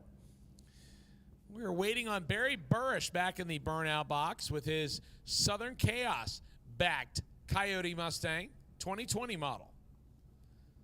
Burrish having some issues. Glenn, his son, talking it over with him. They're trying to figure out what's going on with the Mustang over there on the left-hand side. Meanwhile, the F-150 patiently sits and waits. Now Glenn says it's no good. He's going to give the shut-off sign, so they're going to send the pickup truck on a single pass. All right, ladies and gentlemen, we're starting to get to the point where the staging lanes are almost empty. So again, if you bring your car to the lanes, please bring it ready to go. Short of you like getting suited up and maybe a tire pressure change. That's about it. I'll tell you what, that F-150 just getting after it. Sounding nasty. 6:41 in the 8th mile. He's going to be close to 10-0. He lifts early, 10-10, 120. I'll tell you what, take those wheels and tires off of it and put the stock ones back on it, and no one would suspect a thing. A 150, 160 foot, 641, 110 miles an hour to the 8th mile. Just, man, I'll tell you what, really impressive. And there's a couple of them here this week. We have a blue one out there also running in the 10s.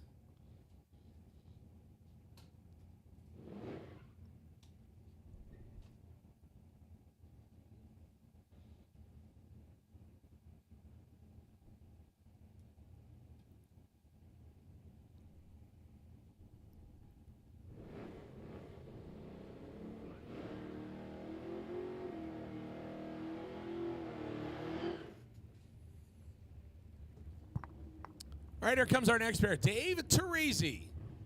Little 1968 Chevy Nova. They actually did call this a Chevy 2 as well. Last year they used that terminology in those emblems. 3/4 ton Dodge diesel on the left-hand side. Teresi looking to make another 10-second pass in his Nova.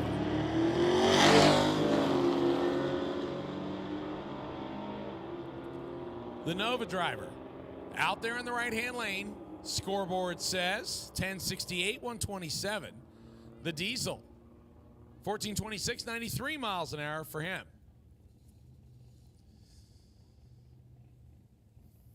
Once again, I do not have too many cars in the staging lane, so if you're coming back for another pass, please make sure you come back prepared. And for once, we are not going to actually be limited on running out of time. It looks like we might actually run out of cars. It's 3:38, about 20 minutes to go Before we reset the clocks and we go to the next place because we have a 4 o'clock hard shutoff time. Rich Bellman, the Firebird, once again doing a nice little wheelie there on the right-hand side. Dave Deal over in the Mustang on the left side is out of the gas early. The Firebird will run him down. 1076, just 91 miles an hour. 1260, 67. Once again, if you come to the staging lanes, please come prepared, ladies and gentlemen. If you come to the staging lanes, please come prepared. Because there's not too many cars and trucks left. We want to make sure we give everybody as many hits as they can.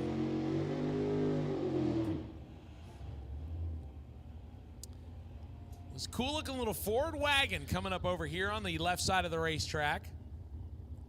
Chad was telling me about this yesterday. This is Byron Mackey, 1965 Falcon wagon, but it is a different chassis underneath it. They've stretched it a bit, and apparently the driver's compartment is almost where the rear door is. I mean, I've heard of stretching out, but that's a bit much. Little Falcon will battle the Cadillac over here on the right-hand lane. So once again, we have about 20 minutes remaining. 20 minutes remaining before we stop racing. Falcon off the starting line first. Possible 8-second pass in the works. 896, 150 miles an hour for him. Cadillac goes 1162, 119 miles an hour.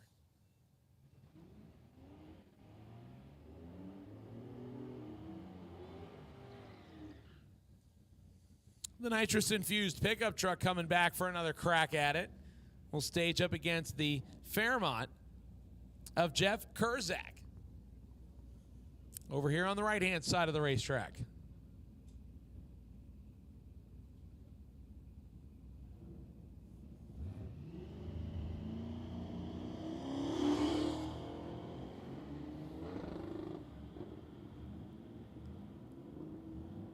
Pickup truck having its issues. So once again, it'll roll slowly towards the top end of the racetrack. The Fairmont going 1318, 99 miles an hour. The pickup truck going for a 20-second something pass. 24:39 at 62 miles an hour. All right, Camaro versus Mustang battle in our next one.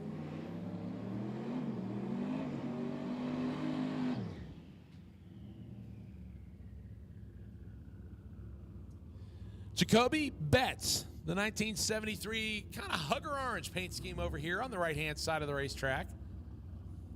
He's going sans hood. Let everybody check out all the bling he's got underneath. The left-hand side, the Coyote-powered Mustang.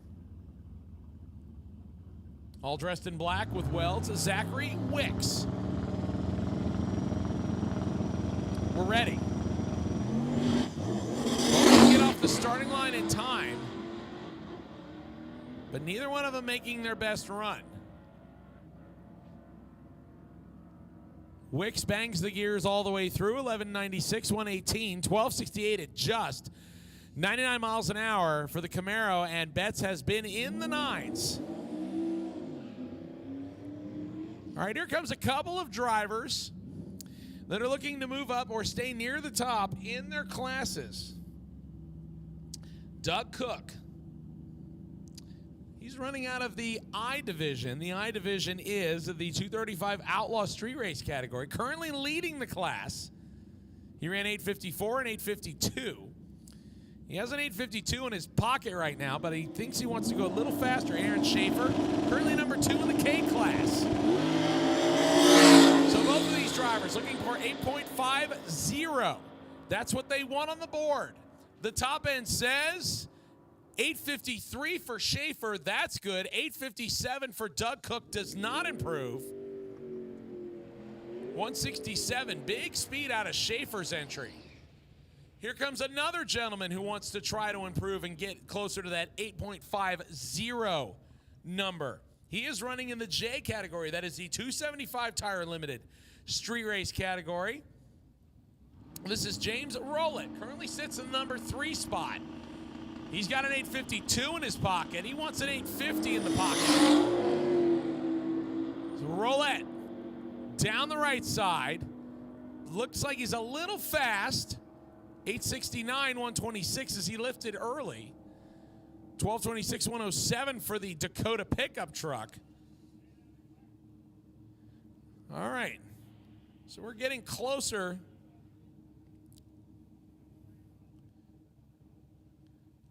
to our hard stop time. All right, ladies and gentlemen, as soon as I get a quiet moment, actually, I'll throw this down. Because right now I'm got cars going down. Car number 178. This is Jordan Baudreau, 2002 model Ford Mustang. 850 with a 5 on his first lap, 854 with a 2 on his second lap. He is chasing Will Luan, little red Mustang. I think he went 851 and probably turned it in because I have not seen him since then. So obviously, Baudreau wants to get an 850. So the Mustang on the right side looking for that magic number time slip. We're about to have empty staging lanes, ladies and gentlemen. 857, 161. That is not what he wants. He wants something probably at least 500s quicker than that. All right. Ladies and gentlemen, please pay attention. Everybody that is on the property, as soon as the 4 o'clock hard stop time hits, we need to clear the facility because we have a NHRA Lucas Oil race coming in. So we would appreciate your patience in doing so. We need to clear the property as soon as possible. So once again, all sick weekers, when 4 o'clock hits, we need you to pack up and vacate the property as quickly as possible. We have the NHRA Lucas Oil starting race coming in right behind us. That's all those rigs that are parked outside the main gate. So as soon as you are finished with your last run, please go turn in your time slip and locate it at the concession area across from the tower on the left side of the racetrack. Cars will not be allowed to stay in the pit areas under any circumstances. Barry Burrish, 1041, 132. The pickup truck, again, on his way to a 22nd lap.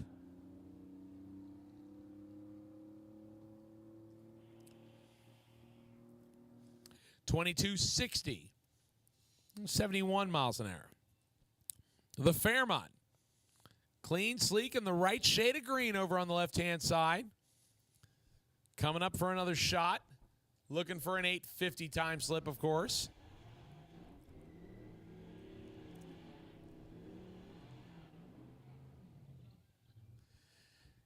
He is running in the I division, so again, an Outlaw 235 tire, and again, limited to an 8.50 time slip.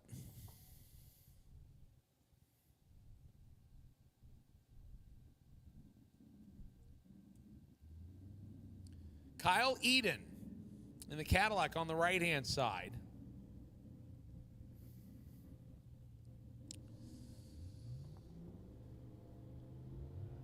Keith Fenstad, currently number 3.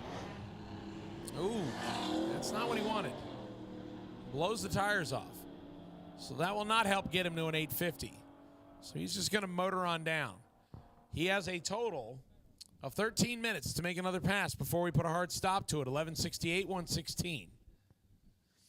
So, not too many cars left. Here comes Doug Cook around for another shot. Something that I have yet to see this week on Sick Week. We are almost out of vehicles, ladies and gentlemen. As once again, we roll towards the end of our Thursday. Once we officially end Thursday competition, we need you to vacate the premises as quickly as possible. We have a division race coming in. We want to make sure that we have that ready to go and give them all the space they can. 12:45, 106. Doug Cook looks like he's suiting up for another shot at it. Once again, Doug Cook currently leading the 235 Outlaw Street Race class. That's the I category. But he's got Matt Lamphere and Keith Fenstad, along with Jason Deuscher and Andy Cook, all breathing down his neck. They're not too far away from him. As a matter of fact, before today, Doug Cook's lead less than 100th of a second based on the averages. Less than 200ths of a second based on the averages between number 1 and number 3. So again, he needs a good lap here, and that's why he's belting himself back in El Toro, the turbocharged Fox Body Mustang. He will make another lap.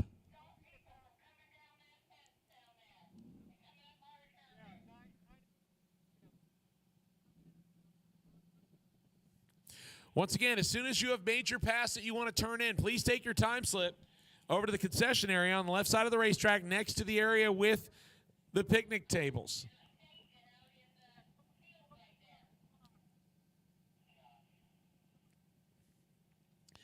So the clock is officially ticking away. Lonnie Grimm down there now starting to look at his watch. We have less than 10 minutes to go. Doug Cook getting himself belted in. We have 2 more cars around him. I'm curious to see if we have any more show up. As once again, everybody tries to get that perfect time slip before they hit the road.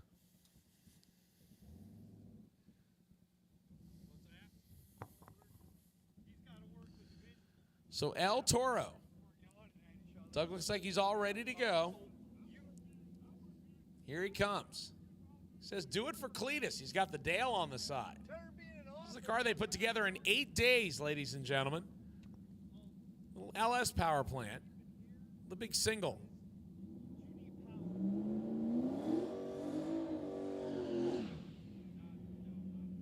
Thing is pretty well scienced out. Doug has been wheeling this thing this year as his Nova is undergoing rehabilitation. All right, so Lonnie Grimm down there all by himself with his wife Tracy as he looks at his watch one more time, and he is almost out of cars. Yeah, Lonnie looks around, he goes, hey man, where is everybody? 5 minutes remaining and then we're done. 5 minutes. Tracy says, hallelujah. 5 minutes remaining, ladies and gentlemen. The staging lanes are completely empty. So your last and final call to the lanes. We have a 4 o'clock hard shutdown time. You got 5 minutes to get to the lanes. Lonnie is watching the seconds tick away. So Doug Cook rolling up here on the right-hand side, the current class leader in 235 Outlaw Street Race. He wants to strengthen that position. 130 to the 60 foot for Doug Cook. 550 at the 8th. Top end. 858. No. 156. That is not a help. 1323.99 miles an hour. And our final pair of cars possibly in the water.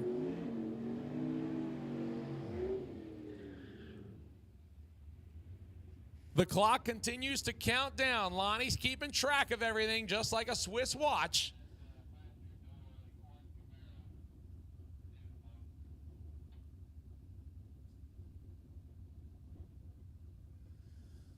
So Camaro versus Dodge pickup battle going to go on right here. And again, the seconds and the minutes are getting in short supply. Camaro's in. The Camaro had to sidestep it there, and that is not going to help him. The question becomes whether he is going to try to hot lap it back around and make another lap, or he's going to call it good. A couple of 12-second passes are the result. So once again, a 4 o'clock hard shutdown time is in effect, ladies and gentlemen. Less than 3 minutes remain. 3 minutes. The 1320 video guys are trying to figure out different ways to show me 3 minutes.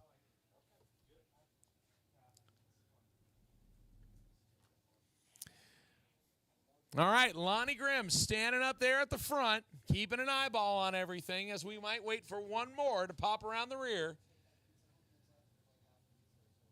The seconds are ticking off slowly as we have had ourselves a great day here at South Georgia Motorsports Park for day number 4 of Sick Week, brought to us by Gear Vendors Overdrive and the live stream.